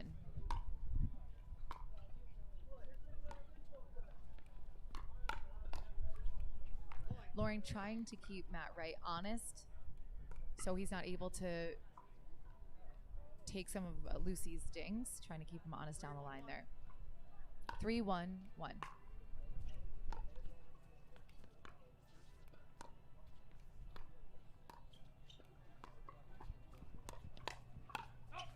That's great coverage by Lauren. Ready for that Lucy speed up. Yeah, she was ready. And also talking with Matt and Lucy off camera earlier, they were saying how they were off to some really slow starts in these games. But in this one, they look like they're starting pretty good. It's, they're up 3-1. That was a missed serve actually by Matt, which is rare. Matt doesn't usually miss his serve at all. But yeah, they're off to a better start than they have been in the past. 1-3-1 here.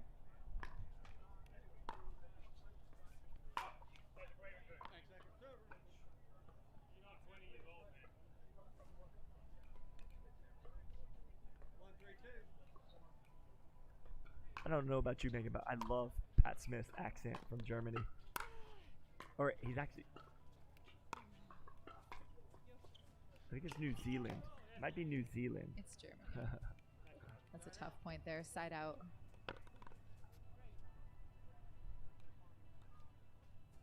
Ich liebe in Deutschland. I think he did tell me he spent time in New Zealand, though. I'm pretty sure his dad's from New Zealand. I don't know. I don't know that for a fact, though. Ooh. Good exchange there. Matt just missing the ball wide. Europeans are very well traveled, Scott. That's true. I believe he spent time in New Zealand. I'm sure he has. I wonder if there's pickleball in New Zealand. 3-1-2.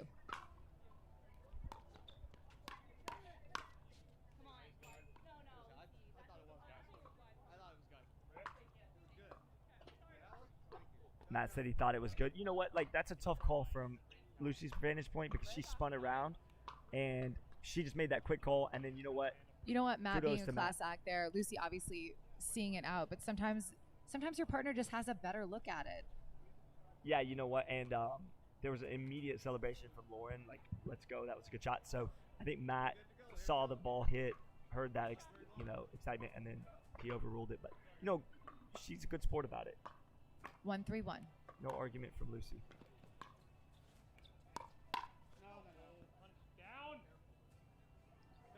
Pat not able to get on top of that ball. I think he had a good look at it, but just sailed long.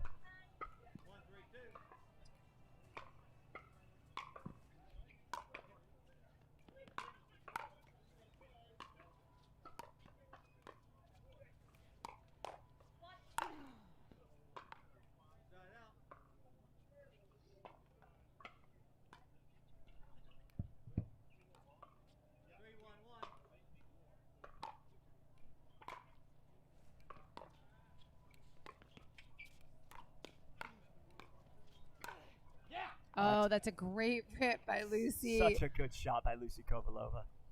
Putting her whole body into that one. Yeah, we've seen that many times from Lucy. She just gets really low and rolls that forehand down the middle hard.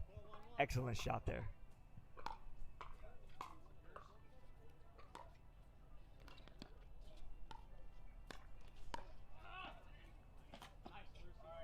Wow, what great hustle by Pat. Lauren taking that ball. We're going to take a quick break as Pat and Lauren take a timeout. So we'll be back to you soon. Just a minute.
All right, here we go.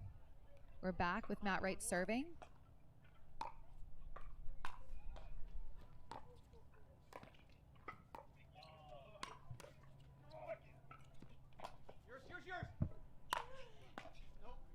Oh, what a great get by Pat. Obviously frustrated. That ball hit the back of the line right here. I'll be honest, I thought Pat went through the black barrier there. I didn't think he was even back in the court. Wow. He hit that thing like a WWF wrestler. Okay, there's our lights. The lights just turned on. That's a good thing. It's a little brighter now.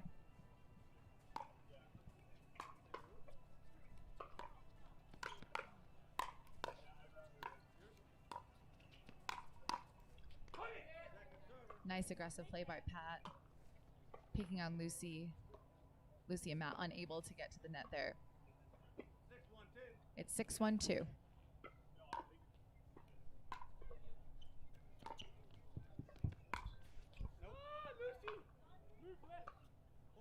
Lucy turns sideways, missed her. Ball going out. Pat apologizing to Lauren. But it happens to the best of us, even the pros. That's a great aggressive dink by Lucy Kovalova. She has the ability to roll that ball really, really well from below the net and get a lot of bounce off of that. It skips right into the body of Lauren there. I think the net court actually threw Matt right off a little bit. He was going to do something different with that ball, and when it slowed down and bounced in front of him, he decided to rip on it. 1-8-1. Boy, the points have been competitive, but the score doesn't reflect that right now. Good let by both of these players. It's so hard to do that when the points are so fast and so quick. Yeah, it's a great lead there. It's 2-8-1 now. Let's see if they can create a little momentum for themselves after being down 1-8. Getting the ball back now. This could be a big series for them.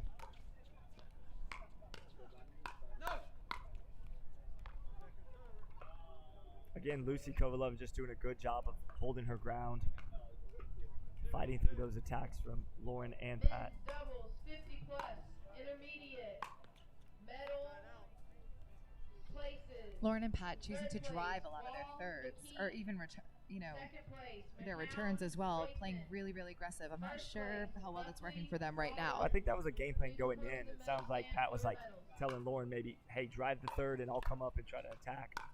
But right now it's not working for Lauren. She's hitting those a little low. These points are too fast. They need to slow it down if they can and work into the point a little bit more until they get momentum to get back in this game. That's a great ball by Pat. You know, that was a good third shot drop from Matt Wright. He put a lot of spin on that ball. 9-3-2. I think it's 9-2-2, I believe. 9-2-2. That's right. That's a great shot by Matt Wright. Amazing his length there. He just slid out and hit a winner over the top of Lauren.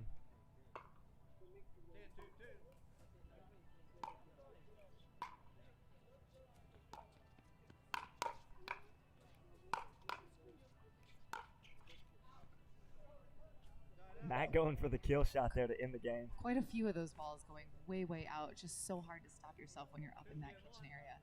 Yeah, because they're leaning in, ready to hit those. They're expecting to be in. That's right, Scott. So you know, I mean, that's tough because that ball's coming really fast, and you're already geared up to hit a winner, a shot that's going to be a winner. And then when they go high, it's hard to let them go. 2-10-2.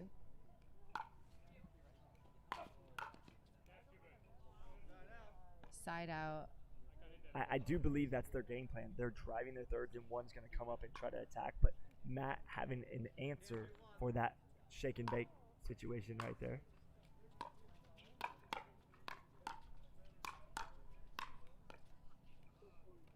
Nice aggressive play by Lauren there, attacking that right. Yeah, a little off speed there at the end to throw his rhythm off. He got back quite a few of those, and then finally she hit a softer one.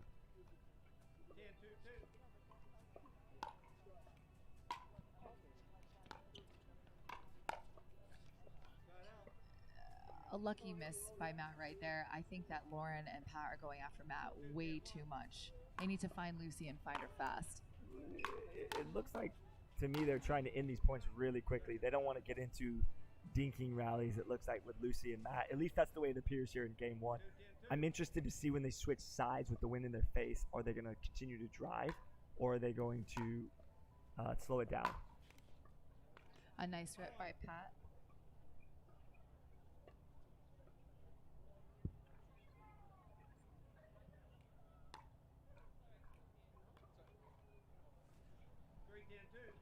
Three, 10-2.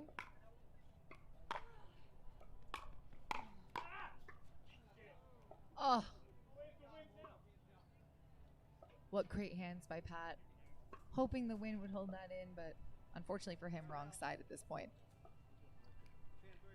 Game point, 10-3-1. Great Just return. Catching the back of the line. Matt again going for that attack. He's coming all the way up, trying to catch that ball early out of the air, and he's just putting him into the net at the moment. Trying to do a little too much. That's in. Good hands. That's really a good shot by Lauren. She already anticipated him dropping that one.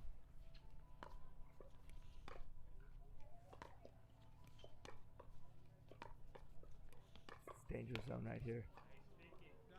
I think Lucy would have preferred to let her play that point out. But look at how that point was constructed.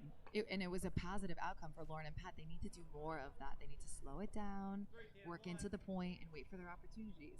I mean, Pat's going to be there. Absolutely. That third landing just a little too high. Lucy able to take advantage of it. Right, so this is the dangerous part about dropping the ball against Matt and Lucy. If you drop to the middle, Matt's going to get his big paw in the middle right there. And if you drop too far over, Lucy's going to do that shot right there. Oh, boy, that's tough. That's tough. Little exchange of smiles between Matt Wright and Pat Smith there. Mutual respect. Another game point. Opportunity for Lucy and Matt to close this out at 10-3.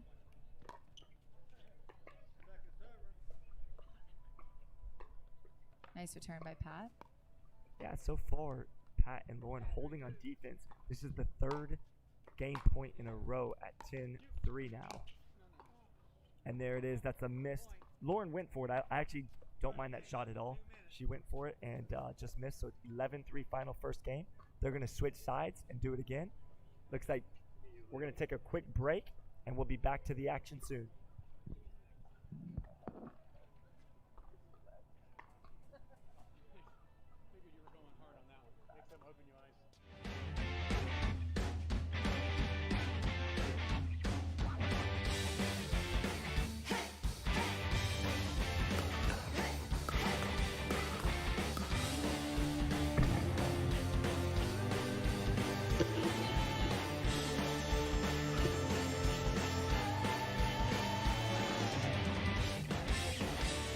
New People Pickleball.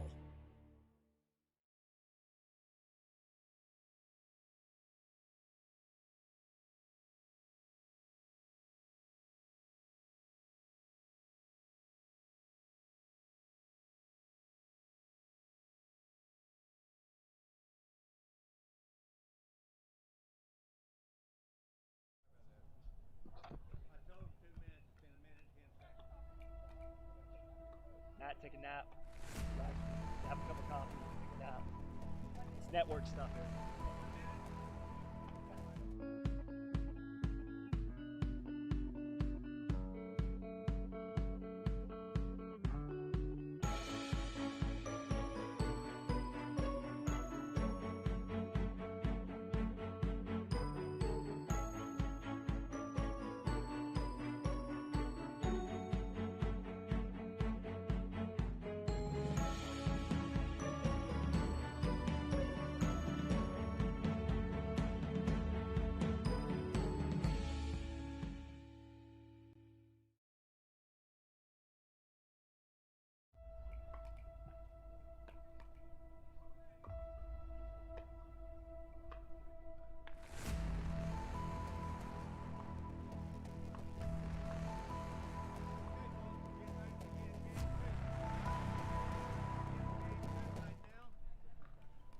Hello, everybody. We're back for game two. Lucy to serve.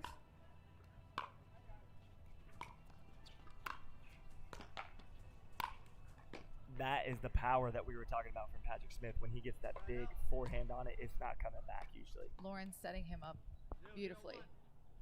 Side out, 0-0-1. Let's see what they do here from a strategy standpoint in game 2. Listen, I think that's an aggressive play when you're serving. I think that's going for quite a bit there. But I'm not unhappy with the way that was. He went for it.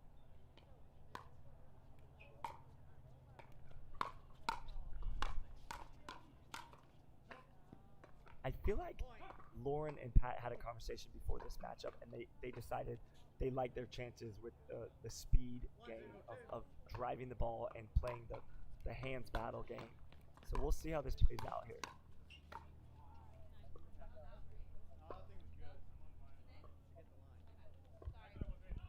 Lauren thinking that it was wide. From here, it looked wide to me. But Pat kind of like questioned it, so I feel like he didn't really feel confident it was out either. 0-0-1.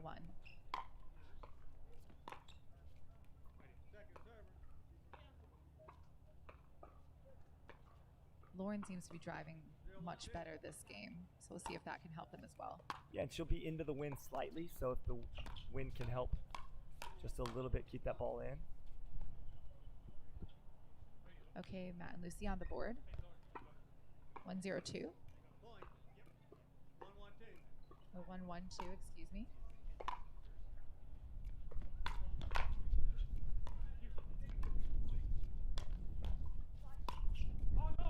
That ball missing off the onyx paddle of Lucy Kovalova. She's wiping her hand as if like the paddle slipped in her hand there, which I believe it probably did because that was not a normal overhead from Lucy Kovalova.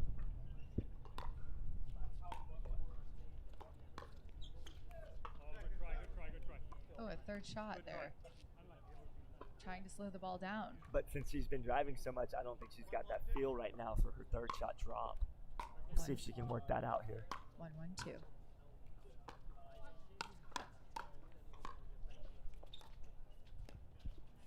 Lauren taking her time getting in there, and then Matt recognizing that, put that ball right at her feet. Correct. You could tell by the look on her face she knew it. Yeah, she pushed her right off the kitchen line there. But it's a long day for these players. Yeah, they've been out here all day. Oh, I think that was a smart play by Matt Wright. He recognized, I think, that Pat was hustling to get there. And then I do believe that he thought Matt was going to drive that third, and Matt ended up just dropping it soft.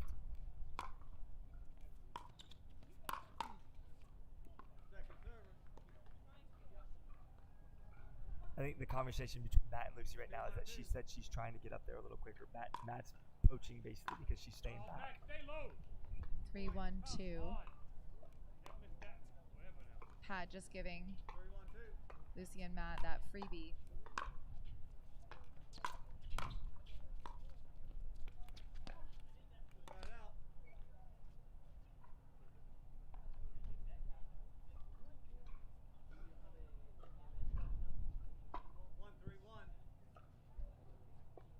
All right, scores 1-3-1.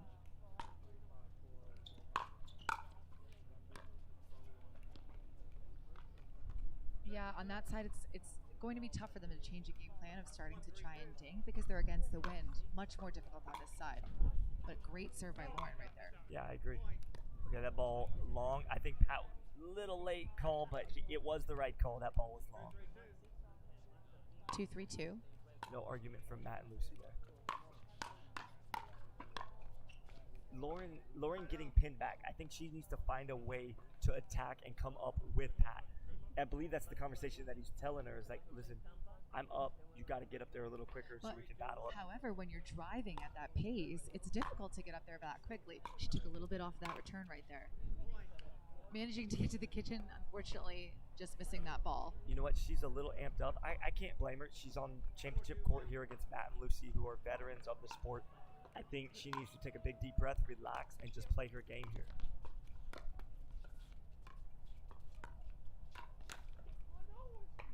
It's a great job by Patrick Smith, closing out that point with the forehand. 4-2-2.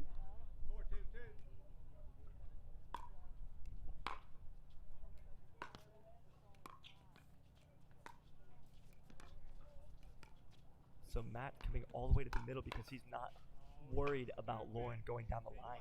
if you notice, she's not tested Matt very much off the dinks. On the third shot, she went behind him a couple times in game 1, but in this, when she starts dinking cross court, he's not worried about going behind. We have a timeout here, and we'll be back to you very, very shortly. Stay tuned.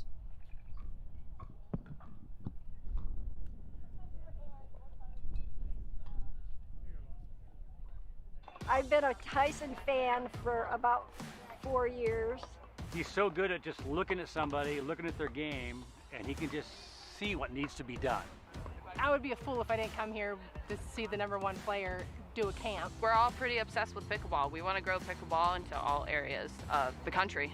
When you're in person, they can actually see you and they can analyze what you're doing wrong and, correct it right on the spot. And not only are you learning from the professionals that are here, but you're learning from your other people because they're having the same issues, and then you see them exceed. We do a pre-video and a post-video so that you can actually see yourself. And I couldn't believe that's how I played. I thought, wait a minute, I play way better than that. So that was a real eye-opener. Practicing something and putting it into action, it's just internally very rewarding.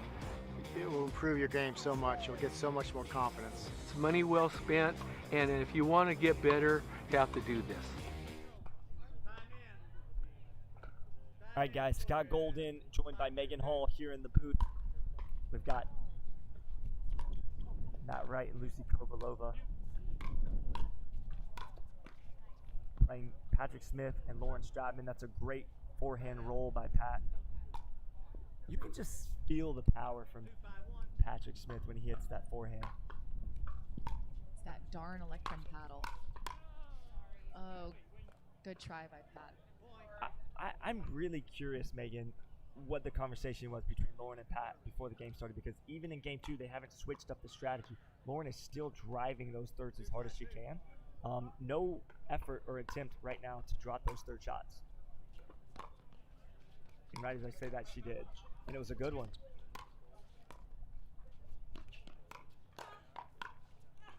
Oh, beautiful shot. Pat rolling those forehands one after the other, waiting for the opportunity for them to miss on the defensive end of that. Yeah, and I really think Lauren should really consider revisiting that third shot drop. That was an excellent drop that pushed Lucy and Matt back off the kitchen. So well, you can see how their strategy has changed. Okay, the drives were not working. They're much closer in points right now when she's dropping the ball in the kitchen. Maybe they had another conversation during that 60 seconds to say, hey, let's try something different now. That's really good by Matt Wright. He slides all the way over in front of Lucy there and rolls that ball to the backhand of Patrick Smith. Not only to the backhand, but to the back corner of at the his court. feet. Really great shot. Yeah, Matt's very deceptive with his shots. He may not look like on camera that he's doing a whole lot with it, but I promise you in person, he is.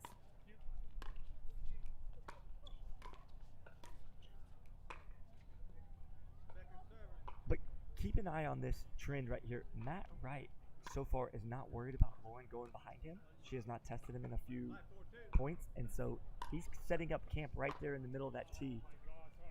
And he's daring Lauren to go behind him. So far she's been going cross court every time with another missed return there. At this point, it's too crucial to have those kinds of mistakes. So right there, I don't know if maybe she heard me, but she did test him on the back end there, and it worked out in her favor.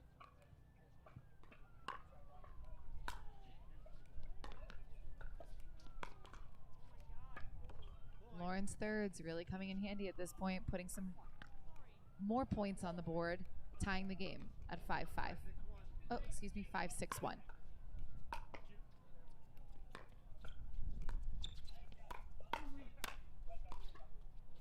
Really great defense by Lucy Kovalova. Lucy dug that out from her feet, put that ball back in the kitchen, and forced an error from Patrick Smith there. Unbelievable defense. We should all aspire to be like Lucy Kovalova right there. But see, okay, this is what I'm saying is, Megan, her drives are good. Don't get me wrong, they're good. But they're ready for it now. And so she needs to keep this mixture of drops and drives. She cannot go all drives or all drops. She's got to mix it up.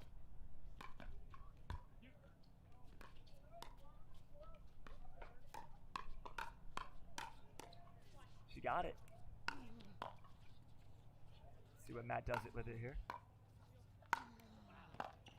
Oh my goodness! God. Patrick Smith going to Wow. South Africa to get that ball right The there. crowd going crazy as they should. That was a sick.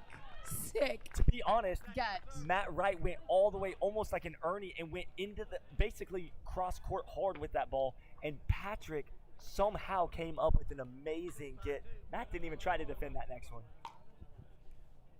That could spark some momentum here for them.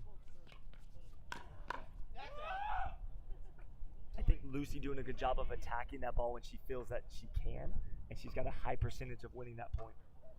Pat is all over those, but he's hitting those just a little long right now. 7-5-2. It's a great return, and then he slam dunked that ball. That's within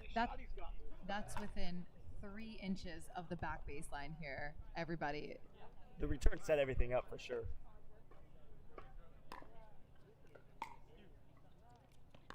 There's a good drop from Lauren, and then an attack. So I really do think they're onto something with that. They need to keep revisiting her dropping that ball. She's got a good third shot drop. She should continue to drop it until it's unsuccessful.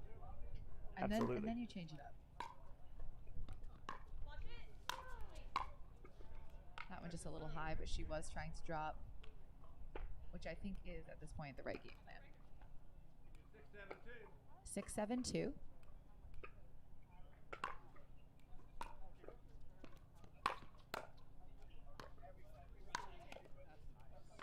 Those balls just landing a little bit high, but good. They're coming closer and closer and getting this point differential in this match closer and closer. They've got to come up with some big points here. I think Pat, see, what good players do to you is they force you to do a little extra, a little more with that ball, and Pat going for a little too much on that inside-out shot.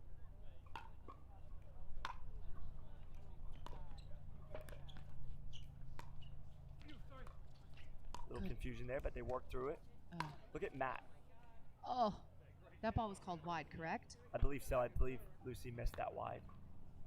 Lauren having a great cover. Pat looking to take that forehand. 8-6-2.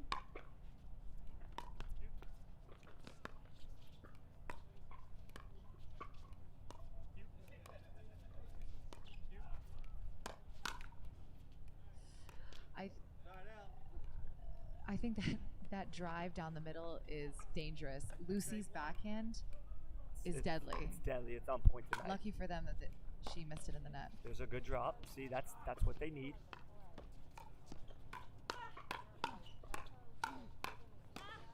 Look at Pat move his feet. That's a great point by Matt and Lucy to finish that off. Patrick Smith has gotten what he wanted every time, and he's just missing either long or wide.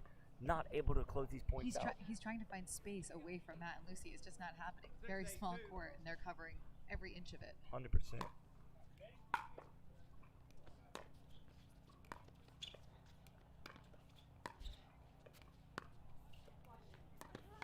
That's too good by Lucy Kovalova. ATP. You know what, Megan? That looked so easy from Lucy Kovalova to take that ball around the post. And she hit it really low at Patrick's feet, so he couldn't do anything with it. 8-6-1.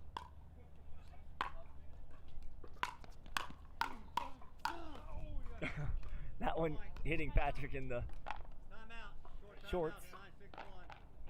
Good timeout. He said very, very close. Almost got his nuggets, he said. You know, that was a good ball by Matt Wright. He put that thing right into the lower torso of Patrick Smith. All right, guys, we're going to take a quick break, and we'll be back to the show soon.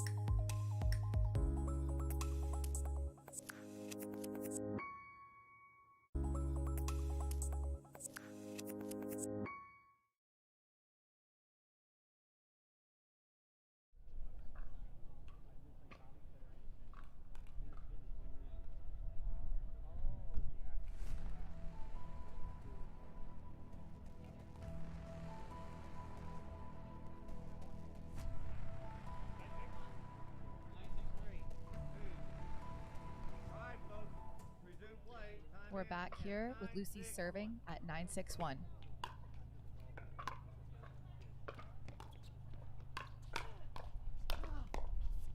It's great defense. That's great defense. Lauren just dug that last one out from Lucy and Matt, and then somehow they came up with that stop. 9-6-2.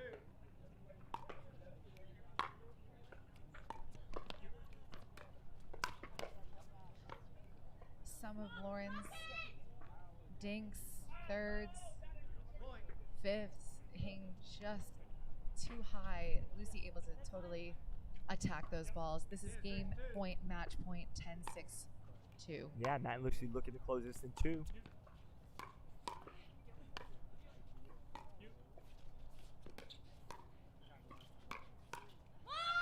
Lauren really fired up after that exchange. They got the ball back now, down 4.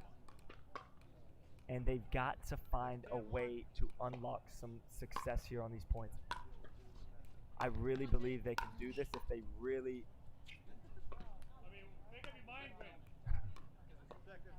I love Patrick when he talks to himself there.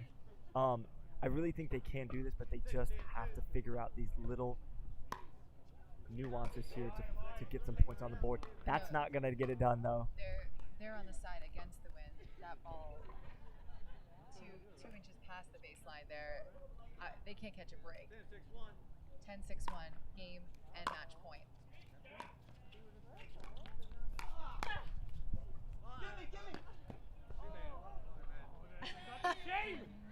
Lucy pushed wow. him. Actually, Lucy Pushed tried him right to get him. You know what? Matt didn't say something fast enough. She didn't realize she was supposed to grab him until he said, you know, but it was too late by then. I think Lucy knew exactly what she is doing. 10-6-2. 10-6-2. Lucy didn't feel bad at all.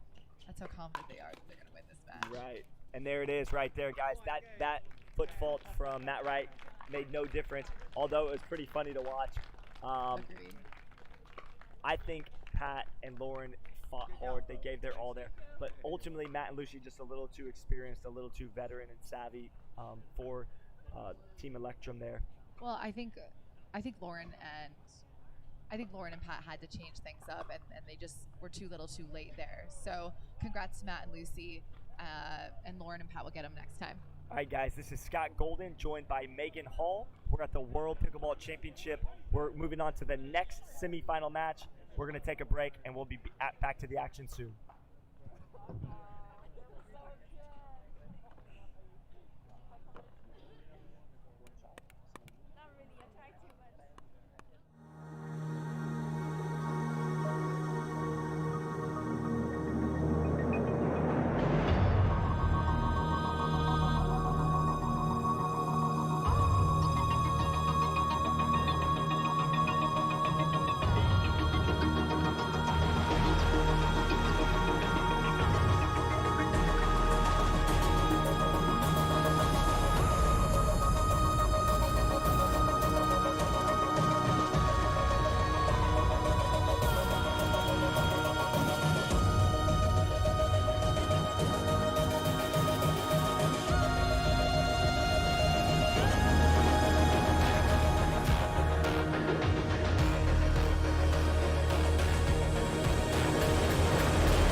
Finding yourself in a semifinals match.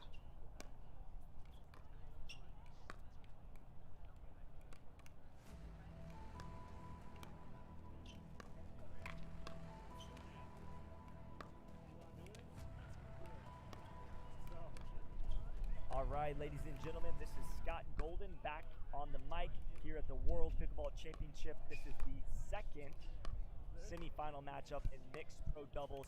Megan Hall joined me for the last one. I've got none other than Hollywood Hostler. Jeff, thank you for tuning in with me here and being on the mic. We've got a great matchup. Looks like I'm going to let you introduce the players, but it looks like we've got a good one coming up for the fans watching at home. Thanks a lot, Golden Boy. Appreciate it. And this next match is going to be a great battle. It's got Simone and Colin, who have been playing great all day. They had some good matches against Catherine and Tyson. So should be anybody's game. Yeah, and one thing that I want to note is that Ben Johnson and Simone Chargine have been dominating the mixed pro doubles tour for well over a year now. And typically when they play together, nobody on the tour has been able to take them down.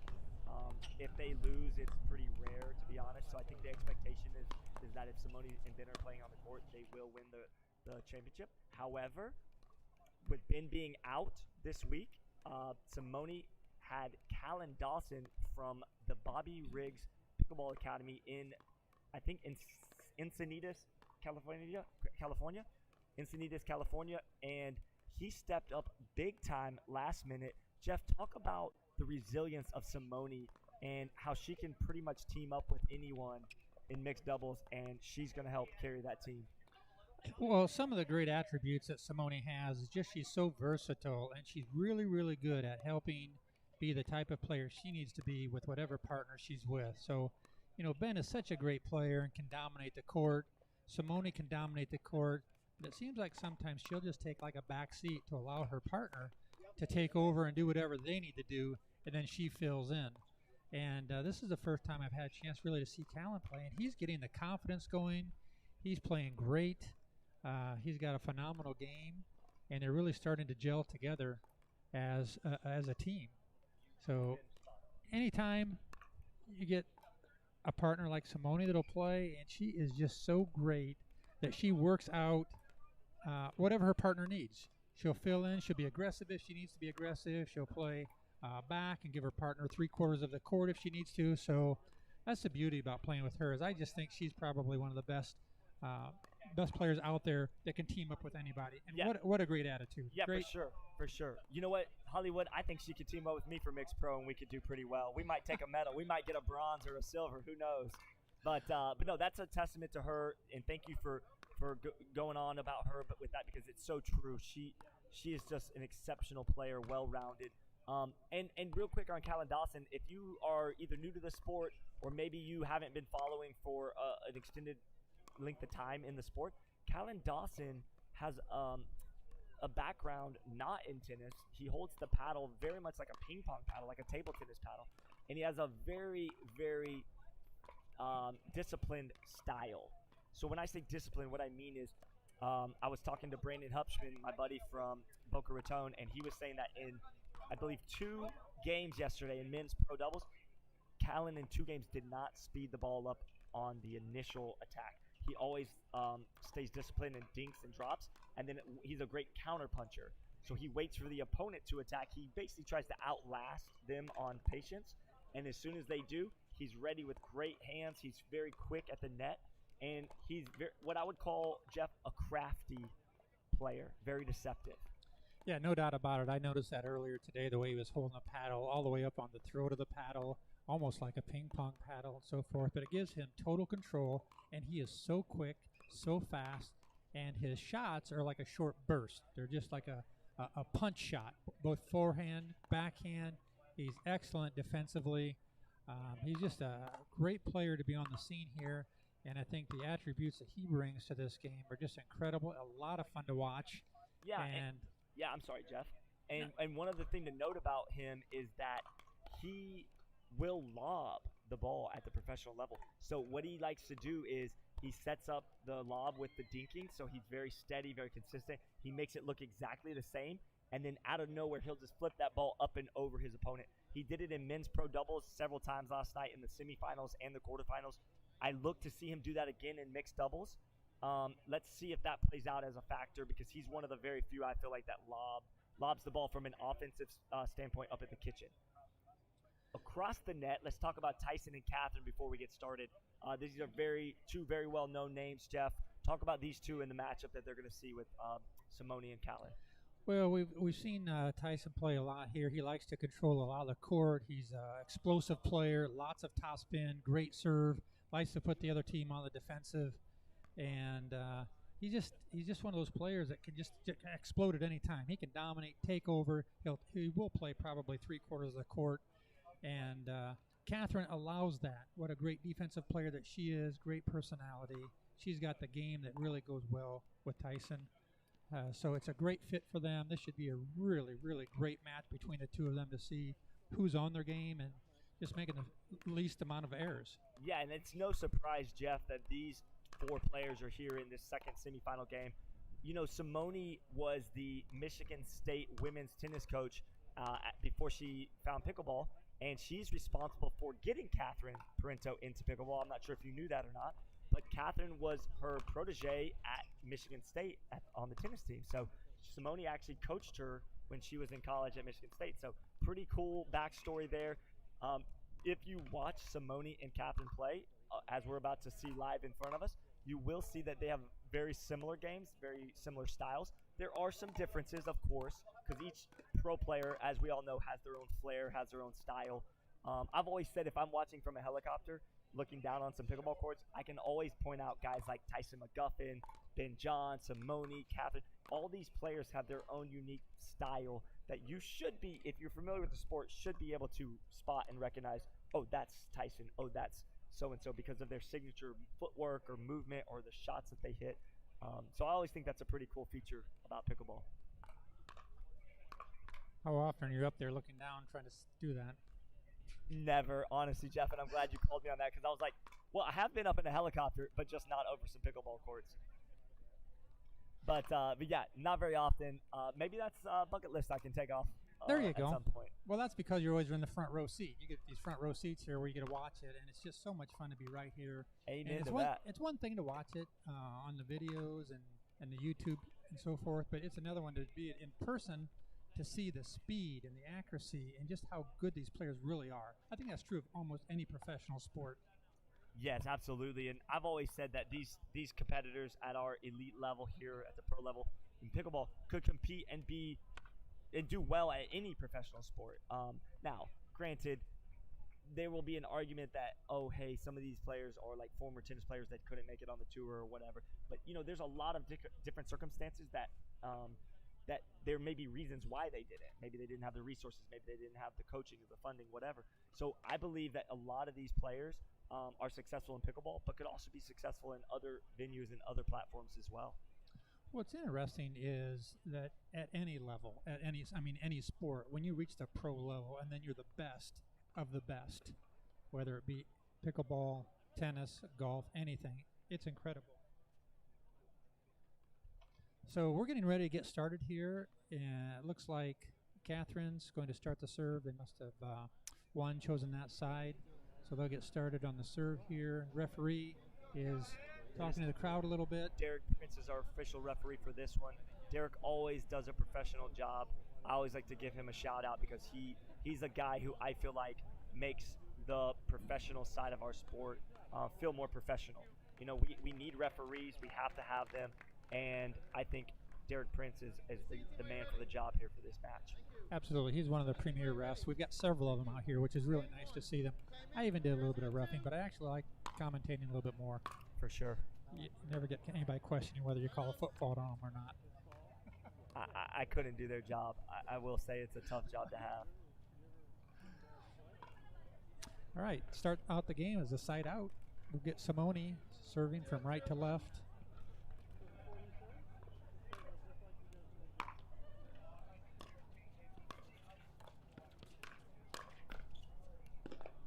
Oh, what a nice defensive shot. Not only was that a great defensive block, but Tyson angled that to where Callan could not get it.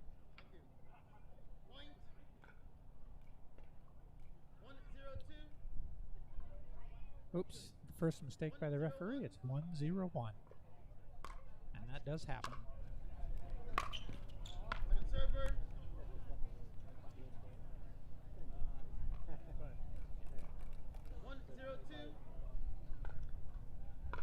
This is the second match of the semifinals.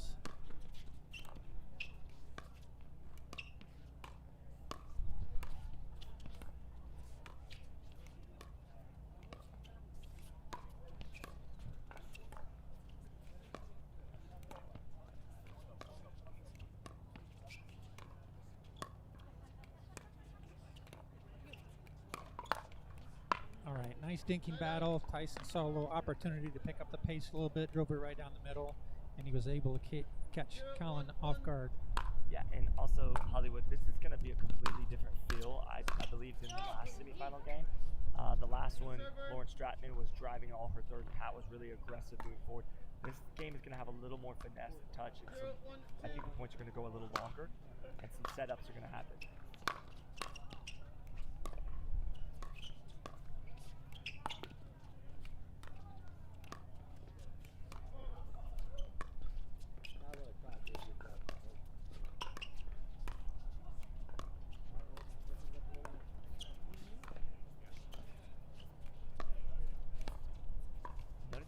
Keeps his dinks really close and tight up to the net there. Yeah, just really, really good control. I mean, right there was a nice point. Tried a little bit of a lob. Caleb was able to get back into it, and the wind has died down a little bit, which is another benefit to where they don't have to drive the ball as much. Earlier today, they had to drive the ball because of the wind, but now I think they can do a little bit more of a dinking type game. Just the top spin that Tyson has on those drives is really great. The ball just dips on over the net. Yeah, it's incredible top spin from Tyson and control.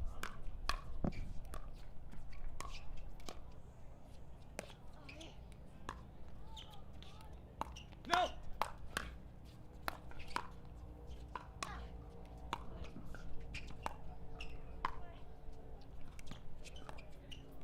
It's a great point developing.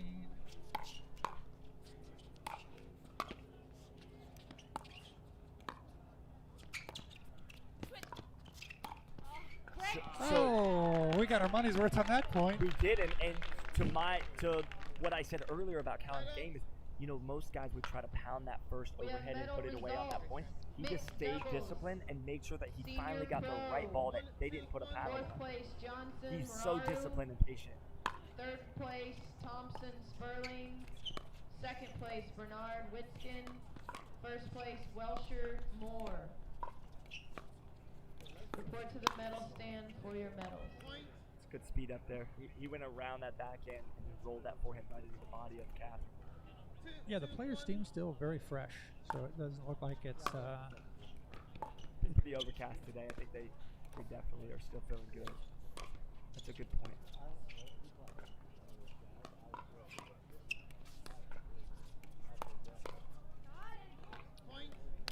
It's just amazing that they can take that ball below the net and still get some top spin on it, get it over. And it is pretty fun to watch and pretty amazing for sure. Such control.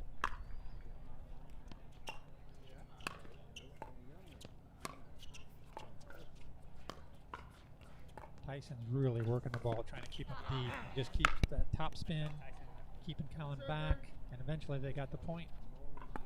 Well, second server.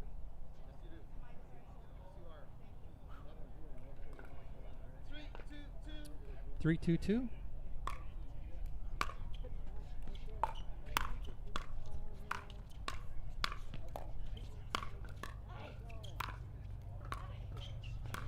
Great defense, another great point developing. Now it goes back to the soft game. Nope, just not. Love the power that these players have. They can do the soft game, power game, very aggressive when they need to be.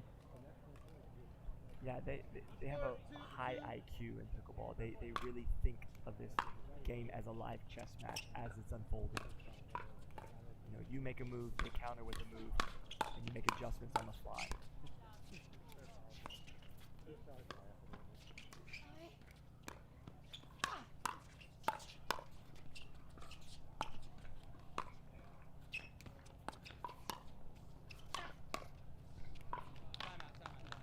Tyson with a quick timeout after that missed hit off his Selkirk paddle. We're going to take a quick break. This is Scott Golden with Hollywood. We will be back to the action on Championship Court. Stay tuned.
Okay, we are back in action, couple of boys. So good to do this with you. Have so much fun. This is just a blast. We were just talking about that. Where we left off.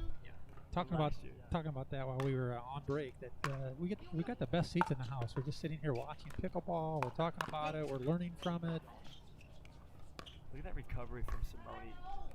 Even though she missed that last one, I got to give her credit. Callan poached that ball, was all the way off the court. They went behind him, and Simone was able to recover. He said it to the kitchen. Yeah. Phenomenal touch. Her anticipation and her quickness, another good reason why she's just one of the best in the sport. Interesting to see what Tyson's doing here. Is attacking a little bit. Oh, what a great shot. That's a great ball. She landed that thing right on the line. Soft and great touch. I mean, I don't know about you, but I'm pretty sure I would have let that ball go too. It looked like it was going to fade out wide, and it just landed.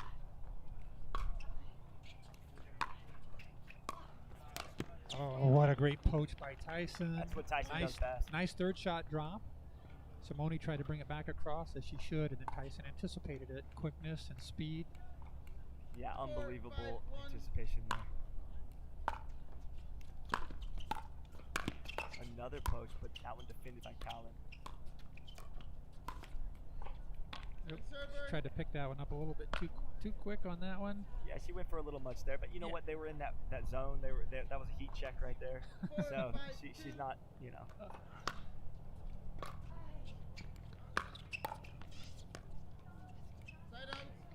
I know Tyson missed that, but I just love his footwork out there on the court. He moves so fluid and smooth out there on the court. It's unbelievable to watch him track balls down. Yeah, I think that's another reason why he's so accurate with his shots. He's just got great foot speed, and he gets his body in the right position. Some nice defensive work out there by both teams.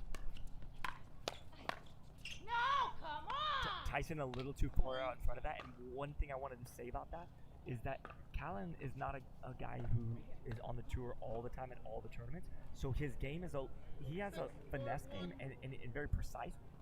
Tyson was too far out in front of that because the pace was a little different than what he's used to. Even that drop right there, that's a little softer, it looks attackable, but really it's not. 7-4-1. 7-4-1. I will say too that they're going after Callan quite a bit, and he's been very active. You know, well, it's between him or Simone, and I'm not sure if you like pick your poison. They're both just so good on both sides of the court here, so I really like it. I believe she trusts Callan's shots 100%. Just like that. He gets so low. Do you notice how low he is when he's attacking? I noticed that. I wish I could get that low, and I just can't. If you get that low, we might have to get you back up. But he does that every time he attacks. He gets super low and then rolls that forehand back across his body to the person right in front of him. Yeah, he's just got such great abilities all across the board. Low. I think we're still live here. So So yeah, it's just so impressive to just watch. He's got such a great game. I like the way he plays. He's playing pickleball kind of like the way it was meant to play. He's got some power, but he's relying more on the soft finesse, the angles, and he's having a good time out there. He's very competitive, but at the same time, he's very respectful of his opponents. Absolutely. And you know what, Hollywood? I have to imagine when you get the call to the big leagues last minute to play pro doubles and pro mixed doubles, and you find out it's Simone Jardim that's your partner. I have to imagine that feels pretty good. Don't you think? I would think so. It's like, what? Okay. Life is good. Yeah, I mean, he got the call last minute, and with Ben Johns being out, he stepped up. I don't know that he was even in mixed doubles originally, so he definitely is taking advantage of his opportunity here.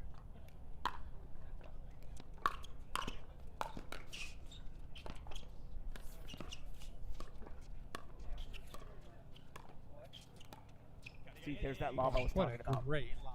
But that's what I was referring to, is he makes it look the same as his dink, but then he flips it up over you.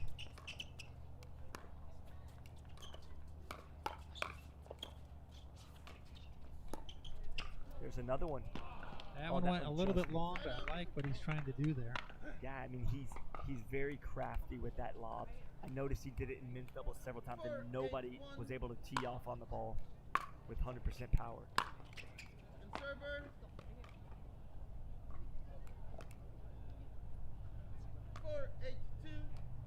4-8-2.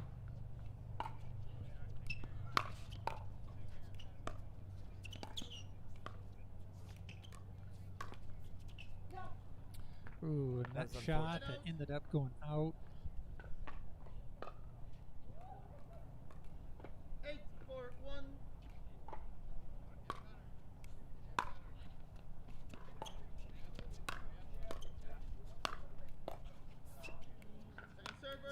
Good balance by Tyson on that. He was like 3/4 of the way leaning into the kitchen, and he was able to just wave his arms and keep his balance and stay out of the kitchen. For sure, that's one of his specialties there. Oh, that's a great rip by Callan Dawson. What a nice drive it was. He's just got that side action. It doesn't really look like a tennis swing at all. But Not at all. It's really compact and just an inch over the net. Yes, and he holds that paddle so high up on the grip.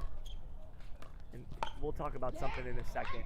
That is obviously a well-timed coach there from Callan Dawson.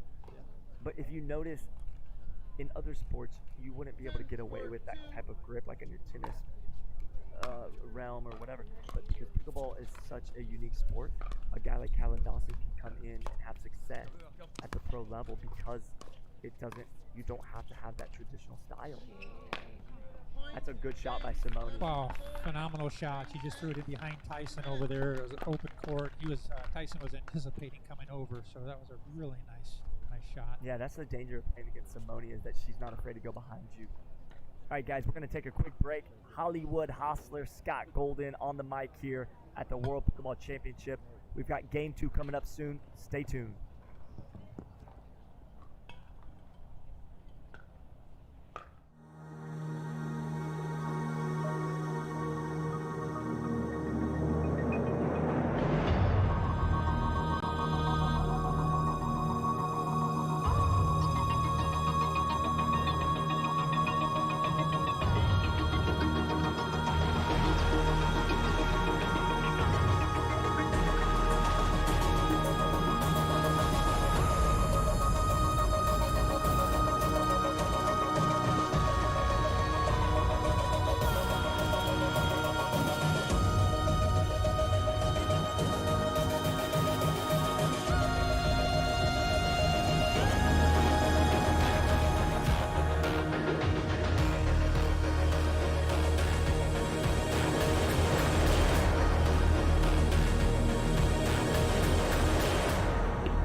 Okay, welcome back. We're getting ready to start our second match here. First match being won by Simone Callan, 11-4. Game 2.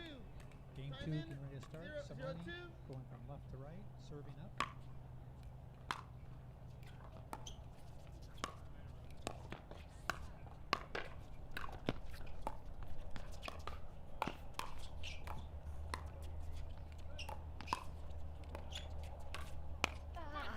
Very nice point to start with. You got Hollywood Hostler here, and I'm joined with Scott, Golden Boy. Love having him here. Phenomenal. I was listening to you yesterday a little bit. Just so good here, commentary. I feel the same way about you, man. You're very knowledgeable. You've got an understanding of the game and easy to listen to.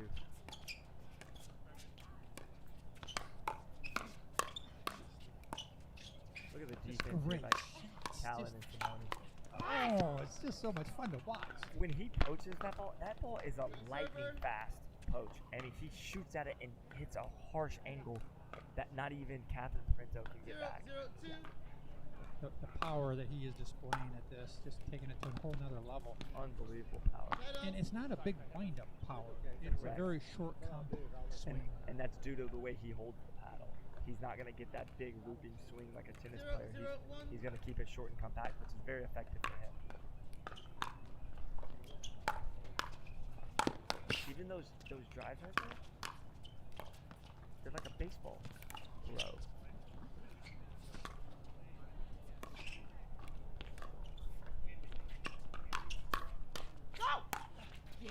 That's so good by Simone and Callan right there. Great point, great get. Just those are ones you want to watch on replay. 100%. 1-0-1.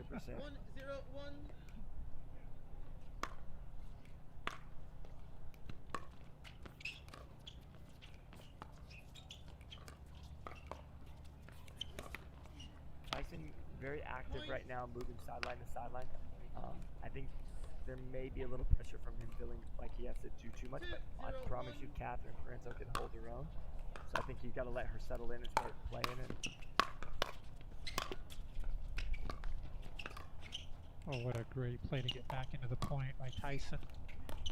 Notice how Tyson doesn't panic. He's just comfortable in that transition zone. What a get. Oh my goodness. What a great I don't know what shot. shot Where that did that was. come from? That was just created that shot. Unbelievable. She just took it and just flipped it inside out there. All of a sudden it caught Simone off guard. Nobody expected that. That was phenomenal. Definitely not even Simone.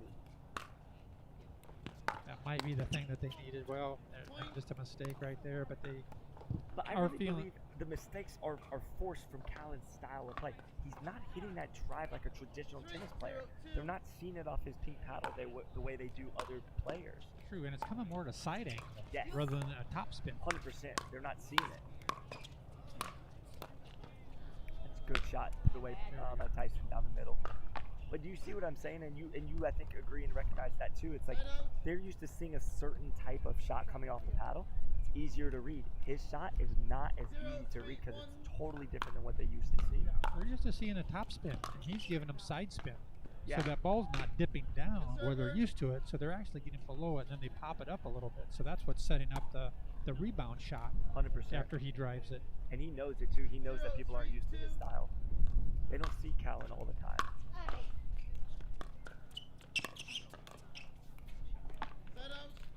Tyson broke his paddle. But I actually think that, to be honest, he didn't actually break it. He went to hit that ball, it was already loose. And the reason I know that, because when he went to hit that dink, the paddle just broke on him a little bit and caved. Hollywood, we're going to take a quick break. We'll be back. Okay, looks like we're going to keep rolling here. But back to my point about Tyson, I think paddle was already starting to get loose. Yeah. And so then when he hit that dink, he felt like it gave way a little bit. He snapped it, got him a new one. Yep, that's just the power that he's got on his shots. Hopefully he's broken paddle. the other paddles to be similar enough. That sometimes can be a factor, you know, if he's used to playing with one that's a little softer or broken in, and then he goes to a brand new one, it could create some different dynamics. We'll see. We'll keep an eye on that. He's probably warmed up with these a little bit, so he's got the Tyson McGovern signature Invicta paddle. So he's just giving the signal. Now he's going to rotate over. They're going to stack a little bit. Switch. So Okay. you're right. I think he is trying to become more aggressive, trying to get some things happening because it's time for Tyson McGuffin. Absolutely. Time in 3-0-1. 3-0-1. Yeah, an early lead here for Simone and Callan.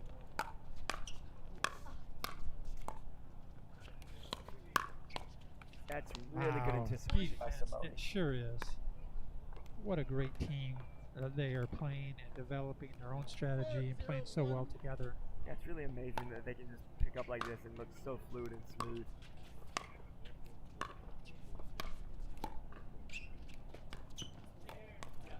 If you've ever, in Hollywood, I know you play as well, and like if you've ever played in a tournament with a partner you've never played with before, it can be extremely challenging because not only are you competing against the opponents, but also figuring out competing against yourself, trying to figure out those little things that communication issues and things like that. So this is impressive to say the least. There's a lob that didn't quite get high enough, but again, I like the attempt that's trying to make some things happen. And did you notice Simone bailed him out on that first, and she even played that next ball after they smashed it? Wow, speed and quickness. Wow. But okay, do you see, like that ball is going to hit this black WPC banner behind us. However, he does it in a way that's so quick that Tyson did not have time to react to it.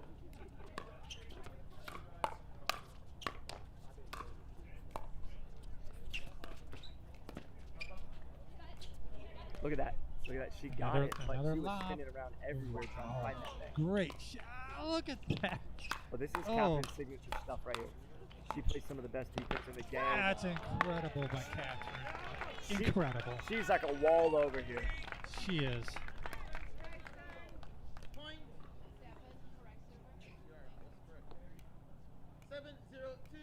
7-0-2. Another point. We'll probably see a timeout. This is unbelievable domination here by Callan, and can you believe that again? But look at look at wow, the discipline of her to let that go after she defended two really tough balls, letting that last one go out. That's why she's one of the top players in the world. Just taking a page out of Simone's book right there. Sure is. Second server. So they're at 0-7. They're feeling a little pressure here in game two. They're down like 1 game to love already. They've got to get off 0 and get something going here. Yeah, there it is. Tyson's taken over. Great drive. Sets up his rebound shot and took care of business. And his serves are so hard with the top spin. He's putting a little extra on it, I think. He's getting going now, and I think that's what they have to do to get this thing off the ground. Yeah. But like, huge testament to how tough Simone and Callan are, because when they started this run here at 2 in a row, it was 0-7, and now it's 2-7. But they're up 7 points here. They were up 7 points. Now only up 5. We've been seeing it all day. One team gets ahead, the other team starts coming back and makes a game out of it.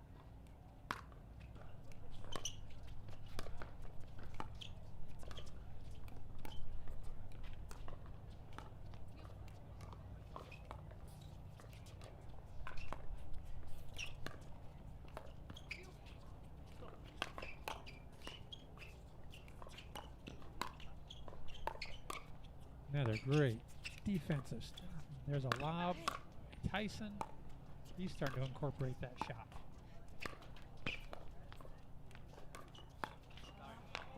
What a great point. There was saw a lob from each team now. Tyson just threw up a lob. It's part of the. It's good to see that. That's a great part of this game. I don't think players use that enough. I agree 100%. It's an underutilized weapon from the kitchen, the non-baller zone. You definitely don't want to be lobbing from the baseline if possible, because usually that's counterproductive to what you're trying to do, which is get up to the non-baller zone. But once you're up there, you can definitely lob. Oh, that's just one of those friendly rolls for Callan Dawson. These nets here at the Pickleplex in Punta Gorda are super friendly to out-of-town visitors. Yes, they are.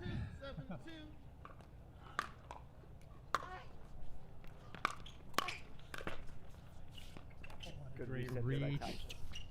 Took it out of the air.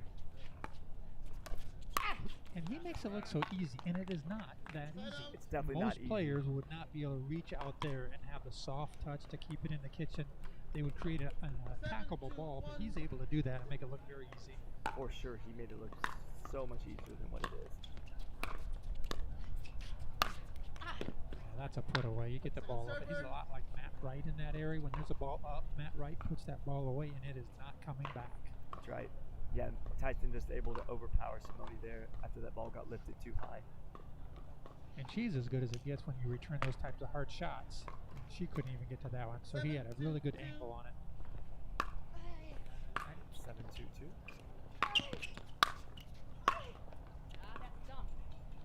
I can Simone's see it. saying that was dumb, but honestly, I kind of liked what she did there. She attacked it back down the line.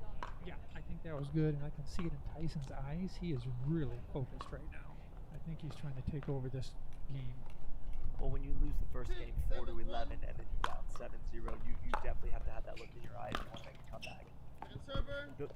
The danger with that is you can't get over aggressive and commit too much to winning the points quickly. You got to settle into long points and developing that point so you can make your run. It's all about stringing multiple points together in a row to create some of that momentum for you and your team. And if you're dumping those thirds into the net and not making the other team work hard, it's going to help offset that momentum that you can create. So true. There's a great shot down the middle, easy point. And all you need to do is put together 2 to 3 points each time you serve, 2 to 3 points. The next thing you know, you've got the lead in the game. So they got a little run going. Yeah, they were down 0-7. They've hit the score of 4 now. I think Tyson's really starting to get active and move the ball around well. Oh, that's so good by Callan. What a nice touch. Again, I mean, she let that go thinking that ball was going to be way out, and that ball dropped probably, 2 feet inside the baseline? Yeah, just great touch on his part.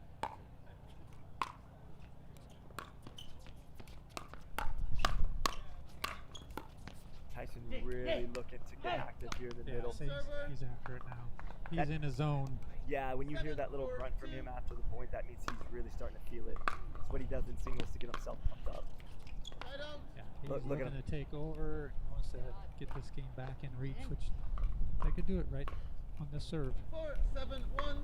Yeah, I mean, 2 points in a row here, and it'll be a 1-point game. And that changes the whole dynamic. Look at that reset by Cat. What a great. Such good defense by both sides. So much fun to watch. There's a good net roll. Great defense by. Oh boy, that is so tough. So good. Catherine is so impressive.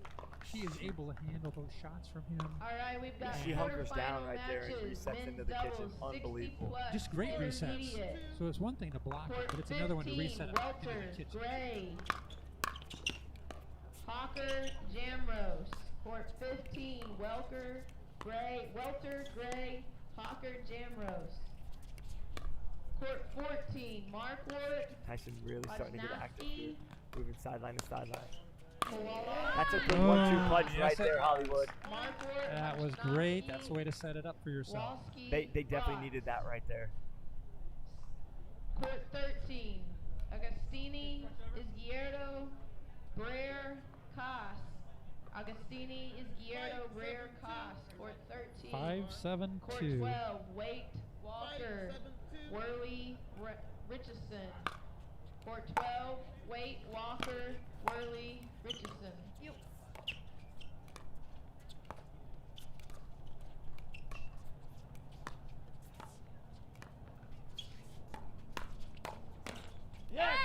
Wow, Tyson, what nice defense he just put together there. He is really focused. Yeah, they're making the run now. Yes, they are. They're coming back. They were down 0-7. Now it's 6-7. They pulled it within 1. This is a nail biter. Going to be an amazing run down the stretch here for both teams. I can feel it. Oh, good try, good reach. Excellent shot by Colin. You know what? Tyson just missed it out wide, and Catherine said to him, I like it. So she's very supportive right there. She knows he's feeling it.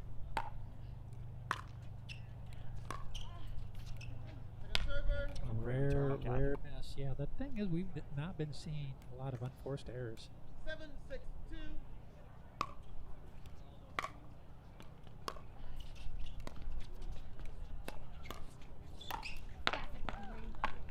Good shot.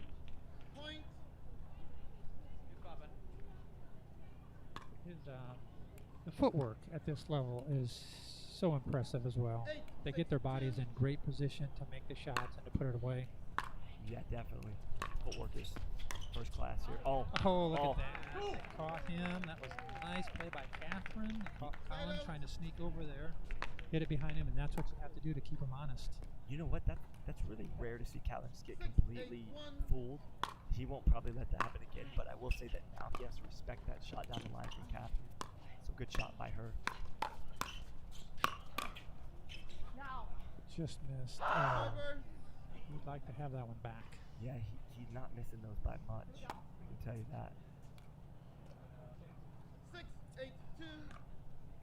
6-8-2. 6-8-2.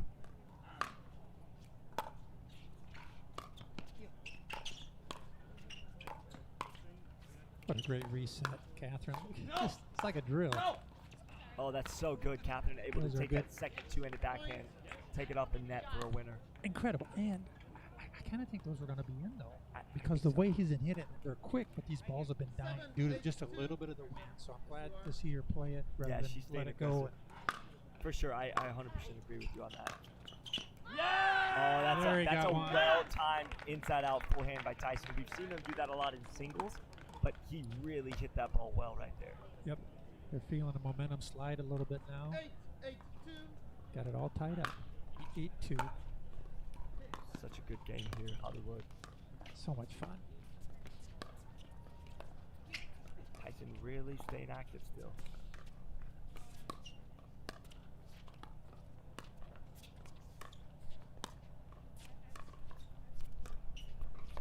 All four players keeping the ball low and unattackable at the moment. You know what, as He soon went as I for said it. that, Tyson went for it. Yeah. He's trying to be aggressive. That's part of what's got him back to this point. 8-8-1.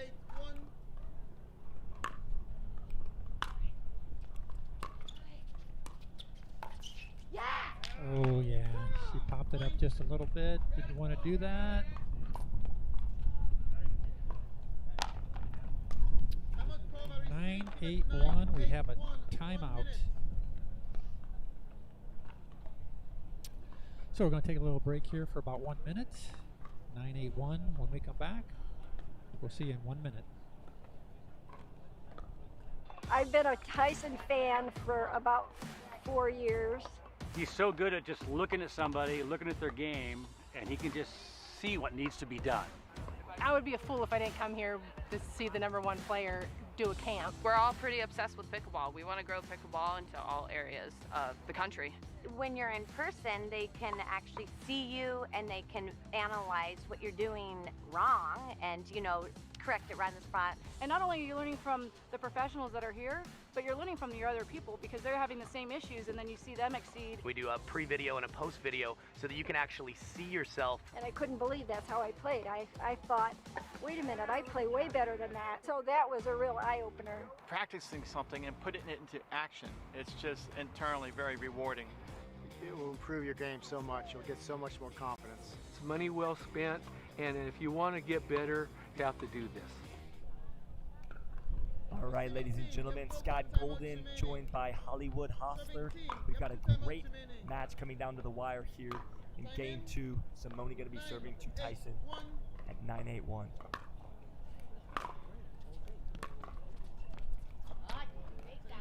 Momentum shift here. This game started out 7-0 Simone, and Tyson was able to come back with Catherine and get back in this game, and now it's anybody's ball game. Absolutely, no rare missed third shot return, or third shot drop from Simone.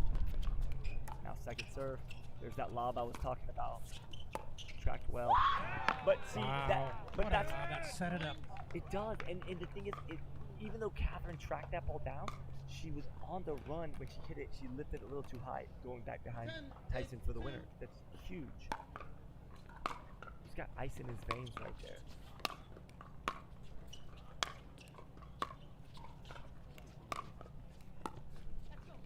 It's good. It's an element that they're not used to seeing that good of a lob. You just don't anticipate, because most people don't lob because you get punished with it. But he's been able to take that lob shot and create it so perfectly. Yes, he uses it very offensively. Good defense by Catherine there. Tyson coming over. Look at the defense here. Oh, that ball just sailing long. There There's again, still a little wind. A little bit of a breeze kicked it out. Otherwise, it was a great touch. Yeah, I really believe the wind pushed that ball out. Tyson hit a good ball. 8-10-2. That's a heck of a serve right there. And then it rolls I over. believe that is a great serve and a great get, and you got the break. When Tyson hit that, actually, Hollywood, I thought he was going to hit a clean winner on it. And then Callan just clipped that net to get it to roll over at 10-8 now. Game point, match point.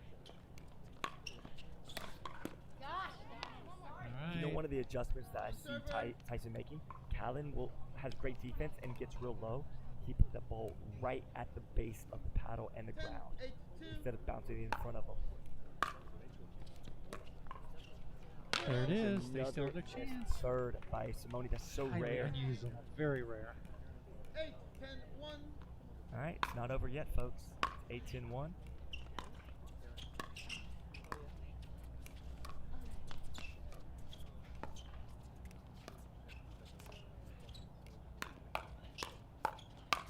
There it is. There it is. That's Just kept the 1-2 ball. punch. Yes.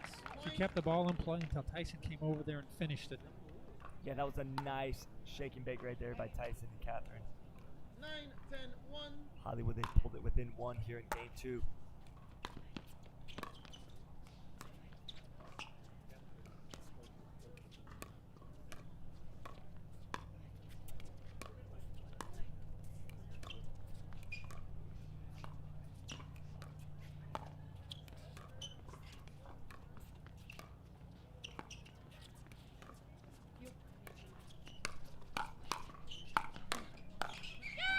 There it is. Goodness. Here we just tied it up again. How many times have we seen that today? Unbelievable. I tell you what, it's 10-10-2 here in game two with a chance. 10-10-1. I apologize. They still have two serves. Catherine and Tyson, the ability to close out game two here. And there it is. What a comeback. Great play from Tyson. Not over yet. Timeout. 11-10-1.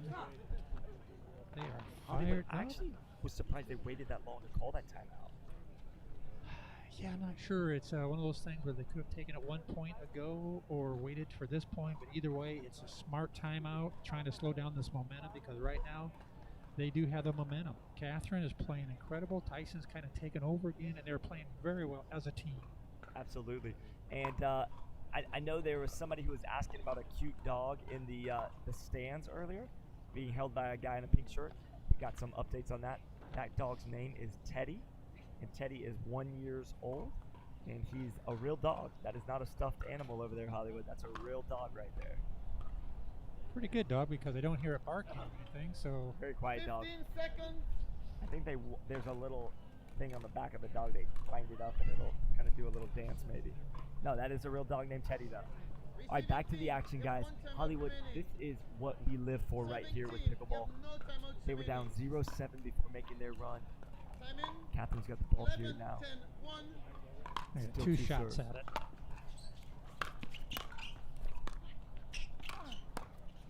Oh, okay, that was a good timeout.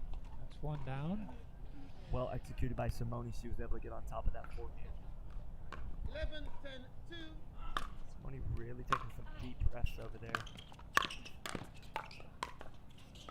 Another great defensive. Catherine, she is just, I am so impressed with her. Oh boy, that is Wow. excellent execution by Callan Dawson. He missed the one previous to give a 1 point advantage to Catherine and Tyson, but he made up for it right there, Hollywood. He sure did.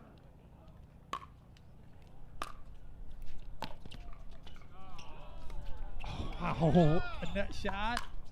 Tyson was able to get in there and keep it alive and missed it. You know, I shouldn't say I'm so impressed with her defense because she probably plays that way all the time. She does. She certainly is. I just known haven't for that. seen her play that much. And what I'm seeing here is incredible. Oh, she sees the pickleball like a balloon. And It's able so to good. return those. She's resetting the ball so nice in the kitchen. She's got great hands, great defense. All four of these players do. Look at this defense by these two. That's That's great. just working back and forth hard. The sweat flew off of Tyson McGuffin right there as he slammed that last one with his forehand. Unbelievable defense, though, by Simone and Callan. But we have another game point here. Game point coming up. I don't know about you, but when it was 0-7, I thought the chances of them winning this were slim to none. Now, high percentage chance to take this to game 3. Never count either one of these teams out because they are that good. 11-10-2. Soft touch there by Catherine, but came up a little short. So exciting. Definitely getting our money's worth out here today. All right, chance for Simone and Callan to close out game 2. All right, now we're getting some shots into the net. A little bit of nerves, possibly. You know, I think they're all trying to keep the ball a little lower because the balls have been getting attacked really, really well by both sides. So that could be part of it.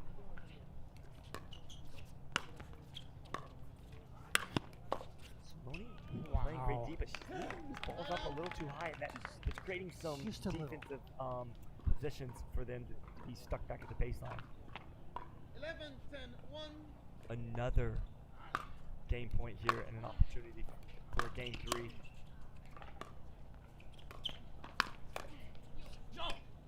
Oh, what a get by Catherine. Look at this. This is incredible. Real defense. That is too good by Tyson and Catherine. That is awesome comeback. They almost had a blunder right there where Tyson came over, took a big step, and then said Catherine did it at the last second. She was able to stay composed there, Hollywood, and ultimately Tyson and Catherine forcing a game 3. I just got chill bumps off of that last point right there. That's just as good as it gets right here. That was a great comeback and just shows you to go. You're never, ever out of it. Never. Hollywood, let's take a 2-minute break, and we'll be back for game 3 soon.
They were wanting to finish that in 2. 15 seconds.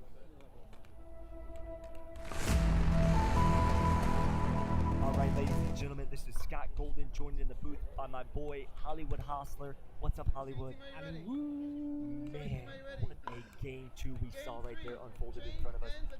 I love it. I just absolutely love it. This is the apex of pickleball to see these pros out here never giving up. Comeback victory in game number 2. Tyson is on a mission right now. You can just see in his eyes. The point you brought up during the break here is his paddle. Let's talk about his paddle.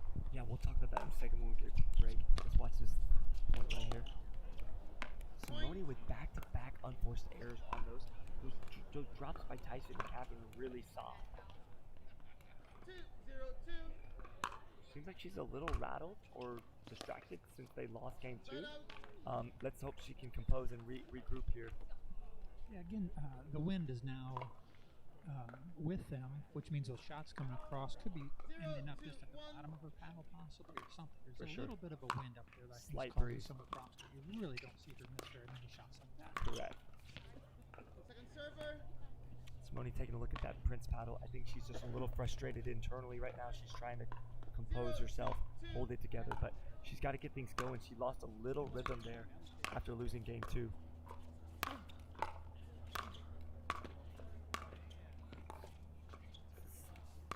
Similar to the points that we saw played out in game 2. Yeah. Basically, Callan and Simone getting stuck at the baseline. They're stuck at the baseline hitting the Tyson because he's taken over 3/4 of the court. What else can you do? Right, when you're able to move that ball or manipulate that ball around like that, you're able to dictate the next shot that comes back. So I think Simone's changing paddles real quick. She looked changed at it and paddles, she and just changed on it. Yep, and she also, I think, took that timeout so that she could regroup and kind of just get a fresh mindset along with changing out that paddle. Yeah, she was looking at the paddle last couple points, and I think she just didn't felt it might have been dead. Yeah, we know Simone rarely misses that many unforced errors in a row. So.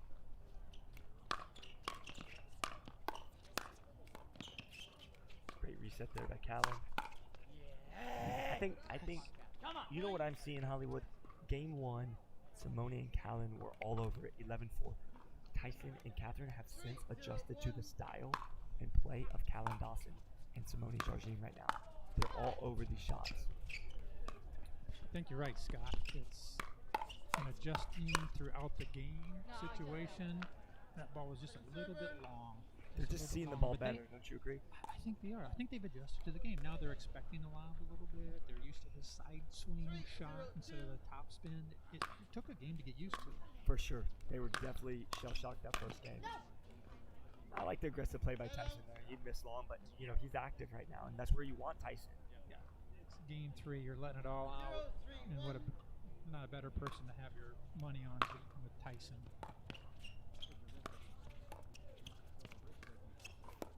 Go. There's a lob again. She was ready for it. This time, Catherine got back in there and took care of the lob. The lob wasn't quite deep enough, but I do like the fact that he's trying that, but they are used to it. Yeah, they're kind of picking up on his style now. He's still going to be able to make his plays, but he was on fire that first game. That ball's hit too well.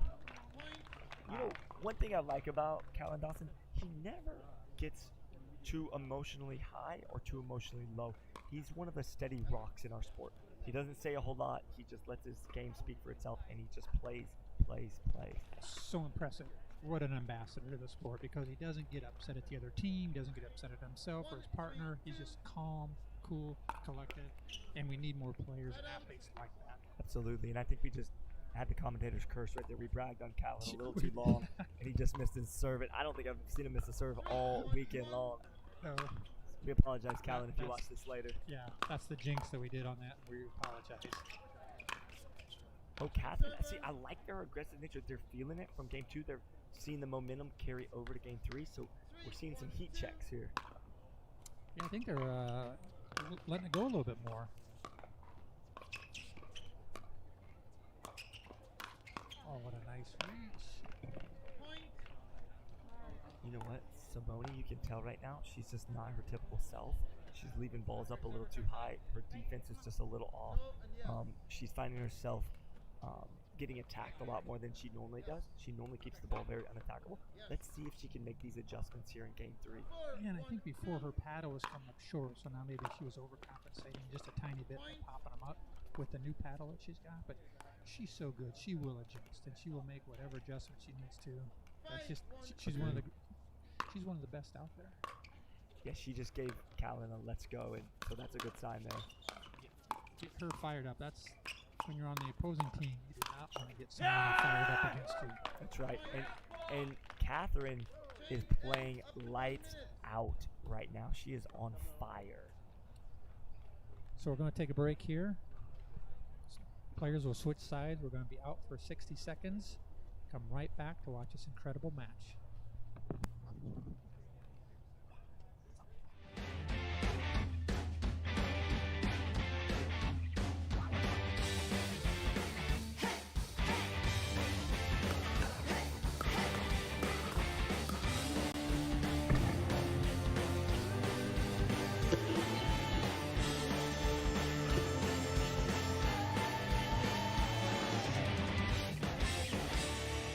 people pickleball.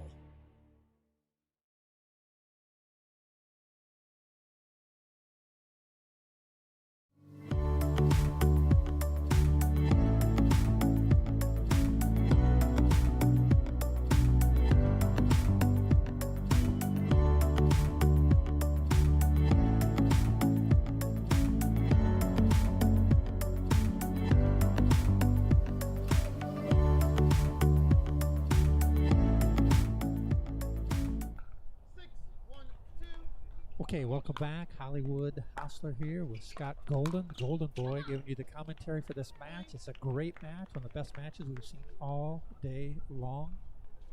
Yeah, and Catherine Parento picking up exactly where she left off before that timeout. 7-1-2, complete domination right now by Tyson and Catherine. That's just such good, complete domination. They're just on fire right now. What are you doing? You're against a team that's on fire. Both players are just playing so well. You hope that the momentum eventually will swing back, but right now, all the momentum in the favor of Tyson McGuff and Catherine. There it is. That's a really nice shot down the line. Yeah, that's a shot that could stifle a little bit of that momentum. It's gotten them the ball back now. Are we going to see a similar comeback from Simone and Callan at 1-8? Down 7? I would think yes. Oh, I think Tyson getting a little too aggressive. But I will say also, did you notice how Catherine didn't get scooted over quite far enough? Right, and she said sorry. So she knew she needed to give him the room. And because he likes to be active right there in that middle, and she knew it. Tyson trying to keep Simone back, and Simone just keeps dropping him in the kitchen. Look at that defense off the Ernie there by Tyson. Such good resets. Great hands by Colin right there. Again, driving it at him, and he's able to reset it. Yeah, I mean, Callan Dawson has the ability to take a ball being hit hard at him and just take the pace off and deflect it cross court. Unbelievable. We're going to take a timeout. Tyson McGuffin, I think, realizing they need one right there. We're going to take a quick break. We'll be back to the action soon. Scott Golden and Hollywood Hustle here on Championship Court.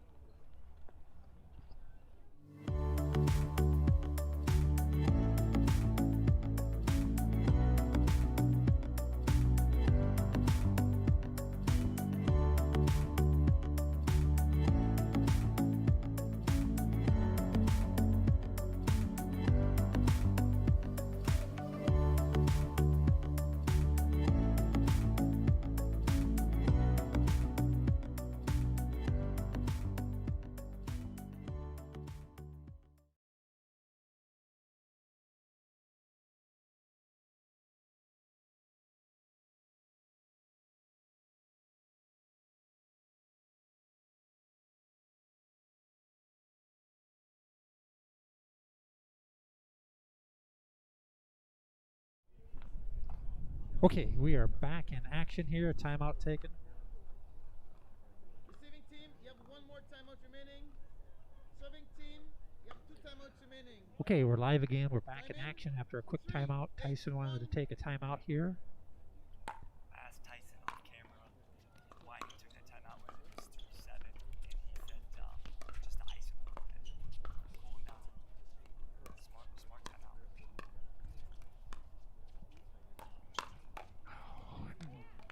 So good. So good. Honestly, they need to stay away from Catherine Oh, right now. yeah.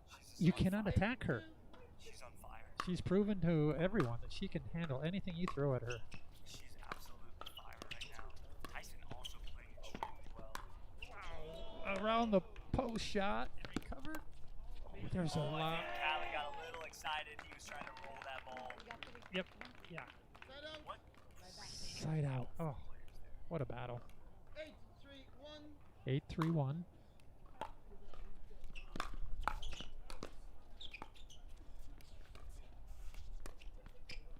a lot of these patterns develop where Tyson likes to go down the back to the back end of Callie, back to the left foot of Simone.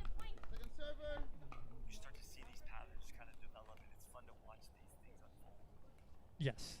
That's where Catherine tried to get a little bit more aggressive on that play and wasn't able to get it over the net.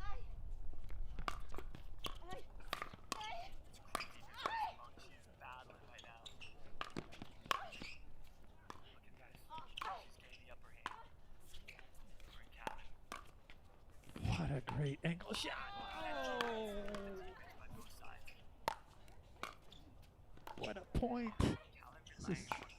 Oh, whoa, the crowd's going crazy on that point. That is such, by both sides, such good defense. And Both sides. They turned, Simone and Callum were actually on defense. They turned it into some offense. And then somehow, some way, Tyson and Catherine ended up winning that one.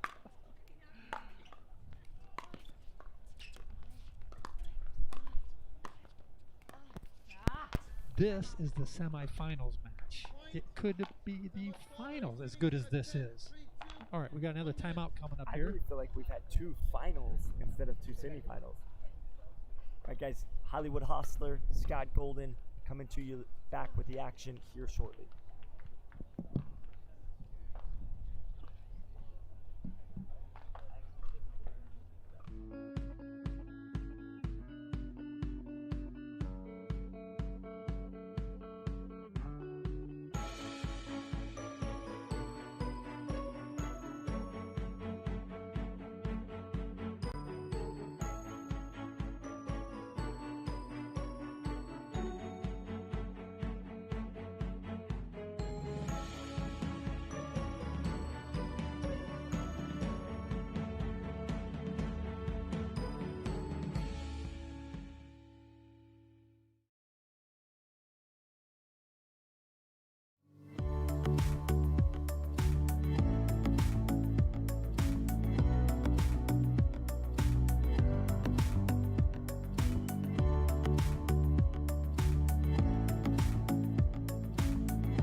Okay, welcome back.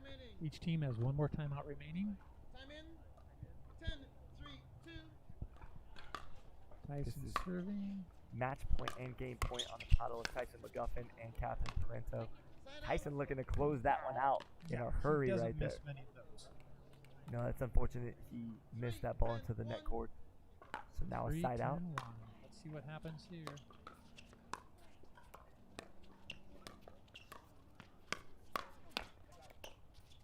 Look how active Tyson is right now, playing basically he's singles. everywhere. Catherine holding her ground. Oh, miss shot there. Yeah, I mean, Tyson is really creating a lot of issues right now for Simone and Callan as he's going literally sideline to sideline. 3-10-2.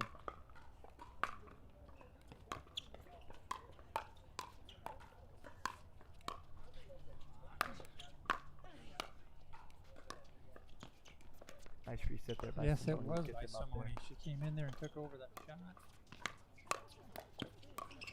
Wow.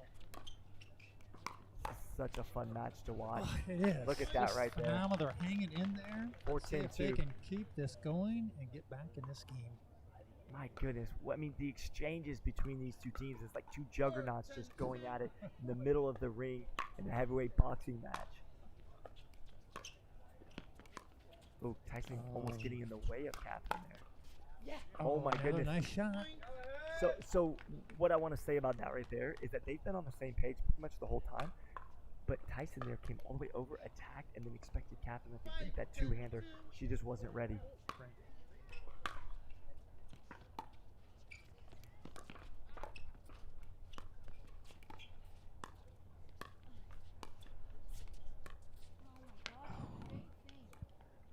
Simone's just not looking super comfortable on her dinks right now.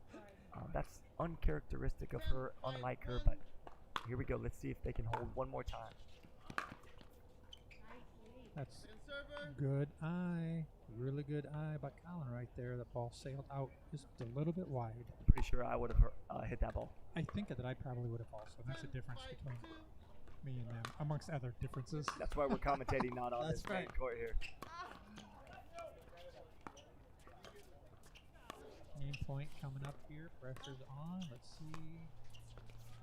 Put a stop.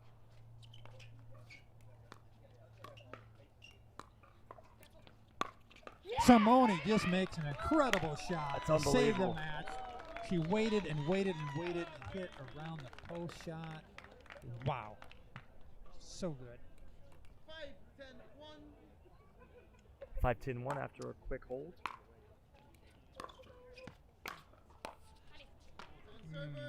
Okay. I got another shot out of here.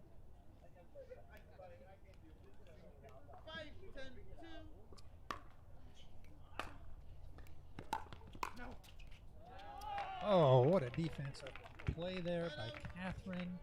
Reset it right back down the alley. Well, we've got 2 cracks here to put this game into the record books. 10-5-1.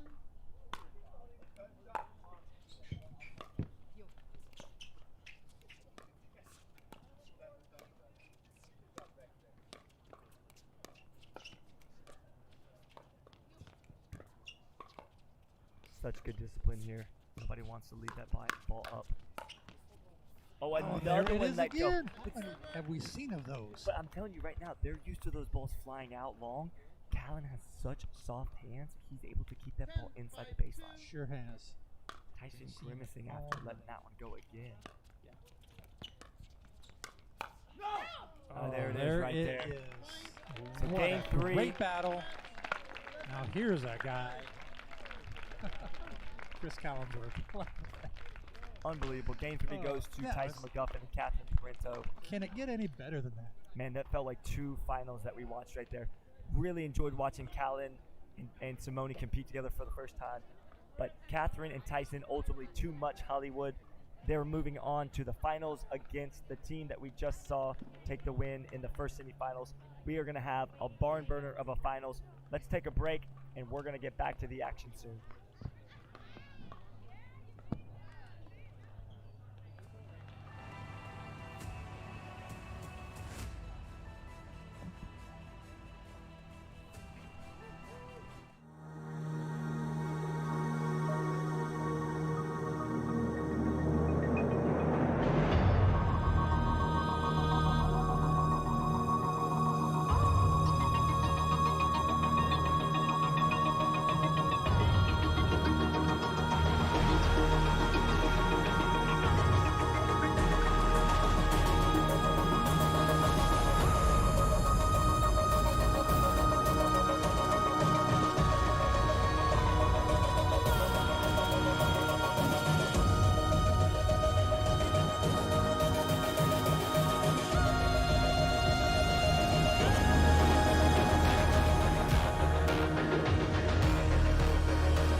Okay, welcome back.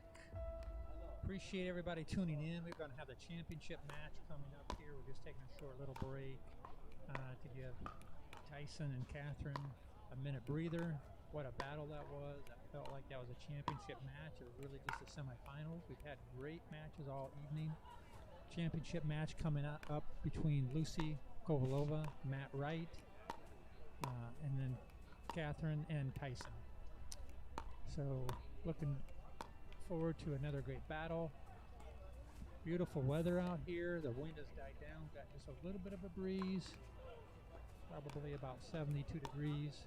No rain in the forecast, so we should be able to get this match in without any problem.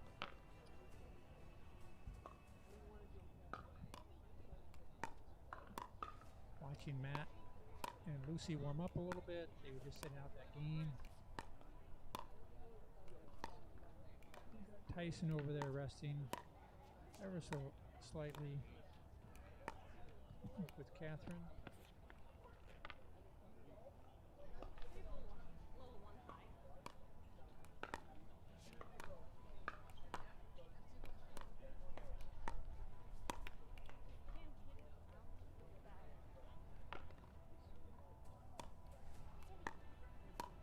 So the world rankings in mixed, we've got Matt Wright is number 3 in the world rankings.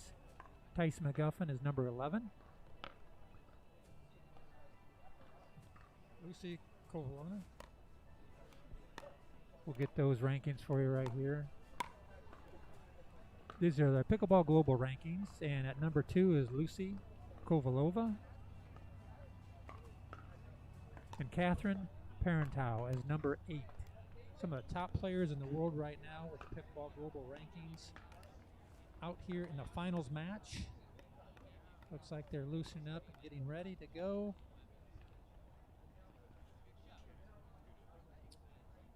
Official has the scorecards, so it will not be much longer. Giving Scott Golden a voice break for a minute or two. He's been out here doing a lot of the commentating yesterday, and he'll be joining us, or joining me here shortly.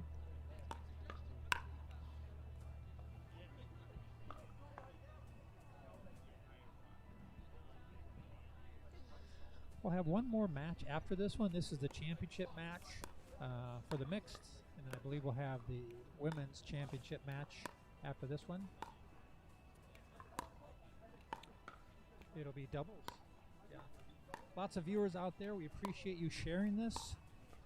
And we've got Pro Pickleball Media. Share it out on Facebook and YouTube. Some great pickleball.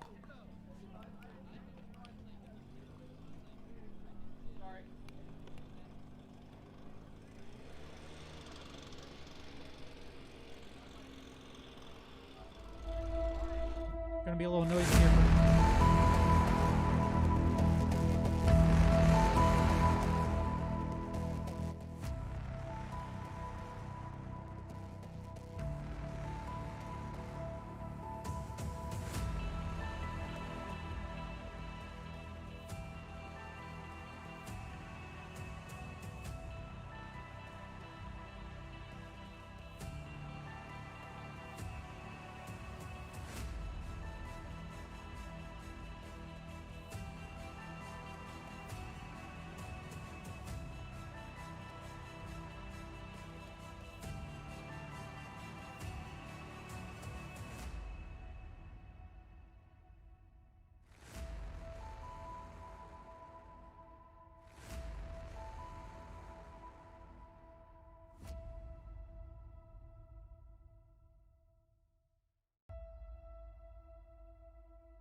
Tyson McGuffey versus Lucy Kovalova with Matt Wright as her partner. Kovalova, excuse me. We saw some great semifinal matches, so this is expected to be just one of the same. Some power, some good, strong defensive skills.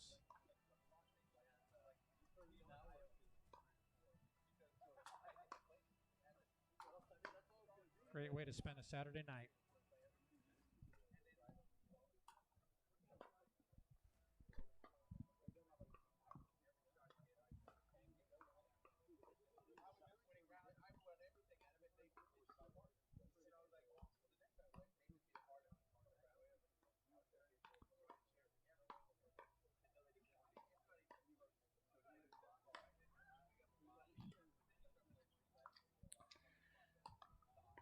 World Championship Pickleball here, Southwest Florida, Punta Gorda, Florida.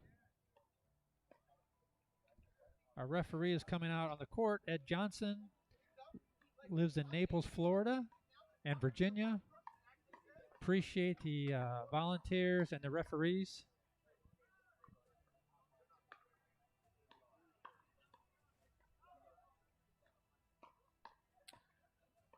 All the volunteers that have helped make this tournament run so wonderfully today and throughout the week.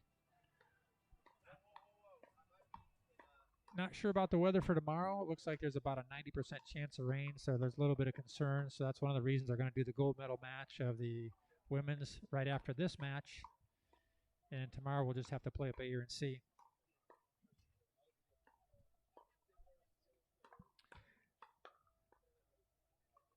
Thanks for all the comments that we're getting. Lots of viewers out there. Appreciate that. Wish you were here with us. We've got quite a few people here in the stands.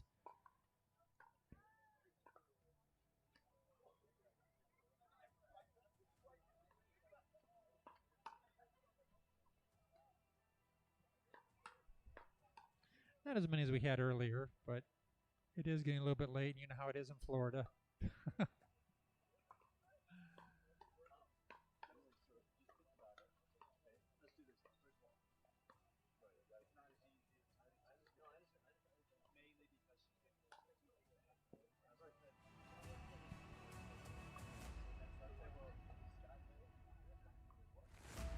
Hang in there with us, folks. We should be getting ready to go here in a minute or two. We're just trying to give Tyson and Catherine a chance to rest. They just had a grueling 3-game match, trying to recover, trying to hydrate a little bit, get a little food in their stomachs. So should be getting. Hey, now here we go. We got the Gorda boy back. Hey, I missed you. I apologize. I took a little bathroom break and got a piece of pizza real quick during the That's break. what's going on. I see you brought me a piece of pizza. I appreciate that. Yeah, and so you know what? I've got a piece over here for you. It's waiting. It's a little cold. It was from earlier, but hey, honestly I prefer cold pizza. Thanks, but no thanks. I had some of the. They had like a rib truck out there, which was really good. So I had some pulled pork rib. Oh man, I've had that several days in a row. It is like it's so tender. So yeah, it's just so good. That's so good. Another benefit of coming to these is I get to have some of that food truck food. Yeah, you know, you can't go wrong with some good food trucks. And they have excellent food trucks here. They have for 2 years in a row. But what I was going to say real quick, and I apologize, I just jumped on the mic and interrupted you there. One of the unique things, and you tell me what your perspective is, Hollywood, but one of the things that really I think is unique about this sport is that they play the bracket out all in one day. So, for example, in professional tennis, and I don't come from a tennis background, but I've watched enough professional tennis to know how it works. They play a match one day on, say, like a Monday. Then they'll get 24 hours basically of a break, and then they come back, they play the next round, and as long as they're winning in a single elimination, usually in these tennis rounds, and so they get these long breaks so they can recover, rehydrate, get all the medical treatment that they need. But in pickleball, you really have to have endurance and stamina to outlast your competitors because you're going to be out on the court all day long and oftentimes waiting and having a lot of breaks, right? Absolutely. In pickleball, as you mentioned now, you got to be able to eat between the matches, keep hydration going on. And played in some of those other tennis tournaments, you do get that break. But here, you get maybe 5 or 10 minutes and then try to recover. So you've got to have great endurance. You've got to have good eating habits, and sometimes there's cramping that can take place, or just physical exhaustion that can take place. So these athletes are in great shape. There's a lot of cross training that takes place.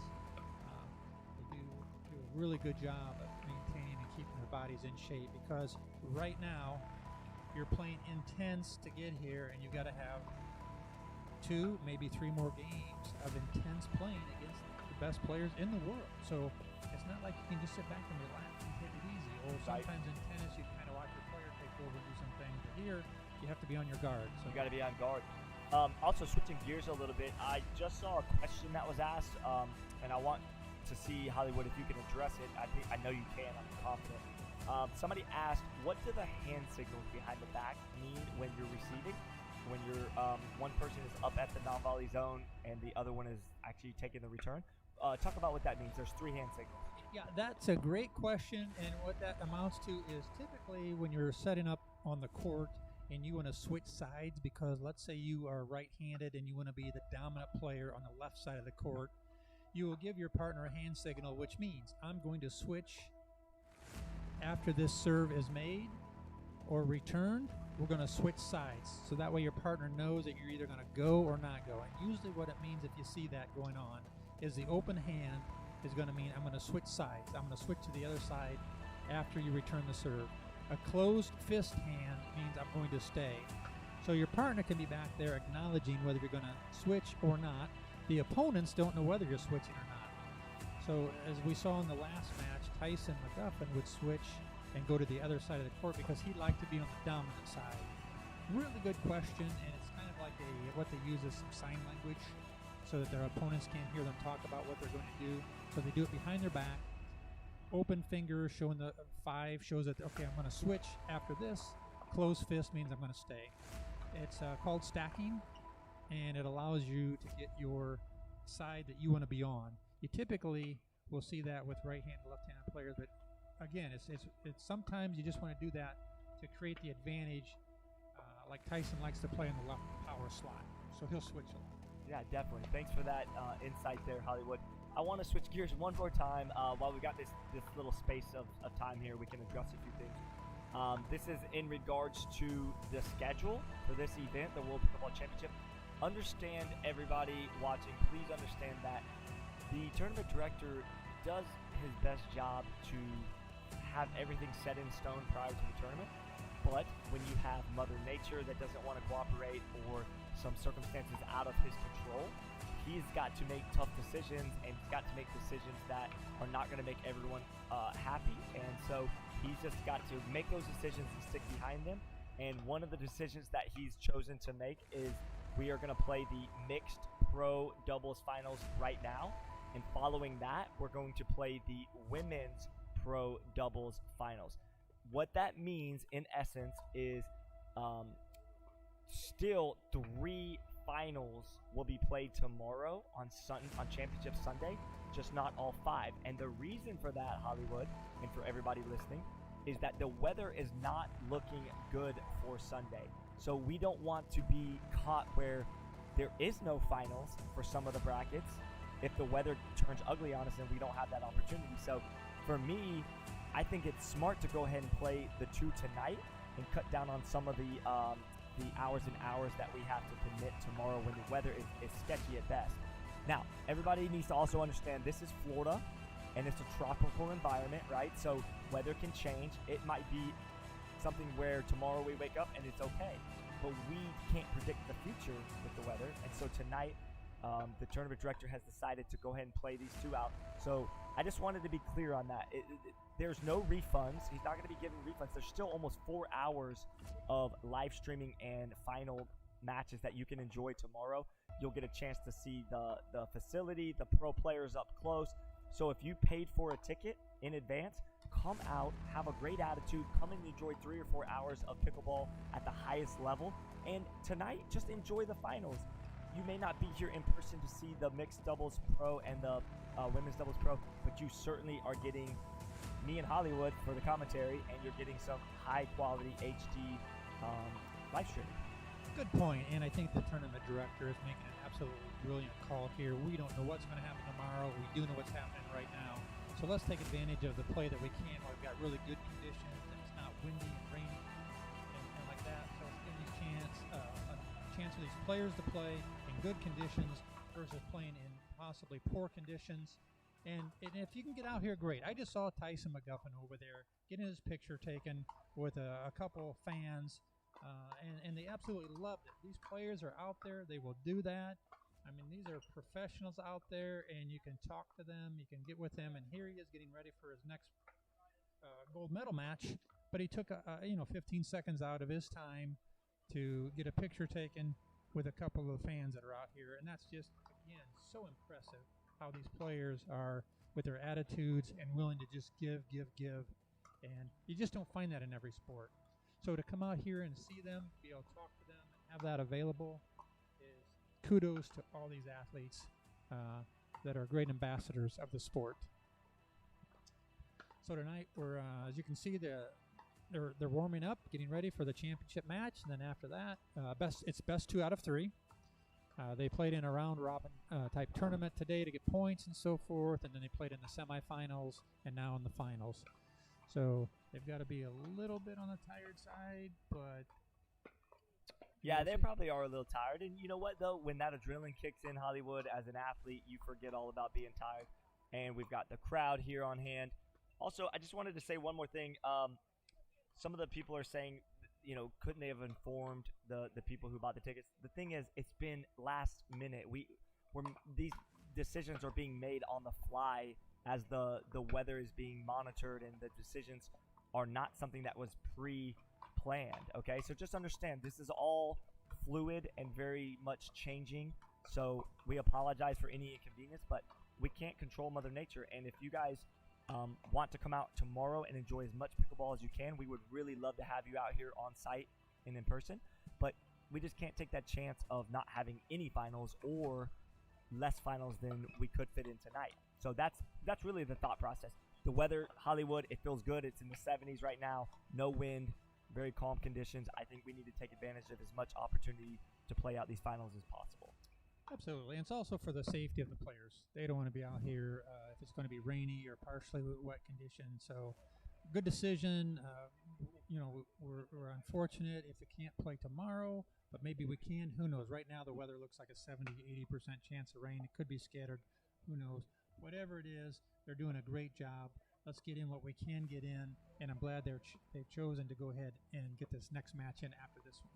Yeah, for sure. And that also gives Simone a little break. She's going to get a break before she plays the women's doubles finals.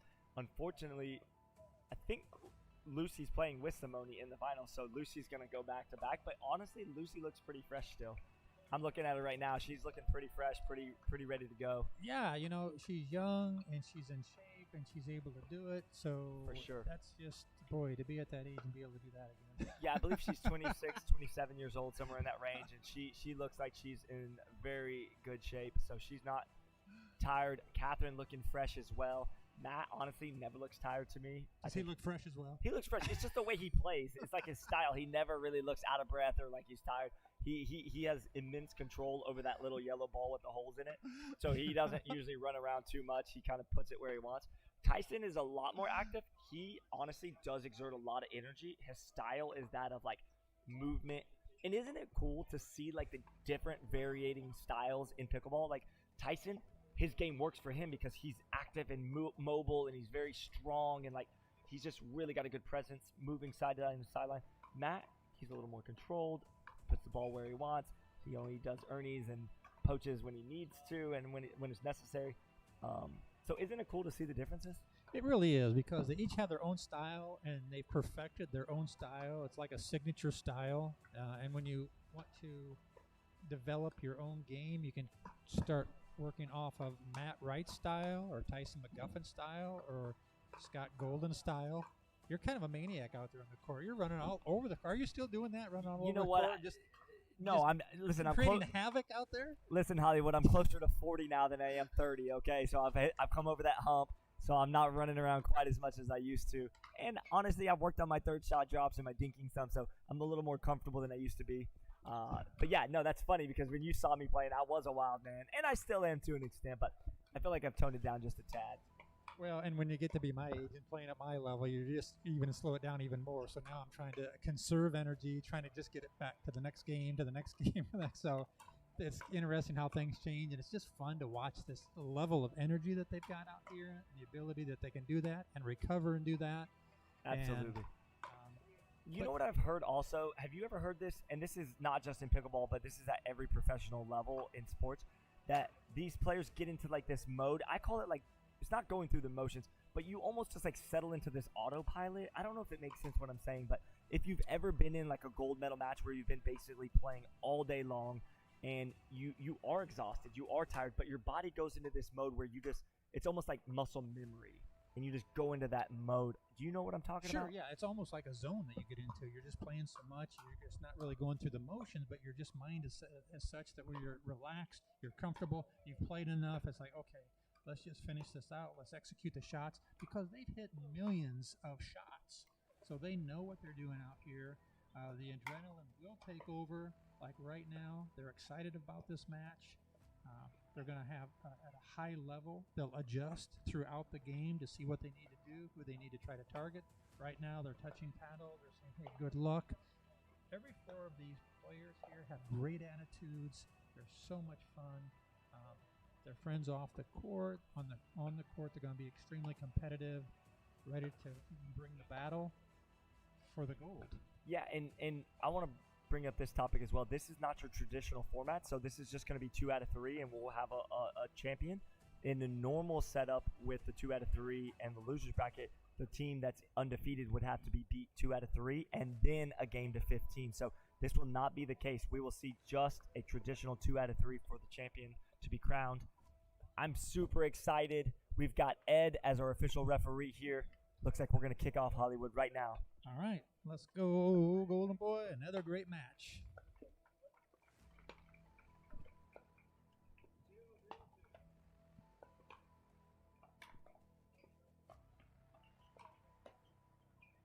All right, side out to start the game. For those just joining us, you probably already know these players, but we've got Lucy Kovalova with Matt Wright playing against Catherine Parentow against Tyson McGuffin.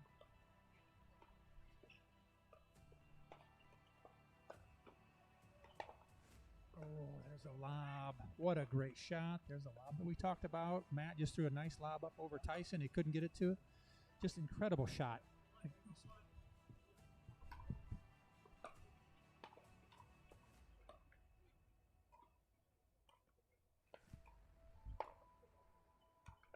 You know, sometimes Hollywood, you see a team like Matt and Lucy got that extended break, and sometimes they'll come out a little flat. But it doesn't seem to be the case right now. Matt and Lucy look pretty good. They're missing a couple here, but I'm just talking about sometimes they just come out completely flat, and that doesn't seem to be the case here. No, it happens quite often in pickleball where you sit down for an hour waiting for the match to get over with, and the team that just got finished playing, they're still warmed up and ready to go. So they may need to get the blood flowing again, get into the game, and we'll see here. The first couple points are very crucial. Yeah, if I had to guess, take a prediction, I would say that Tyson and Catherine may capture game 1 just because they're coming off that big win and they're still riding some of that momentum. And it may take a game for Matt and Lucy to really get going here. So.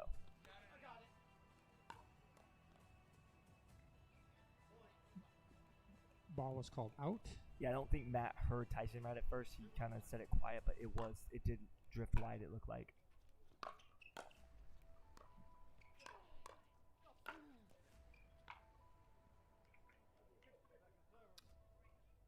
Matt has such a nice long reach. It doesn't really look like it because it doesn't seem like he puts forth that much effort, but he is quick and he's fast with a long reach, and it's very deceptive. Just called out just a little bit deep, and that was confirmed by Ed, our referee. Not that last shot. The one before was the one that was called out. I got confused. I thought they called the last one out at first. So it was the ball before that. Yes.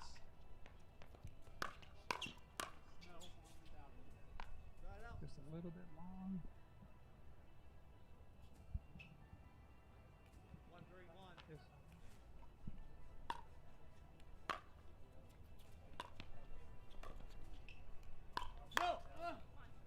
What a nice defensive play.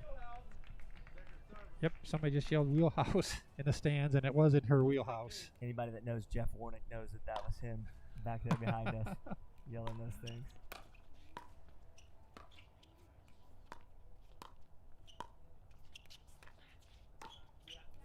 That's a nice shot by Matt Wright to the backside corner of Tyson. He was cheating in a little bit.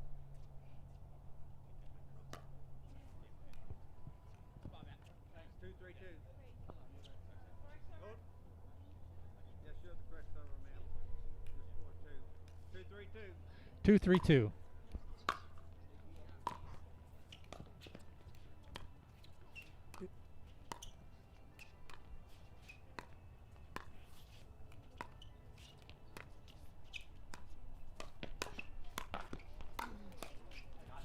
Oh, what a point right there. That ball not able to get over the net for Tyson. It went up into the air straight up.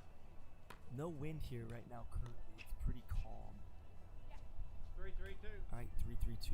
Lucy serving to Catherine.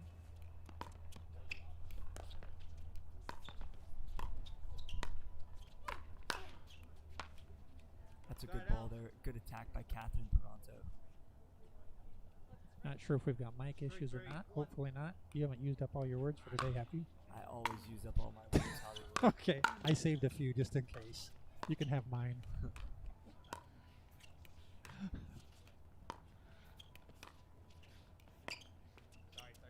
Okay. A rare miss there. You know what Lucy just said? Hit it out of the air. She knew she let that ball bounce, and Yeah. it affected her shot. You know, she's...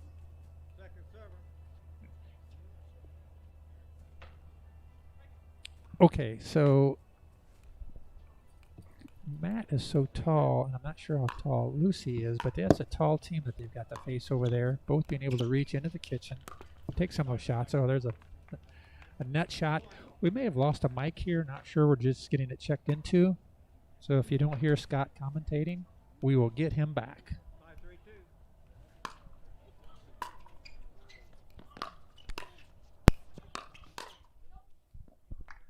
Nice power play by Tyson.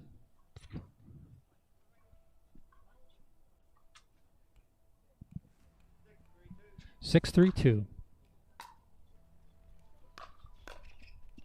Okay, another nice drive by Tyson coming up and over the net. 60 plus, intermediate, semifinal 1. Court 15, Hawker, Jamrose, Markwart, Hodgnoski. Hawker, Jamrose, Markwart, Hodgnoski. Oh, Matt coming all the way over right there. Look at him. He does a great job of controlling the court. Breyer, Cass, Waite, Walker, court 13. He squeezes the court big time. He squeezes that court big time and makes it look really, really small. You know what else he does, Hollywood? Have you noticed? I don't know how much you've been watching Matt over the last few tournaments, but he's doing this new thing where on a dink, instead of hitting with a traditional backhand, he circles around it and then he rips off of that dink with his forehand, which is what he just did. Yeah, I think he's developing that new shot. It's really effective. Oh, what a nice behind Tyson on that. They caught him. Lucy Kovalova catching Tyson going too far to the middle there. Overcommitted himself. Lucy recognizing it, going right behind him for a winner. All right, 4-7-1. Okay.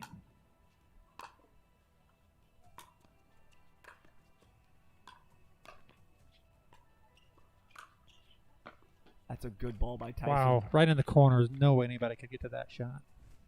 I'm not sure how many people remember this, but there's a slight grudge match between Matt Wright and Tyson McGuffin from the Texas Open. There was a little bit of heated conversation and battles going on, so this should be a good one as this games develop here.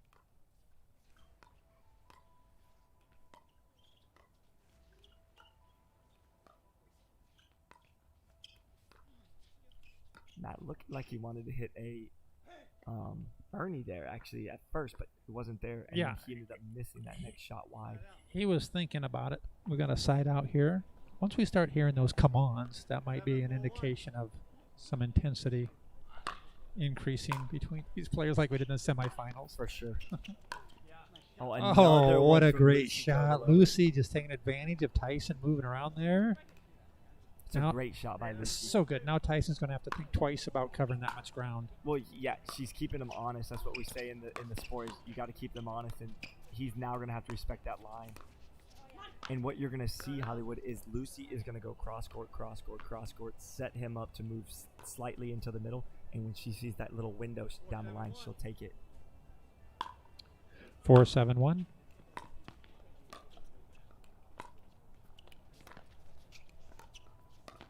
You'll see these tendencies start to develop here as the game goes on.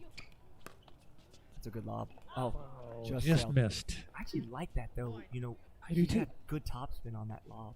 Yeah. 5-7-1. It's a nice rip by Lucy. Good defense by Tyson. It hit her right in the chest. She tried to get out of the way of it in a valiant effort, but that did hit her in the chest. Yeah. Good honesty, and they're going to call a timeout here. Yeah, and honestly, I think before Lucy even had to say anything about it hitting her, she was the first to say. Your first timeout, receiver. 6-7-1. We're going to take a timeout here. We'll be back in 1 minute. Dude, Matt, when I heard that, I was like this.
Okay, we are back after the timeout.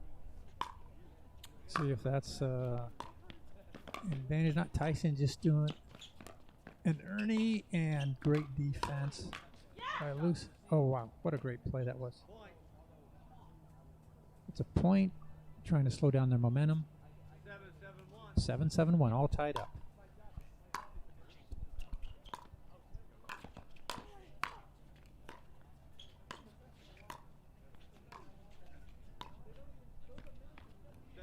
All right, nice job keeping her back. Catherine kept Lucy back and just wasn't able to get into the kitchen. 7-7-2.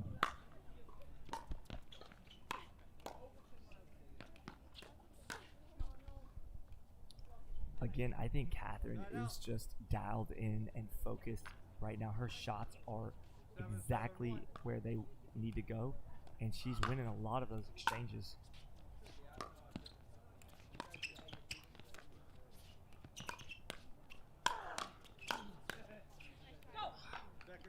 That's great defense by Tyson, but ultimately that was just a little too much. Yeah, just too much power coming at him. He had a couple of good defensive moves there and just couldn't get the third shot go back.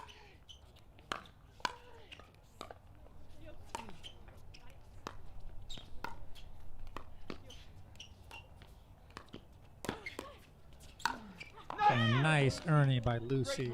Really nice backhand Ernie by Lucy. What a great move that was. Yeah, you don't see that often from her, but she will do it when she sees the little window for it. 7-7-1.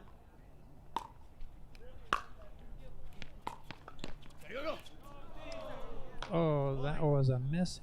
The first time we've seen that tonight, really, for the most part, that cost them a point. But talk about that a little bit, because I think when somebody's really trying to stay active, they're going to go at that ball, and then when they realize at the last minute, can create that.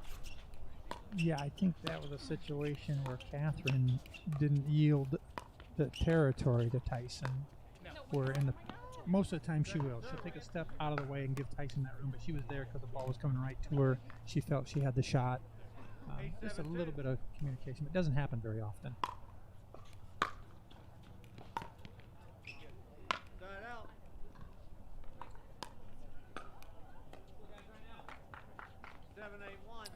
7-8-1. Powerful serve. He put a little extra on that one. He really did. When he really gets that serve going, it's tough to handle, and I think that was a perfect example of that, what you just said there, Hollywood. Big time serve in a big time moment.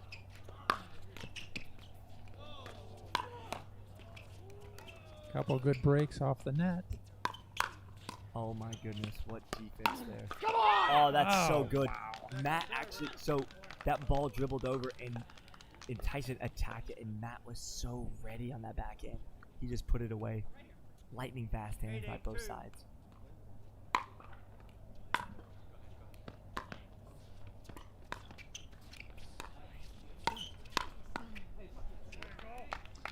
Nice play by Catherine there. She anticipated, came over, set herself up for a really nice put away. 9-8-2.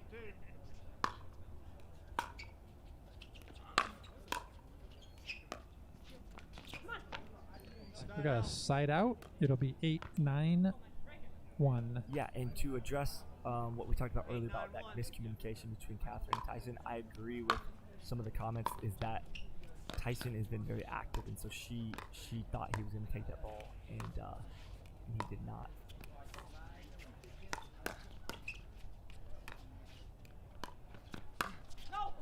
It's really aggressive there, Hollywood, from Tyson. I think like he kind of rolled his eyes and shook his head there.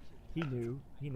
Yeah, he's been hitting such great shots. I think he felt he could go ahead and get a little more top spin on that and bring it in the court. Just flew out a little bit long. I feel like that's like a heat check. You know what I mean? When you're feeling it, like in basketball, and you hit that three-pointer. Keep firing until you miss one. 9-9-2. 9-9-2. Really good first game here. Come on! That's why. But listen, that's why you don't attack Matt Wright too much. He has got the ability to put that ball right back on you. Catherine's got. We've been talking about her defense all night, but how fast did that ball come back and hit her in the chest? Yeah, 9-9-2 timeout. Incredible by Matt. Reflexes. We will be back in 1 minute. Here's the otter.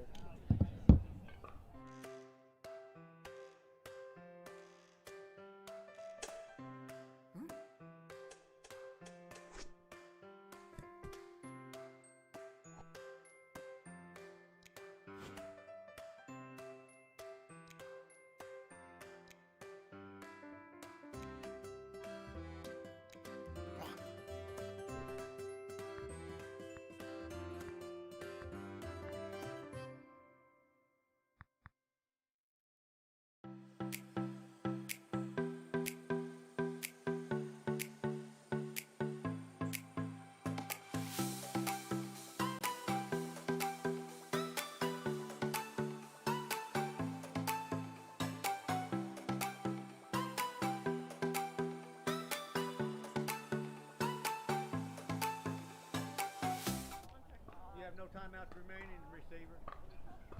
Okay, we are back live from Punta, Gorda, Florida, Southwest Florida. Scott Golden and Hollywood Hostler here.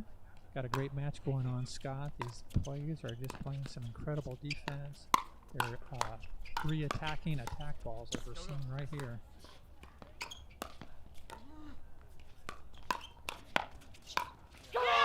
Yeah, that was so good right there. What a way to end that first game. I mean, that was unbelievable. The defense, the attacks. Also, did you notice that Matt and Lucy, by they I mean them, they started a little slow in the beginning, but they really picked it up there. Really picked it up. Ended up closing that game out 11-9. Absolutely did, just as you had mentioned. They got off to, I wouldn't say a slow start, but they had set up for about an hour before they got into it. As they started loosening up and warming up, their game started coming around, and they were able to finish strong. Also, I want to address like a topic that's overall, I think things are changing. We'll be right back in 1 minute.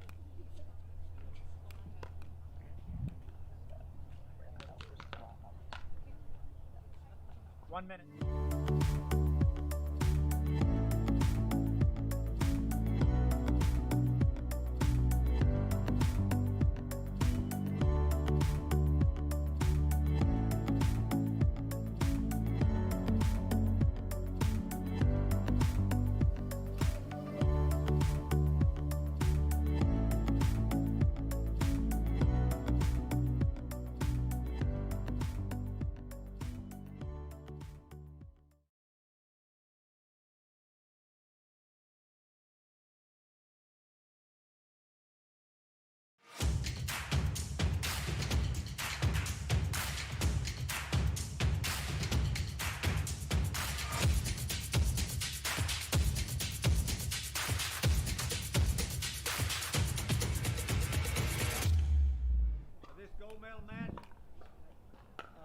Alright guys, this is Scott Golden, Hollywood Hustler, coming back for game 2.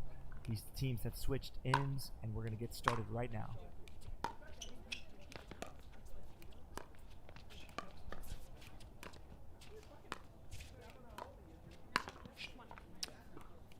Gold medal match. This is game number 2, as Scott mentioned, between Tyson McGuffin, Catherine Parental, Lucy Kovalova, and Matt Wright, if you're just joining us.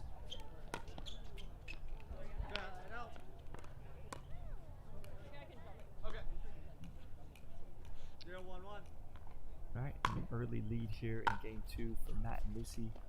The ball on the side of Tyson and Catherine now. An opportunity to get some points on the board. So ultimately Tyson and Catherine ended up winning that point because they played great defense. But did you see what I was talking about? Matt will step around that backhand, and then he rips that ball into the body of the opponent across from him. Yeah, that's a great shot, a great play, and something he's been developing. Catherine's seen it before though, and she was ready. Yeah, it's going to be interesting too.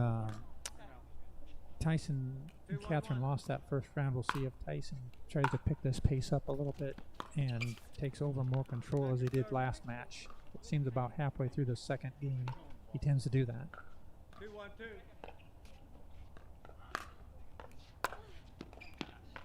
Another great serve for a point. 3-1-2.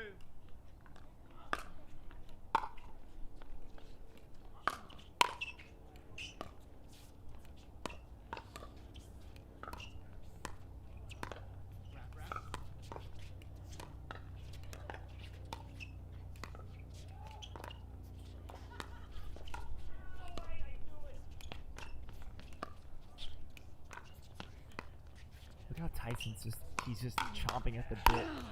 He's just chomping at the bit, but and his footwork.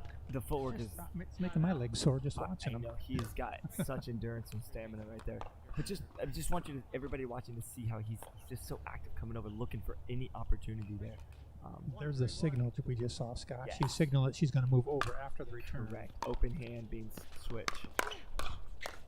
The hands from Matt and Lucy are just stellar. They are. Just to see it in live, in person, how quick. I'm not sure if you can see how quick that is when you're watching it on the video feed. And there's a signal again from Tyson. He's going to switch over after this return. Likes being on that left side. That's a good ball by Tyson. He let that thing bounce, caught it at its peak, and ripped it right into the left side torso of Matt Wright. 2-3-2. 2-3-2. Men's doubles, 40 plus, advanced, semifinal 1, court 11, Howard Middleman, Lorraine. A yell by Matt Wright. That ball is not coming back. Lorraine Maranzino, court 11, court 10, Ranky Wright, Seaman Miller, court 10, Ranky Wright, Seaman Miller. Lucy's checking her paddle, make sure it's okay. 2-3-2.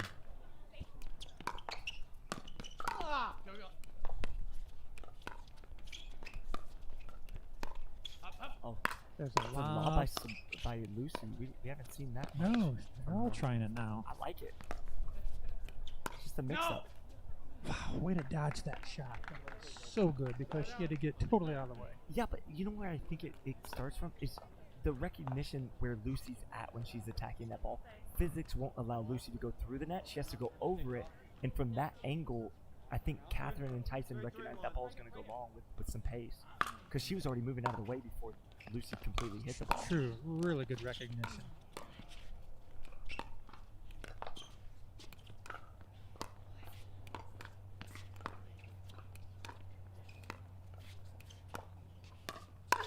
Yeah!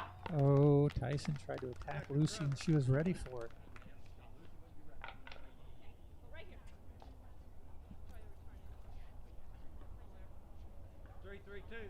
Three, 3-3-2.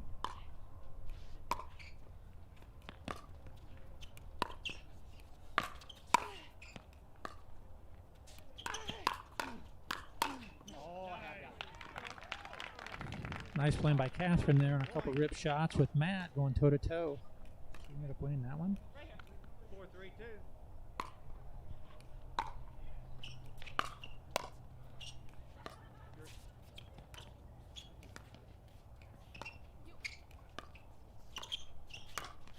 Oh boy, that is so Okay, good. That's the Matt. second time. Yeah. Matt was anticipating the shot more down the middle, and Tyson just went to his left side and got him. But you know, the mutual respect there is he said good shot because he knew he got beat on that one. Look at that. Oh, I thought that. I actually thought when Catherine hit that, was going to come over. I apologize. That ball didn't make it, but it looked good when she first hit it. Pat. Do you have electric tape? 351. Lucy's calling for something. I think she's got an issue with her paddle. Yeah, electric tape. Yeah, she because needs something, or her paddle must be coming apart. Yeah, they basically they were trying to get a hold of Patrick Smith over on the sideline and asked for some electrical tape. Something's definitely going on with her paddle there. Nothing urgent though. I think they're just trying to. Might call a timeout here if they need to get that taken care of. Well, I definitely Pat's got whatever they needed. There's a quick timeout. Or actually, yeah, they're gonna use that timeout. It's either she either said electrical tape or yes, it's to cover up the weight, the lead tape. So a lot of the pros will put lead tape to balance out their paddle and add a little weight, and I think the electrical tape that was over that paddle came off, so now they're just covering it back up. A little equipment malfunction there, taking care of that. Look, Hollywood, sometimes you call a timeout to catch a breath, sometimes you stop the momentum of the other team, and sometimes you just need a malfunction timeout to fix something on your paddle. So that's true. It looks like the players are appreciating this little break anyways. Oh, for sure. Hydration, for sure. Break. It's been very intense. And usually after the 60-second timeouts like this, you see better pickleball. It's a refreshment of the players. They come back focused more, and you see really good pickleball coming out of the timeouts, typically. Let's see if that plays true here. All right, folks. Time in. Yes, ma'am. 4-5-2. 4-5-2. Oh, that looked deep. They played it. Side out. Okay. Side out. 5-4-1. 5-4-1. Oh, a little bit long. Second server.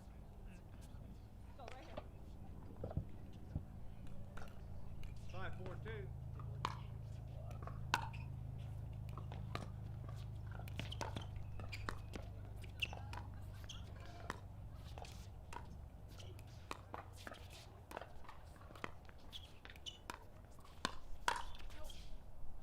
Okay, an attack, and Lucy wasn't able to get back on that in time. 6-4-2.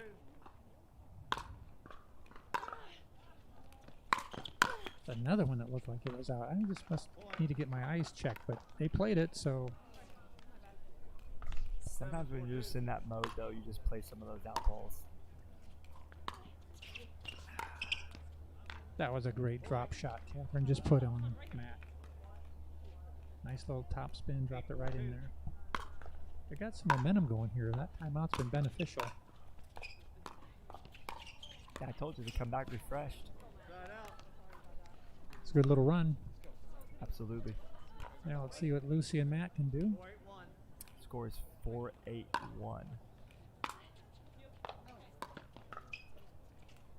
Isn't it funny how from game 1 to game 2 the games can look so completely different and contrasting? Like different players are out there. It's just so interesting. It's crazy how game 1 was pretty close, but Matt and Lucy took it away, and then in this one, Tyson and Catherine are doing their thing. Great defense by Lucy. Really good defense. I think Tyson's just feeling it right now. You know, he goes through those little ups and downs, and right now it's one of those ups. He's starting to get in that zone again. Yeah, he's flowing really well on the court. Catherine's obviously dialed in as well. There's one off the net. Off the net, sometimes just things start going your way. That's, you often will see that when things are going well, you'll get the net rolls and things like that to go your way. We sure do. Good timeout, and we're going to be back in 1 minute.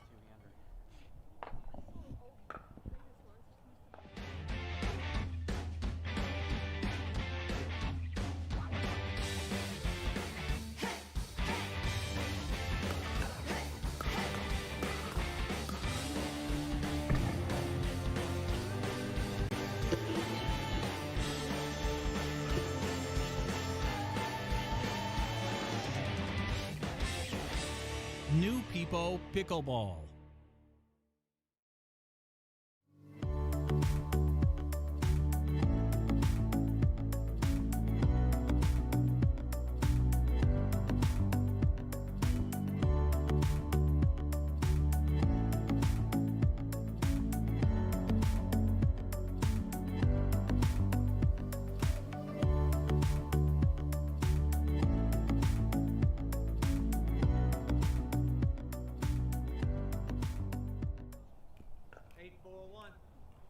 All right, guys, we're back to the action. This is Catherine Parento at 9-4-1. They're on a good run here. I think that was an excellent timeout by Matt and Lucy.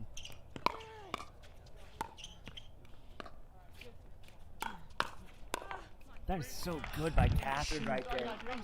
Because when the ball's like going fast up from low to high, and then when the ball comes back from her, it's going high to low. It's like Two-handed backhand, right trajectory. it's a laser beam right there. Unbelievable.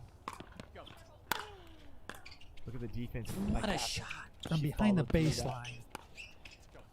And I love the movement from both of them covering 3 that feet court. behind the baseline. She drops it in for a shot that they could not attack. Smooth as butter. Did you notice the big follow through to make sure she got that ball up and over the net?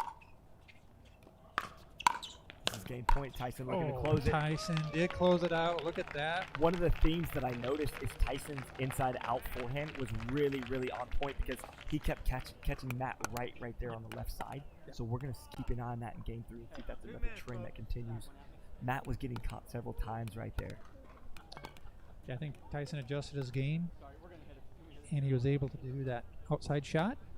All right, guys, we're going to take a quick 2-minute break. You guys stay tuned. Buckle up for game 3 in this mixed pro finals between Matt, Lucy, Catherine, and Tyson.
All right, everybody, we have got a game 3 about to go underway here as Catherine serves to Lucy.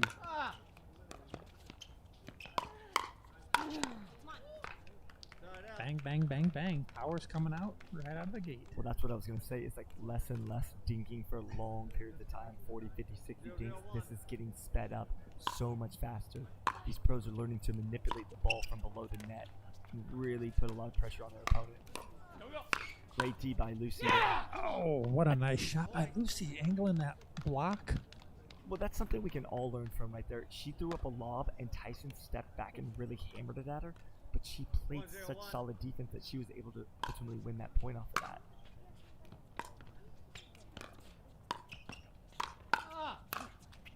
One of the things that differentiates these pros, it's the shot after the shot. It's not just one shot to put the ball away, because the ball's going to come back, and then it's going to come back again. But they are so ready for that ball to come back that they do the 1-2 punch or the 1-2-3 punch. Could not agree more. It's always coming back. Catherine looking to set up her own Ernie right there on that right. I like it. She's going for it. Yeah, that's so good. And then look at the excitement from that right there. Yeah. I think he's getting excited. That's going to get Tyson excited. Yeah, the yeah, come on. Really get the is. yeah, come on for the championship game. That can either fire the opponent up or it can get in the opponent's head, and we're going to see how that plays out because Matt, once he gets going, he loves to get in your head. Loves to get in your head. 3-0-2. Quick start, 3-0-2.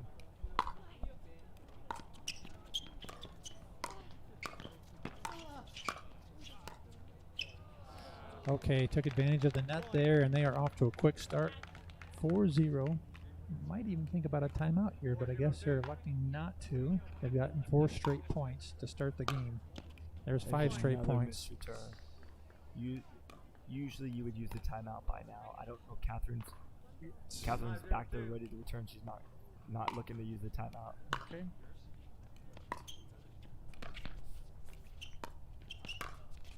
There it is. Got Matt again. How many times have we seen that? That's the trend that we're talking about. Because Matt's getting so active moving to the middle, Tyson's grabbing those dinks out of the air and rolling it up into the body of Matt. But to his left side. Yes. A good drive by Tyson there. Well defended. Oop, right at the end of the paddle. End of the paddle never works. I agree. Rarely do you see that ball come over.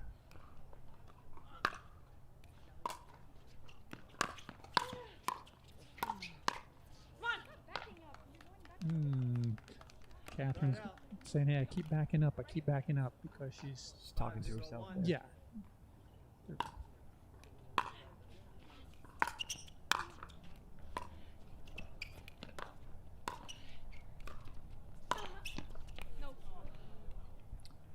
A net ball that goes out. 5-0-2. Another missed return. Tyson's looking at his paddle. You know what he said earlier?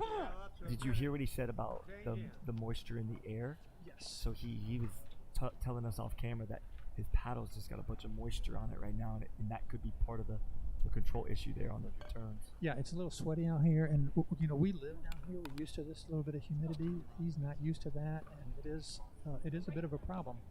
That can definitely play a factor. I remember one year at the U.S. Open, it was so humid that there was in the mornings there was literally dew on the players' paddles, and they had to constantly be wiping the face of their paddle off. Yep, and I think we're experiencing a little bit of that right now. All right, folks. Ready to resume. 6-0-2. 6-0-2. They just switched sides halfway through this third and final game.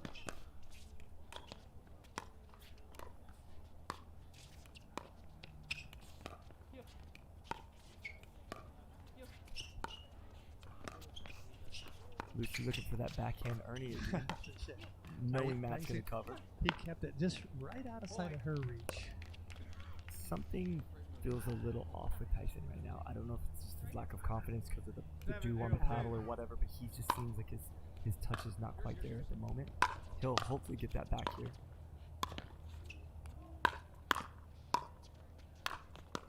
What a shot. It's interesting. That's a great shot. Now they switched sides. This time Tyson went to the right side of the court, which is interesting. Normally he plays the left side of the court, so I think he's trying to switch it up a little bit just to give him a different look. You'll often see that. They just switch it up for a point or two just to give a different look for sure.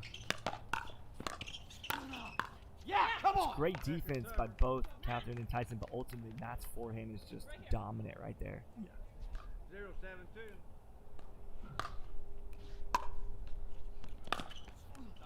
Wow. This is where we see Tyson start taking over again. They're down 0-7. They just scored a point, and we'll see if he now starts to serve harder and if he starts coming after and attacking. Yes, he's looking like he's really coming back into form. And this exact thing happened in game 2. Down 0-7. All of a sudden they started hitting a run like this, and before you know it, it's tied 7-7. Yep, there it is. What a shot by Tyson McGuffin right there. Really well played. I think that's a good timeout by Matt and Lucy just to stifle that momentum, because Tyson can literally generate his own momentum out of the gate there. We're going to take a break. Hollywood Hostler, Scott Golden, back to the action soon.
Alright guys, this is Scott Golden, joined in the booth by Hollywood Hostler.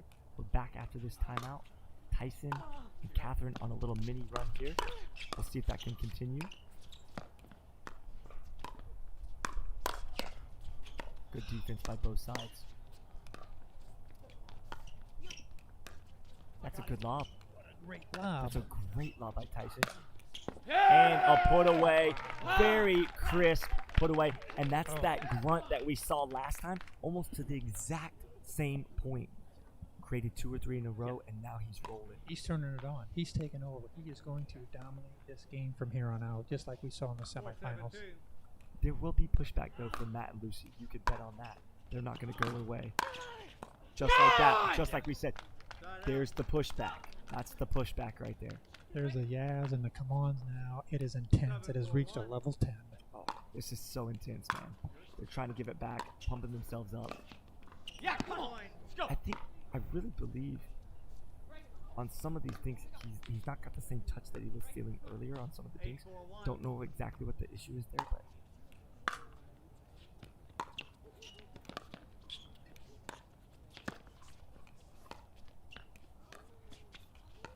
it's a good ball. What a great ball. Went right back to him 2 times. And what's amazing is how they can be so powerful and yet so soft.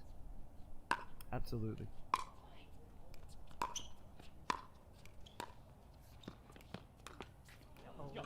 Thinks she was trying to go down the alley. You know what? She was. Oh, 100%. Even though she missed that, she had the right shot lined up. Matt was literally leaning to the middle. She was going to hit a clean winner, but she just happened to miss that.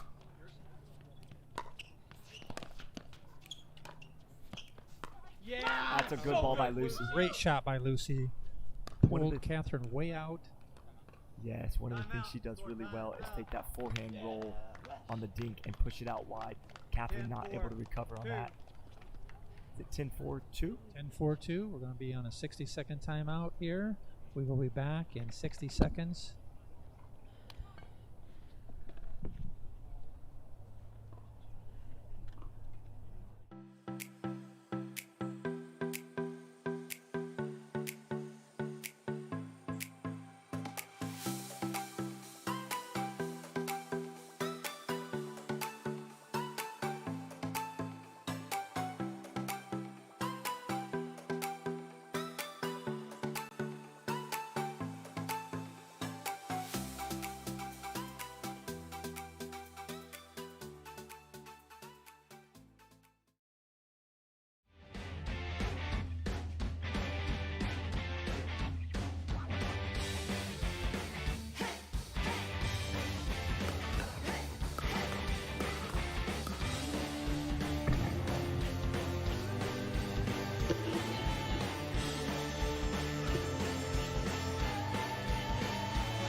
Okay, we're back. 10-4-2. See if this timeout is effective.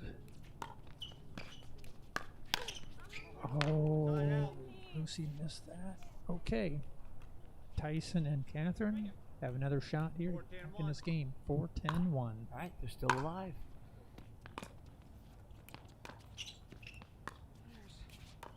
Tyson almost daring Lucy to go down the line right there. He's coming all the way over to the tee.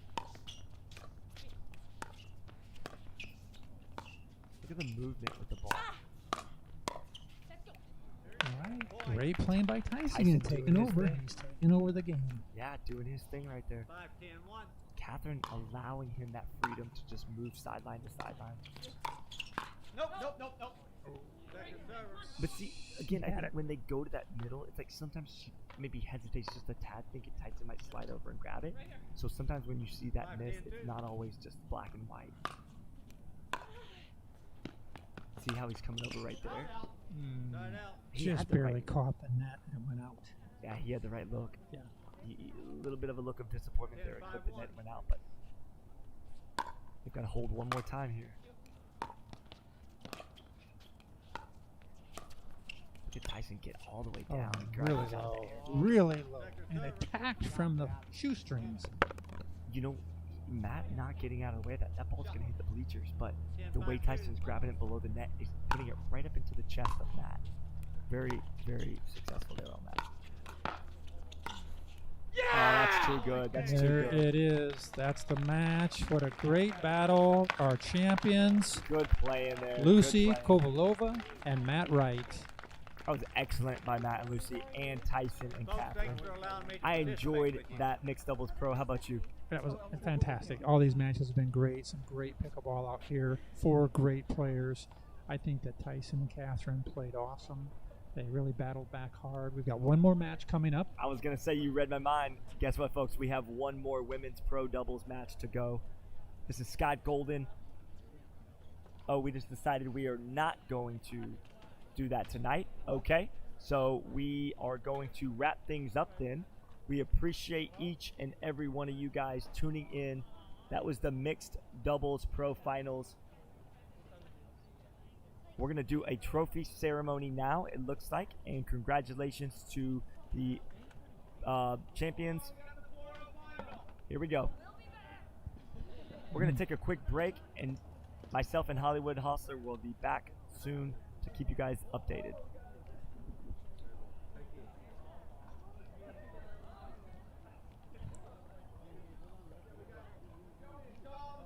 We'll be right back.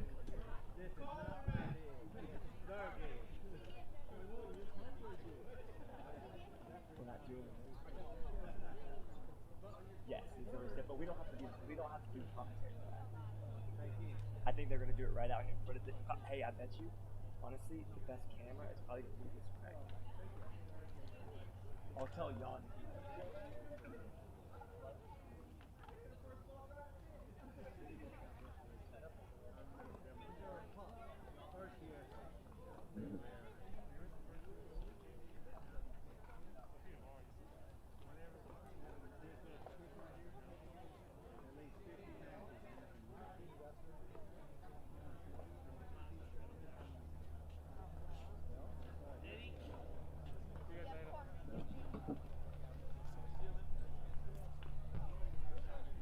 All right, we've got men's doubles 60 plus intermediate bronze medal match.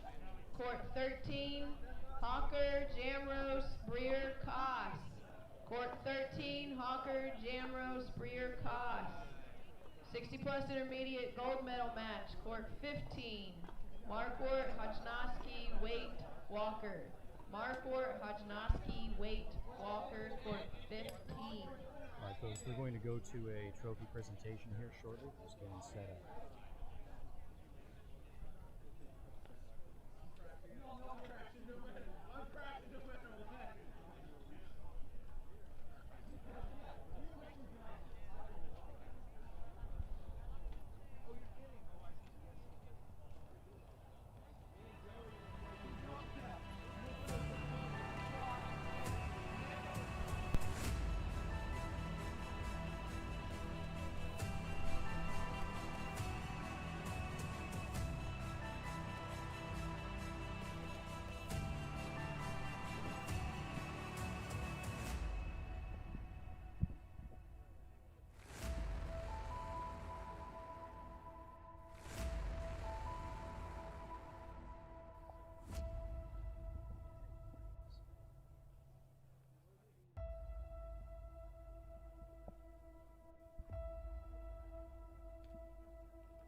Testing.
Okay, we are back live here for the award presentation.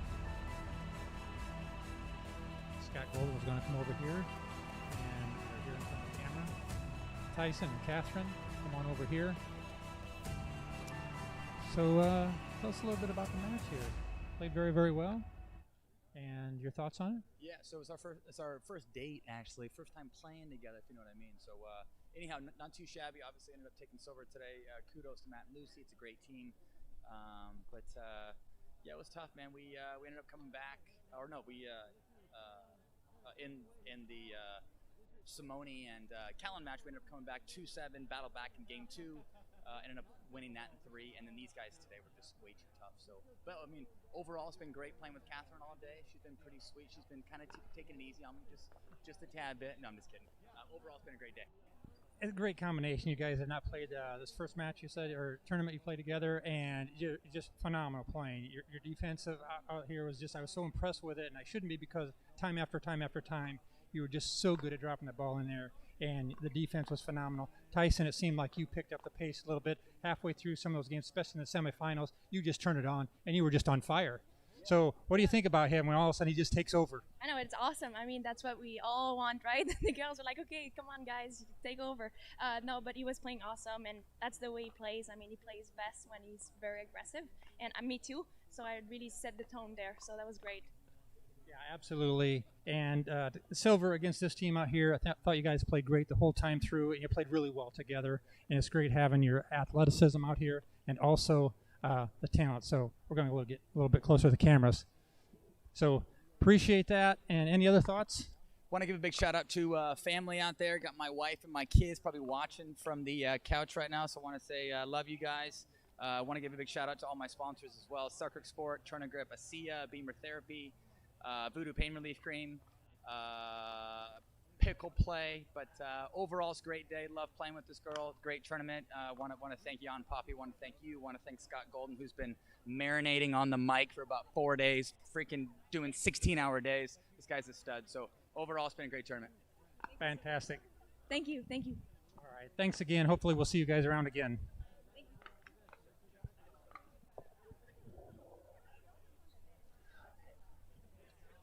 Okay, we'll have Lucy and Matt coming up next. And Scott, why don't you take over here and we'll interview them? Awesome. Thanks, Hollywood. We got Matt Wright and Lucy Kovalova. This is Lucy's better side, so that's good. Here, we'll step up a little bit here. Matt's coming in just a second. All right, guys. I see you've got your it's fun to feel good. I love it. Love it. Matt, if you'll stand over here for me. So, guys, that was a 13-hour day for you guys. We got here around 7:30. I heard Lucy say some of the weather kind of pushed us back a little. How satisfying is it to get the finals in your grasp there after 13 hours of playing? Well, it obviously feels good. I mean, oh, sorry, we're over here. Lucy was phenomenal tonight. She played great all day. She has so many shots, so much power. We follow our blueprint in most matches. People kind of know what we're gonna do, and we just try to out execute them. Sometimes it works out, sometimes it doesn't. Yeah, after that second game, we had. I mean, it was going to be tight, right? And they made a few loose errors early on, uncharacteristic for both of them, and that probably settled our nerves a little bit going into that third game, and we scraped it out. Yeah, I mean, you guys won 11-9 first game. Then you were up and in control 7-0 the second game, and I'm sorry, what's that? No, I'm saying in the second game, though, you were up 7-0, and then they came back and won game 2, correct? Because we lost, I think, 11-4 or something like that. Oh, it was the first game that happened. I'm sorry, guys. It's been 13 hours for me, too. So that was in the first game. They were down. That's right. They were down and came on that big run and won. But then you guys won game 2. No, lost game 2. Okay. I'm sorry, guys. Okay. Let me explain. We were down the first game. Then we came back and won it. Then we lost the second game. I think 11-4 or something like that. Being up 7-0. No, it's 11-4. We can't be up 7-0. Okay. Hey, Scott, we'll fill in the blanks at this point. We'll just take it over from here. Lucy's going to announce you to the interview. And then we won the third game because then we won a match. Okay, there we go. So at the end of the day, you guys won the finals, and that's what's important. And we were up 7-0 in the second game. That's what it was. And we lost 11-4. Now I'm totally confused. Guys, congratulations on your victory. We'll see you guys later. We've got the rest of the championship rounds tomorrow. Hopefully the weather holds off. Thanks, guys. That was a very interesting interview with you, too. We'll see you later. Thank you. Thank you. I actually felt like that was right now. All right, guys. We are live. I apologize. It has been a long, long day, but we are still here with you. This is Scott Golden, Hollywood Hostler. We've got Pro Pickleball with Carl Schmitz, Jan David, Mac Moody, and all the rest of the volunteers and staff. We are wrapping it up here on day 4. We'll be back tomorrow. Hopefully the weather holds out for Championship Sunday. We'll have the men's pro singles finals, men's pro doubles finals, women's pro doubles finals, and you just witnessed the mixed pro doubles finals right there tonight. So thanks for tuning in. We'll see you guys tomorrow. Oh my, that was hysterical.